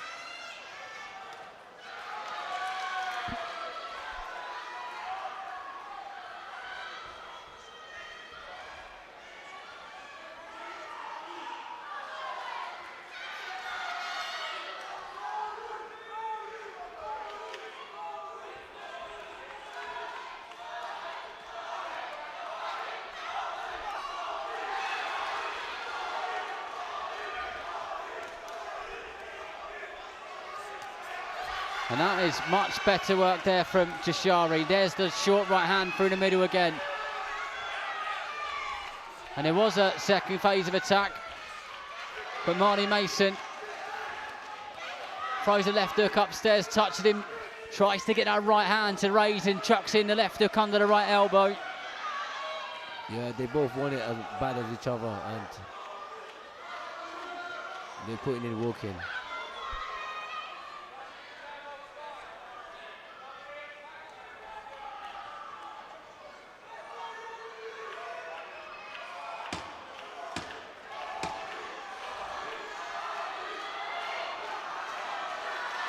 And a strong end to the round from both fighters. And I feel like Abnor Jashari maybe sensed that he needed to do a little bit more there, because we started to see a bit more at the end of that round, didn't we? Yeah, I mean, look, he is landing the clear and more impact punches. I have him high on the I have him high on the scorecard, but let's see. 2 rounds left, 9 and 10.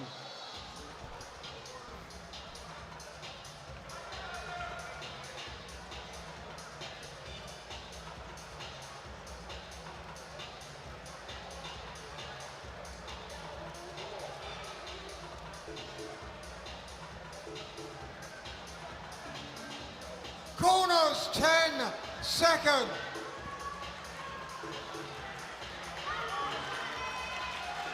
Seconds out, round 9.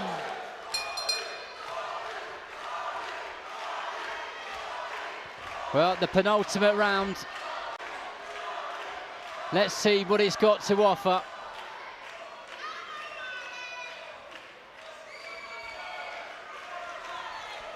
Marty Mason kicking off this round in exactly the same way he has every single round previous. And actually, the work which these two have done, they're still boxing at a really good tempo.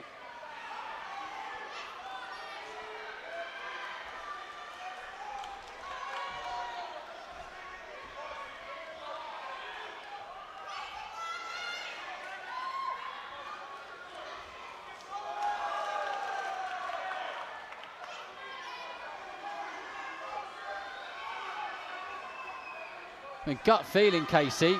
At a moment, who are you giving it to? This round or the whole fight? The whole fight. I've got Jashari ahead. It's a close fight, don't get me wrong. Very close fight, but I feel like Jashari is a round or 2 rounds ahead.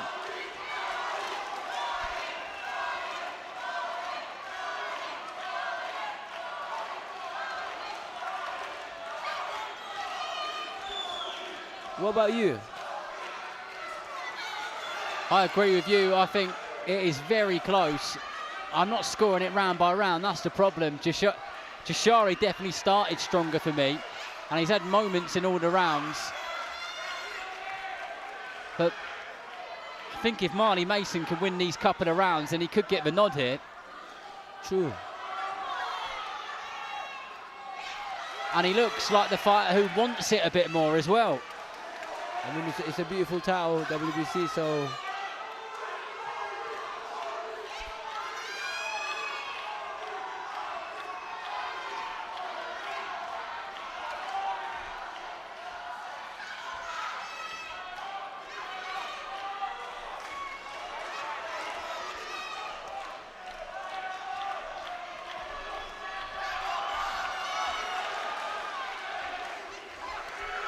Jashari boxing well on the back foot with his back against the ropes. Marty Mason, shots just on the belt line, then sticks a couple of them upstairs. Just walking his man down non-stop. That's all he's done, is just keeps walking him down. And that crowd who are here to support him are just waving him on, just gesturing to just keep moving forward. I don't think they need to do that. That's exactly what he's going to do.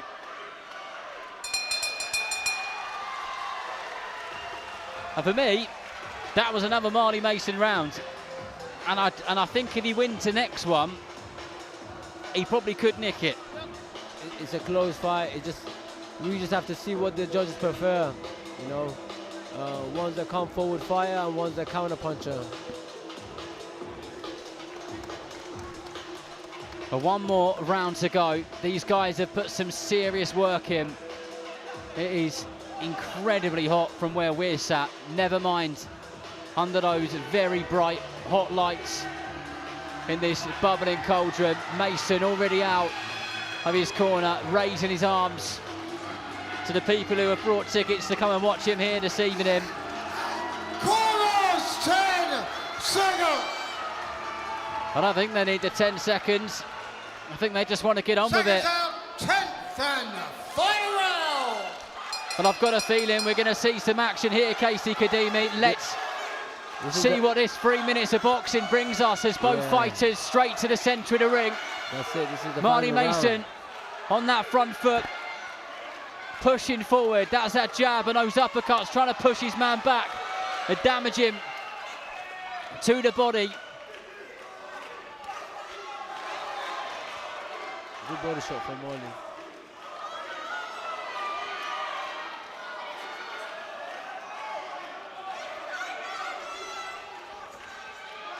And all the action which has happened in this fight, Mark Bates has barely had to do a thing. What a pleasure this must have been for him to referee. He's not had to warn anybody, he's not had to get involved, he's barely had to break them up. Two very good fighters, and they're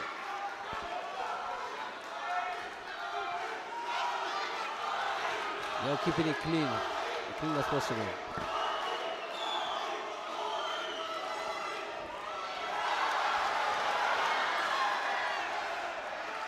Well, time out there. Jashari turned his back and got clipped with a right hand to the back of the head. Mark Bates just having a word of him. That definitely wasn't intentional.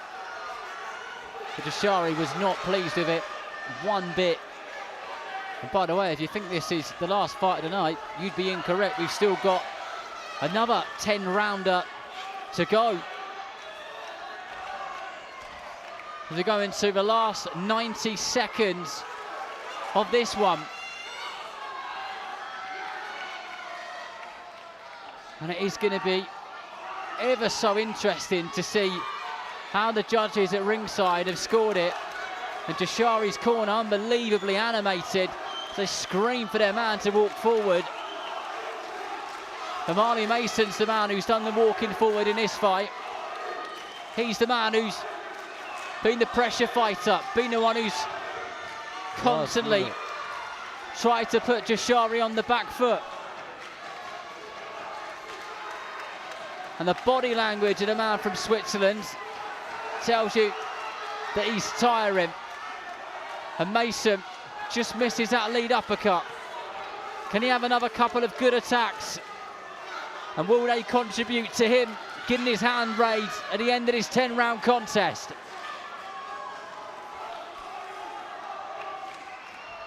Both true warrior. They've given everything they had, you know. A true warrior. They both deserve a big applause. Should be proud of himself.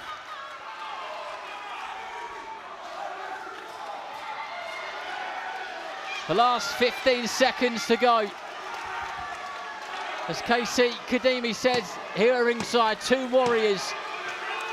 Shinari holds his hands up like he's already won the contest, but Marley Mason doing exactly the same thing as he has from the opening bout.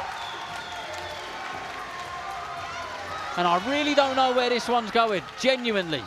It's a very close fight. Like I said, it's what the judges prefer. Very good fight.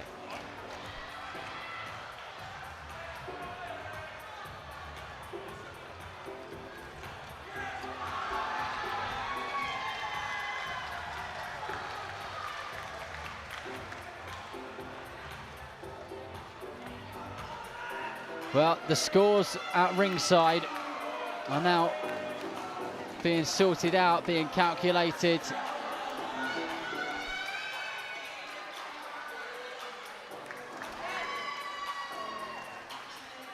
And Marley Mason's team just letting him know, no matter what happens, you put in one performance there, young man, and a performance to be proud of.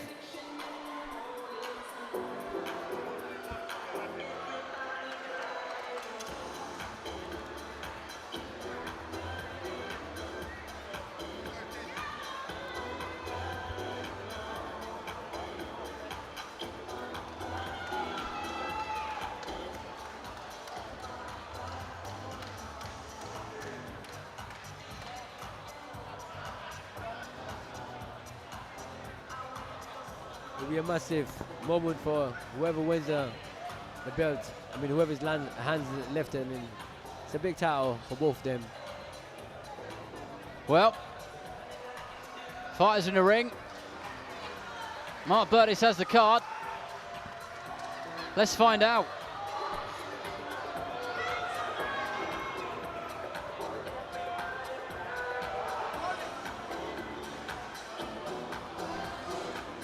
Ladies and gentlemen, a round of applause for both boxers. We go to the scorecard. We have a unanimous decision. Judge Sean McAvoy, 97 points to 93. Judge Lee Every, 97 points to 93. Judge Amy Boo, 97 points to 93. The winner and now the Greater Tehran Super Featherweight Champion. In the blue corner from Switzerland, Abner Jashari. Well done to Jashari. You know, like I said, it's what the judges preferred. They both put on a great fight. Who will be presented with the WC belt by Debbie Downs. Well, Abner Jashari gets it 97, 93, 3 times over. Marley Mason feels absolutely gutted, and I can understand why. It was a close contest, and it could have gone either way, that. I thought all judges saw it exactly the same, but actually, I thought they might have been a little bit wide. I mean, like I said, it's what the judges preferred. I mean, Marley Mason put a great work on, put very high pressure on, but I think the judges preferred the counter shot, the more cleaner shot that was coming from Jashari. And tonight was the Jashari's night.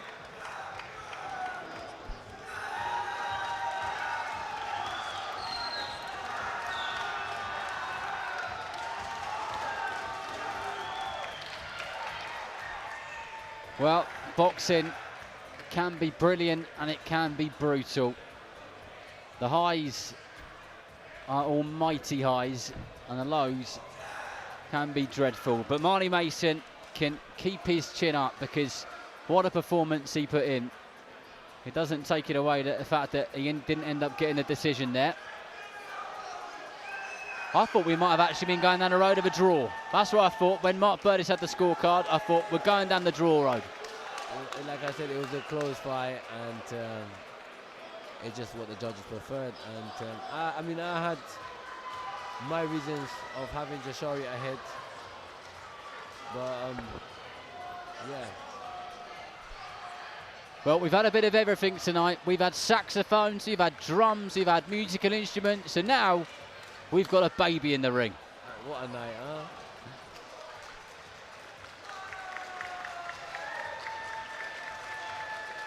Big family moment for Abner Jashari. Proud moment for Jashari, yes, proud moment. And having his kid by his side, winning the belt. This is the greatest moment for a fighter. I remember winning my first fight, my first title fight, on my 8th professional fight for WBO European. It was exactly at the Yoko place, and what a night it was. Well, Abner Jashari is with Imogen, so over to you. What a fight, amazing atmosphere. Your first belt, how are you feeling? Yeah, first I want to say Alhamdulillah. God gave me everything, you know. Takbir! Allahu Akbar! Yeah, the opponent was very tough. Yeah, but Alhamdulillah, we win. And what can we expect from you to see in the future? Yeah, you know, I want the big names, you know. I can't wait to fight with the big names. Yeah, I'm coming for everybody, you know. Congratulations, well done. Thank you. And I want to say big thanks to my coach, Angelo Galina, Troy, and British Boxing Club in Dubai. We have 5 weeks of hard preparation with my trainer and other trainer. We will come for everything, 100%. Thank you. Big thanks to you guys. I love you. And the most important, my family. My wife, she supports me a lot on my shoulder. Alhamdulillah for everything.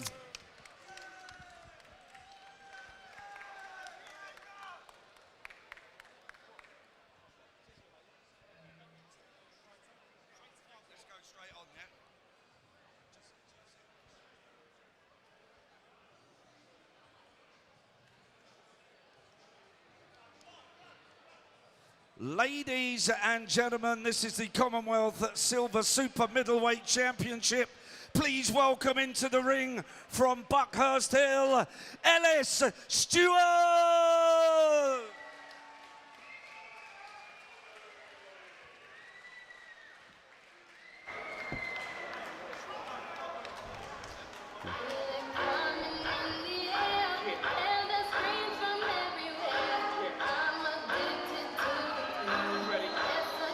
Well, here comes 27-year-old Ellis Steward from Essex. Boxes out of the Essex Fight Academy under the watchful eye of his father, one of the most knowledgeable and respectable boxing coaches in the country, Terry Steward. This is a big night and a big moment for him. And please welcome into the ring from Bromley, Kent, James Hitman Hawley!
Well, he was waiting for the moment.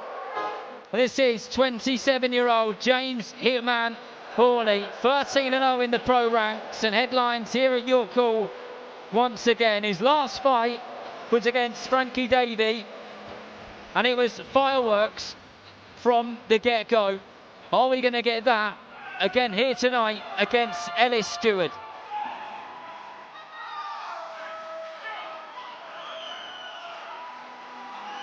Ladies and gentlemen, our next bout this evening is a 10 3-minute rounds contest for the Commonwealth Silver Super Middleweight Championship. Your officials have been appointed by the Commonwealth Boxing Council. Your supervisor is Debbie Downs. Your timekeeper at the bell is John Smith. And your scoring referee in charge of the action is Sean McAvoy. And now to introduce the contestants. Firstly, fighting out of the red corner with 12 wins, 2 by way of knockout and a single loss, weighing in 167 pounds 4 ounces. And tonight, he wears the white shorts. Please welcome from Buckhurst Hill, Essex, Ellis Steward! And across the ring in the blue corner stands the champion, with an unbeaten record of 13 wins, 1 by way of knockout, weighing in 167 pounds 4 ounces, and tonight he wears the grey and the yellow shorts. Please welcome from Bromley, Kent, the Commonwealth Silver Super Middleweight Champion, James Hitman Hawley! Your referee, Sean McAvoy, will now give his final instructions to both boxers. Okay, lads, 10-round contest. Keep it clean all the time, keep yourself protected all the time. Touch gloves, here we go. Good luck, lads. 10 threes for the Commonwealth Silver Super Middleweight Championship.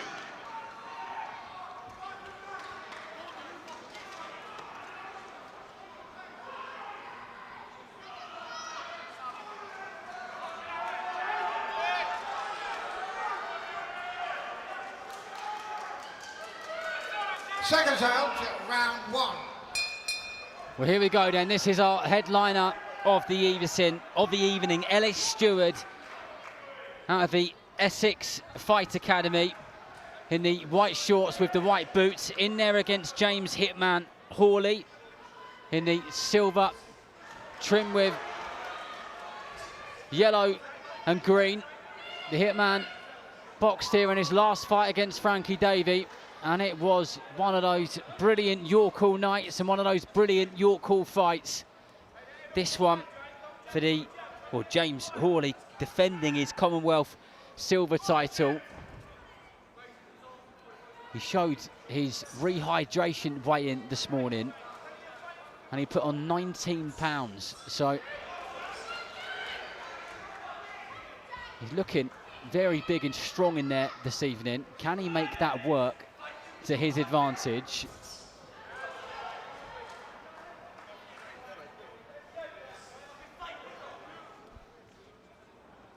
We'll have to wait and see. Well, I've had some co-commentators tonight. We started with Zach Chelly, then we had Ezra Taylor, then we had Casey Kadimi, and now I've got Fred Warren.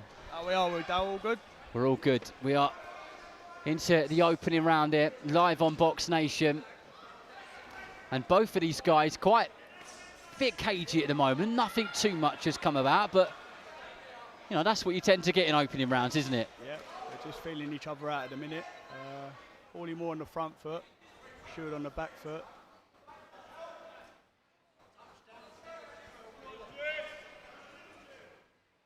Neither fighter looks like they're too keen to commit too much at the moment. And I think this might be a bit of a battle of the jabs until I think the right hands start going. I think both fighters trying to cause a reaction from one another so they can pounce on one another. So, lovely jab from Hawley.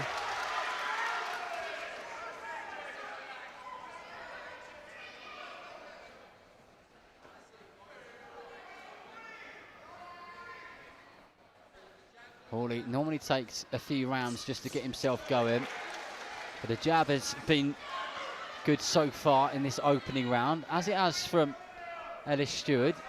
His stablemate Brad Paul's watching from ringside.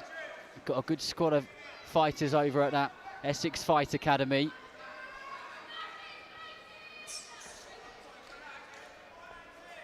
Yeah, lovely composed by Hawley here. Working lovely off the jab, controlling the fight first round for a minute for me.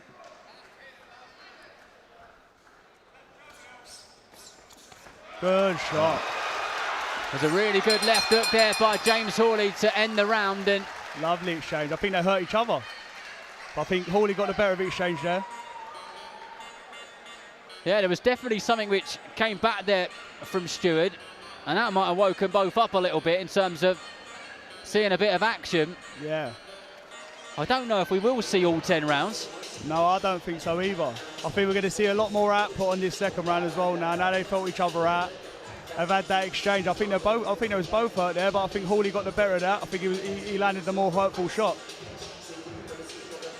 Well, how will the second round in this Commonwealth Silver contest open up like? Just observing the body language, both looking very calm. So other teams in those respective corners. Second. Hawley, the first one out of his seat. Yeah, great first round for Hawley there, having one up there. Seconds out to round 2.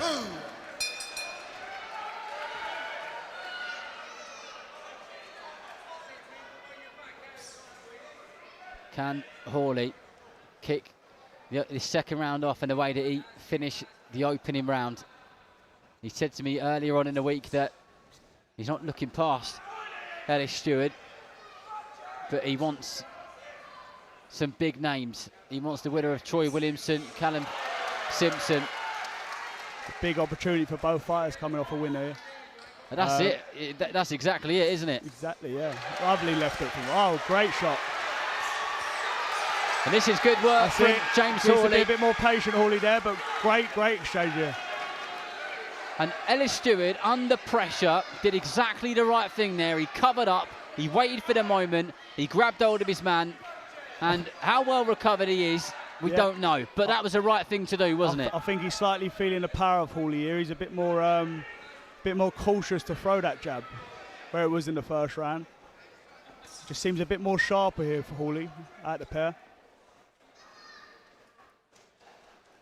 He puts the work in, does Hawley, in those training camps, as does Steward. It's a problem with Steward. When they're coming on the inside, the hands are down, the chin's up in the air. So that's why Hawley is getting the better of the exchanges. He's changing his levels when he's fighting on the inside, and that's allowing him to land that left hook.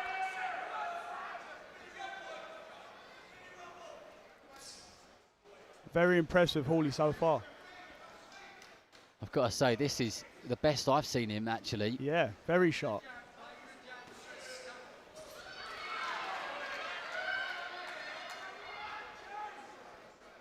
Working nicely off the jab. I think Ellis needs to show a bit more feinting. Oh, lovely right hand from Hawley. Here we go. Well, it was a straight right hand from Hawley, then landed a right hook, and Steward again grabs hold of his man, regroups, recomposes, and then straight back into that kind of on-guard fighting stance, ready to go again. I do get the sense that either of these could land something at any moment, though, don't you? 100%. Like I said, I think it's lovely. I think that's better from Steward. I think he needs to show a bit more feinting, cause a reaction from Hawley, then pass it. There we go. That was it. Exactly that. He feinted with the first one, didn't he? And then landed a light jab and a heavy right hand over the top. Lovely, beautiful right hand there by James Hawley. He lunged straight into it. And Ellis Steward is again doing the right thing. He needs to be patient here, Hawley, now. He needs to be patient. Has got a few seconds to finish the job better, in the second round. Maybe the bell will come at exactly the right time for Ellis Steward, but he was a peach of the right hand. Yeah, I think his legs are gone. And that bell couldn't have come at a better time, could it? No, it couldn't have. That was a lovely right hand from Hawley. I think the more fights Hawley's had, especially at this level, the power showing, but this is the best I've seen him. It's the most composed I've seen him. Very composed. It just shows how much experience he's had. Well, 30 seconds longer, that could have been a completely different story. But saying that, Ellis Steward still had his wits about him, because 3 or 4 hooks came his way, and he bobbed and weaved under all 3 or 4 of them. Yeah. Thankfully for him, of course. I do think that's the thing where Hawley is coming into these title fights, and the opposition is going off. When he does land, he's a heavy hitter, but when he does land and hurt his opponents, he needs to be a bit more composed instead of swinging them haymakers. Round 3. But very, very impressive James Hawley at the minute. 2-0 at the minute, and that's a 10-8 round. He's so relaxed, Hawley. Well, that is when the shots come. The more relaxed the fighters are. I think we need a bit more footwork from the Steward. I think that's how he got caught with the right hand. Very flat-footed in a minute. That's better. Well, Hawley will be ultra confident now, and that's another big, 2 big It just hooks seems there. like a stronger person here. But Steward, he's still composed though, isn't he? Yeah, he's very composed. He's calm still, he's hurt. Lovely shot from Hawley. But I think the referee is going to want to start seeing something a bit more back from Ellis Steward, isn't he? Because he's having a very close look at him. Hawley knows that. Yeah, he's growing in confidence every minute that this fight goes by. Stewart's still there. I mean, Hawley can't make any mistakes here. He's there to be taken out, but Stewart's still dangerous. He's still composed, and he's still throwing back on the exchanges.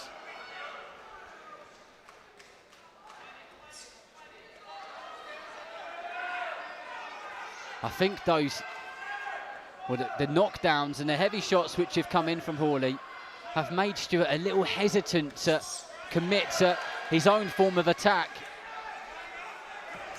Lovely shot. Like to see a bit more body work here from Hawley. Lovely from Stewart, lovely shot. That's the kind of shot that he was looking for. There. And that one definitely registered. And he could do with a bit more space, could Stewart, to start letting his hands go.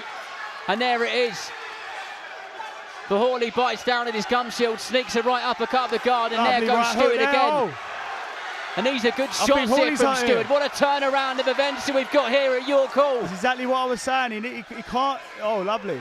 Nearly there. And Hawley needed that space to regroup and get back to doing what was working for him a moment ago, which was working off of that jab. He needs to stay more composed because Steward's clearly still dangerous when he's hurt. He's still throwing back. Where Hawley thinks he's hurt is on the front foot. He's trying to take him out very wildly. Well, 30 seconds to go. Lovely slip from Hawley. Comes back with a counter right hand. Body shot return by Steward. Both these fighters giving each other something to think about now. And I think, Freddie, we've got a bit of a fight on our hands, haven't we? Yeah, we have. I think Steward's growing in confidence now. Well, certainly. He's got a clearer head, and he's so calm. For someone who's been hurt for the first 2 rounds, he's stayed composed, and it's worked there. But Hawley's got to have a deep think now. I think he needs to be a bit more composed. If he does hurt Steward, he needs to take his time when he gets him on the ropes. He's just throwing the wild haymakers at the minute. But that's all due to his title fight experience. When you're fighting this level of opposition, you can't switch off for a second, even if your opponent's hurt. And just shows there where Steward's still dangerous when he's hurt, but he's so relaxed still. What do you think the turnaround was there for Steward? Because that was easily his most successful round and his most successful attacks.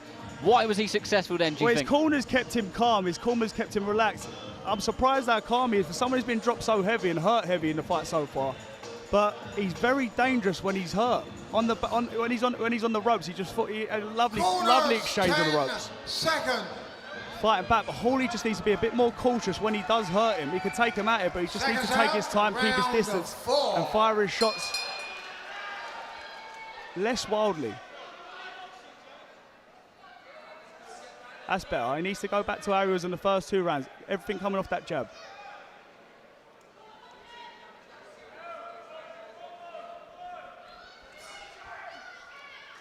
Well, we will be back to the battle of the jabs again, but I think we'll start to see Steward commit more, and now he knows that he can register those shots and he can land them. That's better from Steward, a bit more footwork.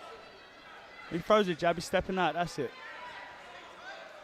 He just needs to be careful he doesn't overreach with that right hand, because Hawley will love a bit of that. Yeah.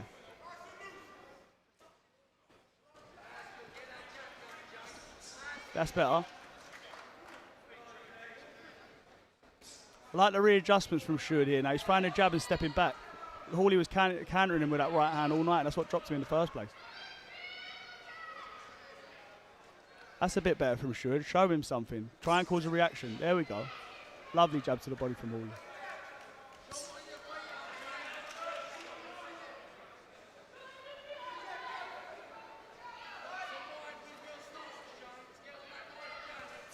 Both men waiting for the other to commit. There we go. That's better from Hitman Hawley. Can he do more of that? Can he attach a second phase onto it?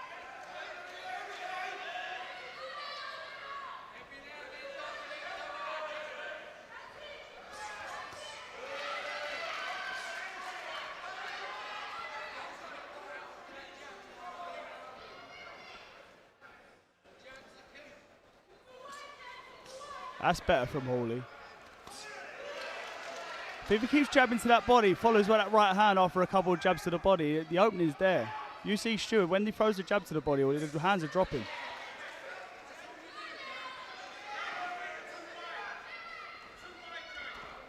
That's much better.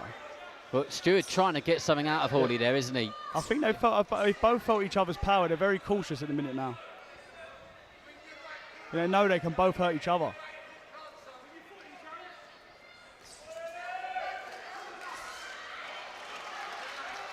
Well, Steward got himself out of the way of that one. Unfortunately for him, he did. James just trying to lovely shot, tweak those feet. That's what I'm saying. If he jabs to the body, just throws that overhand right. The hands are dropping from Steward every time James Hawley goes to that body. If he throws a feint, just go to the right. It's there.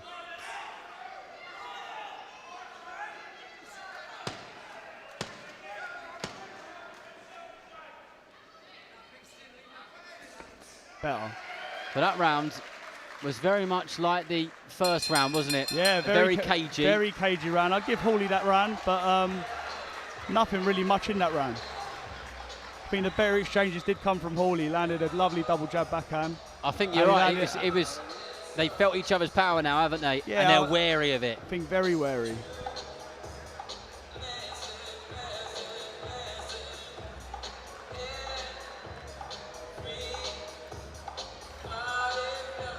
Must say that I'm very impressed with the resilience and the recovery from Ellis Steward. I mean, he was hurt big time in them first few rounds. And he recovered and stayed calm. Well, both fighters, 13 fights into their professional careers. So from that point of view, you know, they're fairly well balanced. Both 27 years old. The tail of the tape is it's a good evenly matched 50-50 fight, isn't it? Yeah, very evenly matched on paper. Out, round 5. But I think in those moments where Steward did find himself in trouble, he showed good composure. That's what Steward needs to do a bit more feinting, cause a reaction from Hawley, and then he can go. That's it. Yeah, lovely one. Good shot there from Steward. Right uppercut straight up the middle of the guard of Hawley. So he feinted that jab, followed through with the right hand. Hawley found with the right hand, he threw the right uppercut. This is much better from Ellis Steward. Good left hook from Hawley.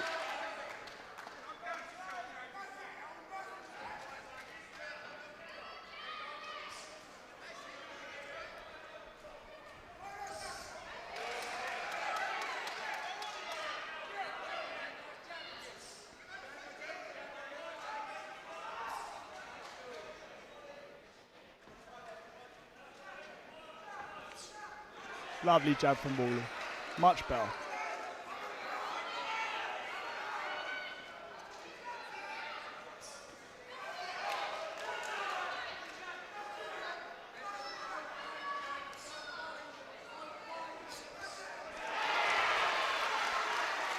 Hawley's just keeping that range from him. He's staying out of range. Making him step in and counter him at will. Hawley, hands low, must be feeling confident. Stabs a jab through the middle. There goes that left hook again. Ellis needs to go back to the feinting here. This is lovely from Hawley. Lovely boxing. Looking very comfortable in this round now. I think one of the challenging things for Steward is he's not able to keep Hawley in the same place for long enough to be successful with his attack, is he? He can land a good one or a good two. And then Hawley's out of there. I think Steward really needs to force the work here now. He needs to start taking a bit more risk.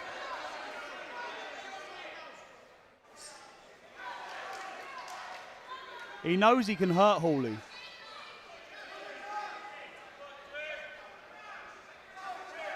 But this is beautiful boxing from Hawley. Beautiful jab. Lovely movement.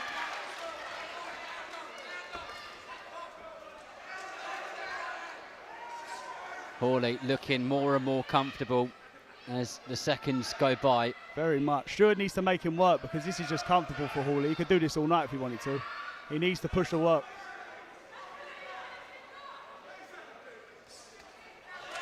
That's better.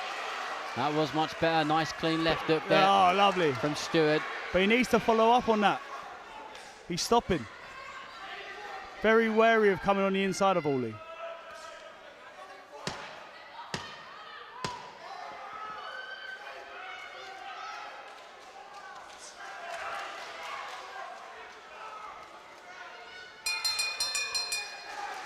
Well, not as cagey as the previous round, but they're still a little bit hesitant. Yeah. Hawley was kind of... He was very comfortable around. He was Hawley, comfortable, yeah. wasn't he? He was the battle of the jabs that round, and I think, yeah, that was an easy round for Hawley. He needs to push the pace now, Ellis. If he wants to win this fight, he needs to make Hawley work. He can't do the same thing there. I think he's very wary of coming into Hawley on the inside because of the power. But yeah, if he wants to win this fight, he needs to push the work and start taking more risks, because Hawley could just do that all night. Yeah, he's going to have to bring the fight to him. Yeah.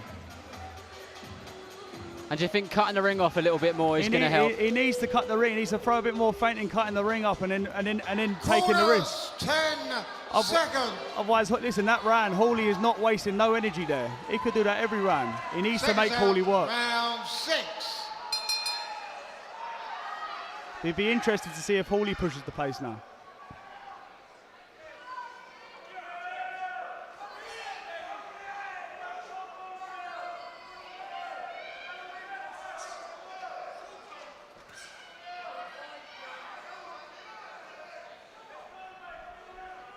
Well, this round beginning, and we're starting to see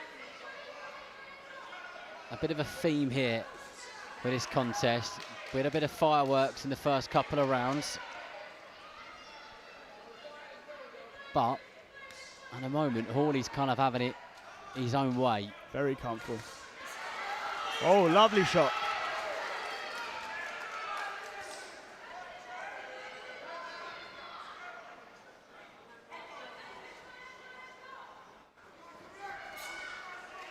Nice stab to the body there from Steward. Plenty more of that needs to come.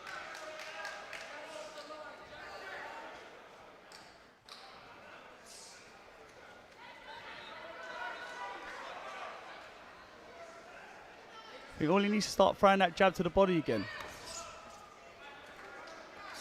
Well, that was what was working, wasn't it? It was that jab to the body and a right hand over the top. Yeah.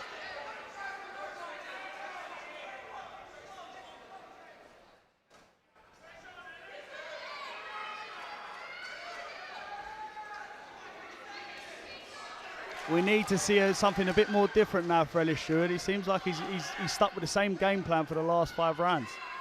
He needs to push the pace if he wants to win this fight. Because at the minute, it looks like Hawley's trailing this.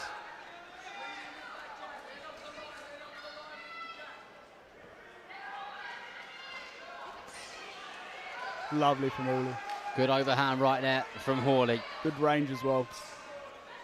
Nice and sharp still. And do you know what's actually quite surprising is looking at the record of Hawley, 13-0, only one of those won by stoppage. You know, like hearing the thuds and watching some of those punches go in, you'd expect a few more, wouldn't you? Yeah, no, he's very strong, lovely left uppercut there. He's a very strong boy. I mean, I've heard about his sparring sessions, but you see his fights, he always has his opponents hurting there. I think he just coming with the experience about finishing them off, and you see that in the early rounds. He was a bit too wild and not a bit. He needed a bit more patience and picking his shots more correctly. But that will come with experience. Lovely route.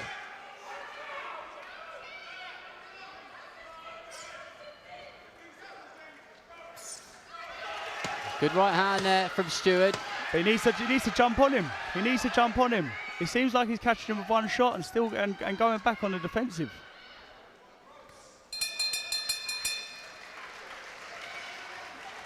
I think there's plenty more of the same, wasn't it? It's pretty much more of the same. Ellis Steward really needs to push the pace if he wants to win this fight now and start making Hawley work. Because Hawley's wasting no energy doing this. He could do this all day. You see him in the corner there, he's barely breathing, do you know what I mean? So he needs to, Ellis Steward needs to start pushing the pace if he wants to win this fight. It's all up to Ellis about how much he wants to win this fight. He really needs to start pushing it and start changing the game plan. Because when he is catching Hawley with some good shots, he just stays back. It's not like he's jumping on when he's a bit wary of coming on the front foot. I wonder what his dad, Terry Steward, is saying to him in the corner, whether almost definitely that'll be the same sort of thing which you're saying. Got to bring the fight to him. Second.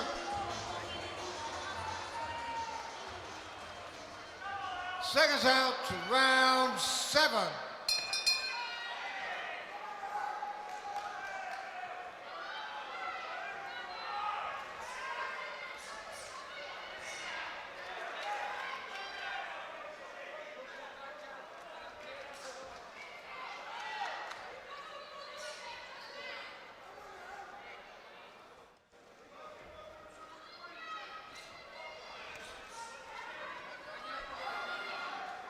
He needs to work here, Steward. He's got him cornered, but he needs to work. He's come out a little bit more, with a tiny bit more urgency, yeah, actually. a bit more on the front foot. Not too much, though, but it's definitely better than what he was in the previous round. Much better, but Hawley's still comfortable. He don't need to move much, because nothing's coming at him.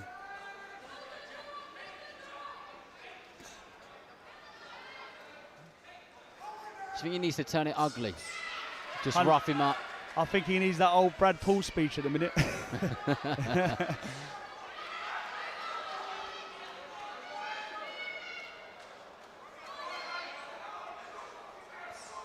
So comfortable, Hawley, at the minute.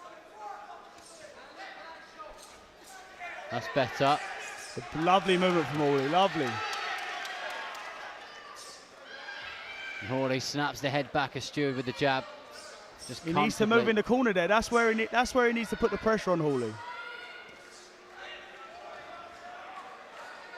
Just allowing him to jab and move out that corner. You need to make it uncomfortable there for him. You need to make him work. But he's so comfortable in that corner, James, he doesn't mind being there. Because nothing's coming there.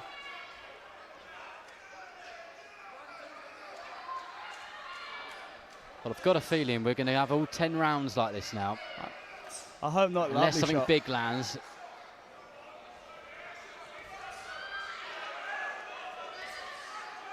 Because Hawley is 90% having it all his own way. At the minute, he's coasting to an easy win. We need to see something different from Ellis. And maybe he turns it up the last couple rounds.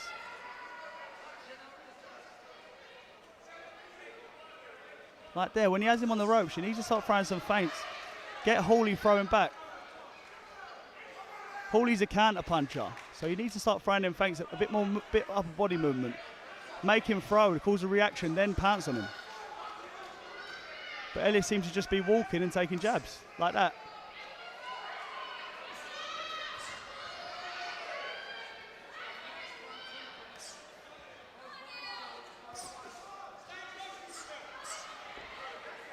But Bit more action there. The problem is he's walking down and Hawley ain't even using much energy. He's just jabbing his head off. He needs to make him work. I hope we see something in his last 3 rounds. Another Hawley ram.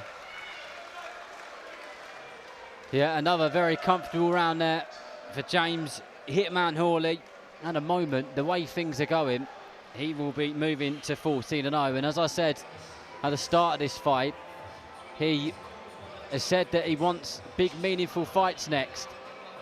He'd love the winner of Callum Simpson, Troy Williamson, and he's got his eyes on lots of super middleweights in and around that kind of level. I mean, yeah, I think you'd be looking. The winner of this fight will be looking at the Williamson and Simpson fight. They'd probably be moving on. The winner would be moving on to world honours, and with Hawley holding the silver Commonwealth, Corners, 10 he'll be looking at the next in line for that. But he must stay alert. Seconds out, round You can't switch 8. off with Steward. He's still dangerous. But at the minute, this is better from Steward.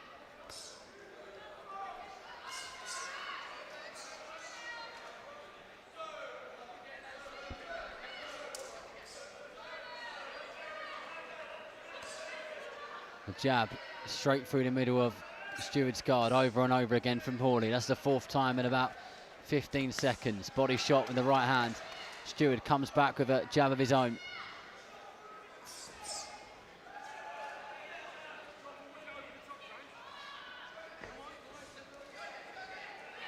Right hand from Steward, missed ever so slightly. And earlier on, I think we would have seen Hawley make the most of that opportunity. He didn't then. And I think that's because he feels comfortable and is quite happy to win the fight in this way.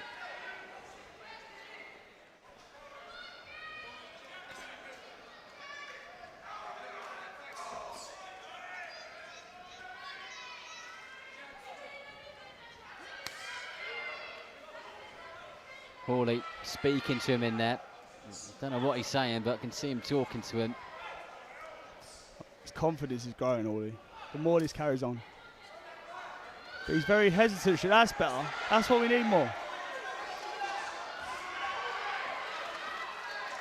He needs to close that distance, Ellis.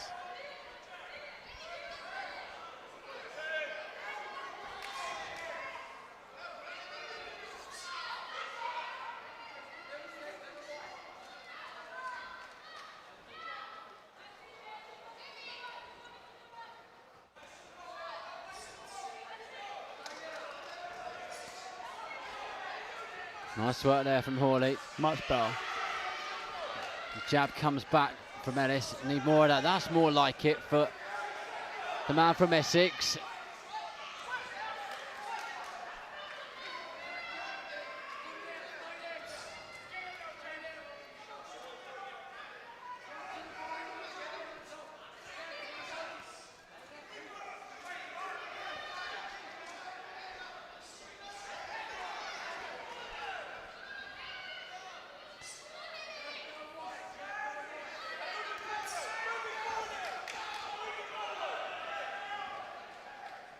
The corner of Steward screaming for Ellis to move him forward. I think they want to see him on the front foot. That's what we trying need. to back him up against the ropes. He is on the front foot, but just there's no output. Very hesitant.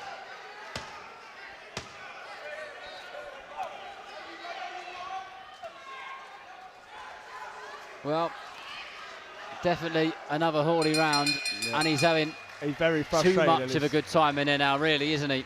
Very much. He's not breaking a sweat in there.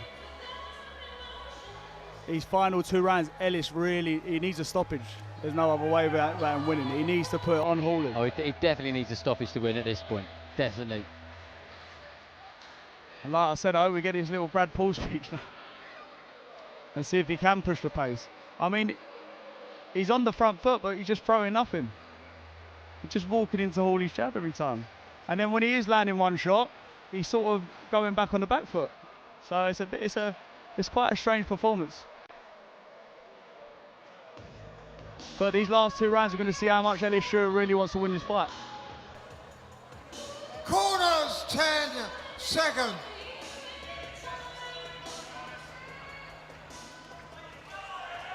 Seconds out, round 9. Well, here we go then, the penultimate round. We really need to see Ellis Steward put in a shift these 2 rounds and properly commit, but James Hawley over the last few rounds has had it pretty much his entire way for the entire round. And at the end of that one, he looked unbelievably comfortable. And he's kicking this round off in exactly the same way, just peppering Steward. Just so comfortable with the jab. So comfortable. And we know that Steward's got it in him because he had it just above our commentary position in round 3 or 4, where he's really letting his hands go. And for the shot which properly registered, there you go, there's a right hand there from Steward. Much better. Walked straight into a jab.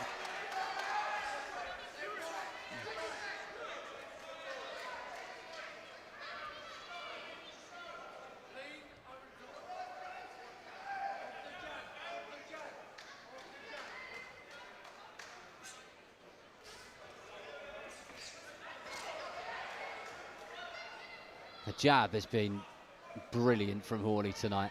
Absolutely brilliant. It's been such a composed, mature performance from him. So comfortable in there. This is better from Steward. But Hawley breaks away, but walks straight into a taste of his own medicine there. Walks 2 big stiff jabs he got hit with there.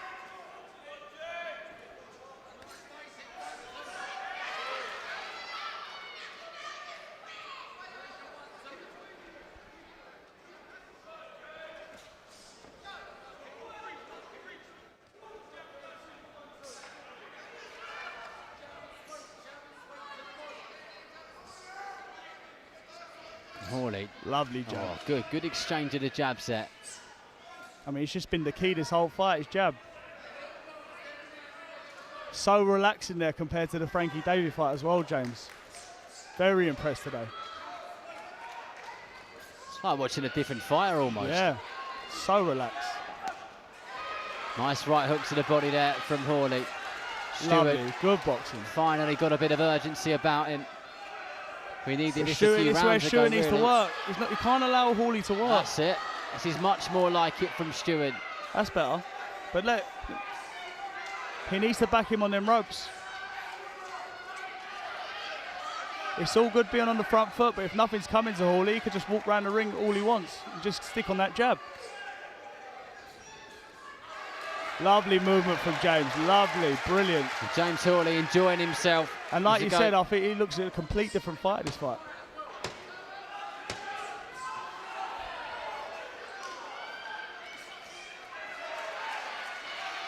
Last few seconds.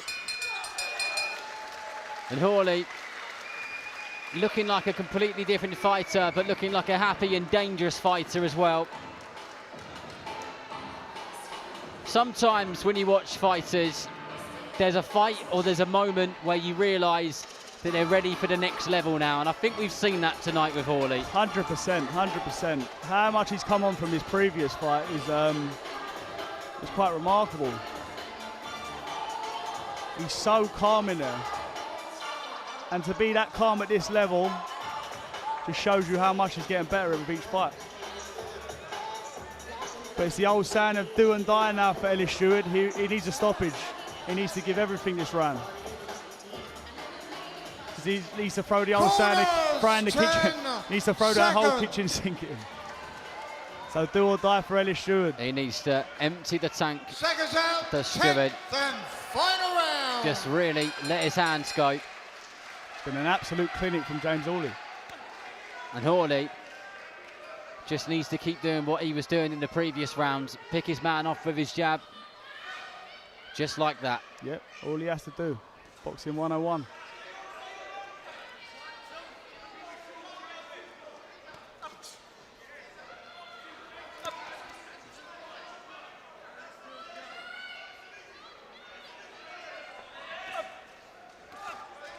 Definitely a bit of urgency around Steward, but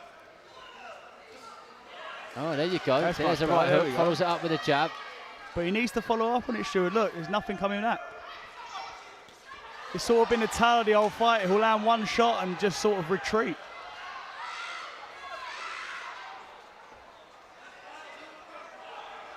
This is where he needs to work. This is where he needs to work. And there's a cut on James Hawley. Yeah, there is a cut over the eye. I wonder if that come from the right hook.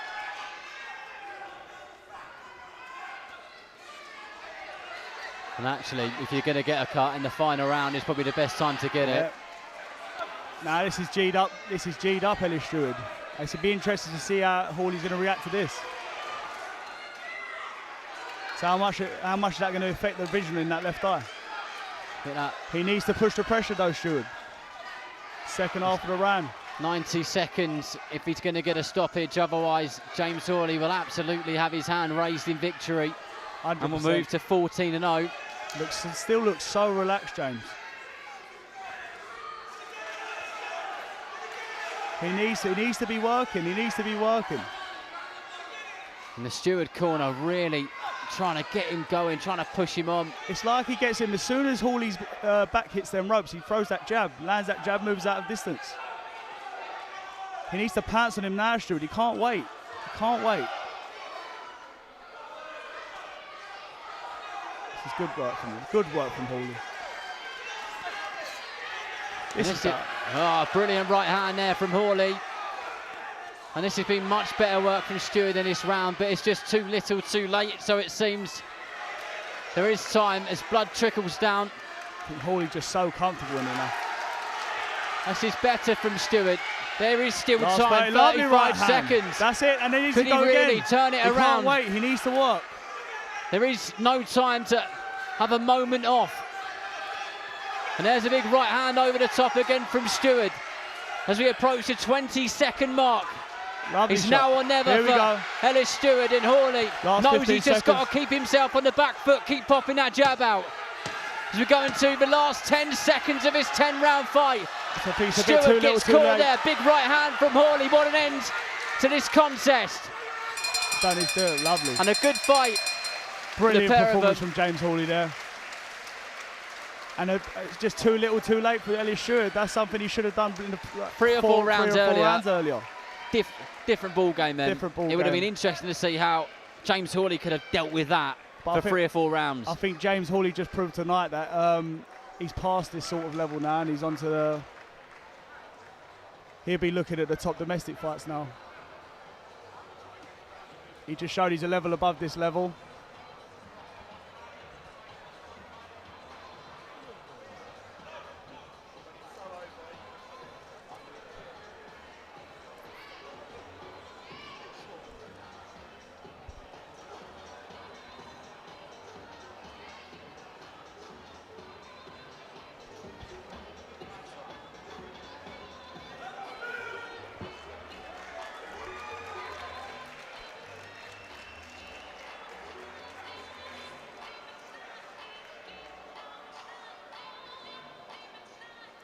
Got to give James Hawley his praises there. He looks like a complete different fighter from that Frankie David fight. He certainly did. Well, Mark Burtis has got the Ladies score. and gentlemen, your referee scores the contest 97 points to 92. The winner and still the Commonwealth Silver Super Middleweight Champion from Bromley, Kent, James Hitman Hawley. And please, a round of applause for the brave, gallant and talented Ellis Steward. The belt will now be presented by Debbie Downs. Thank you, ladies and gentlemen.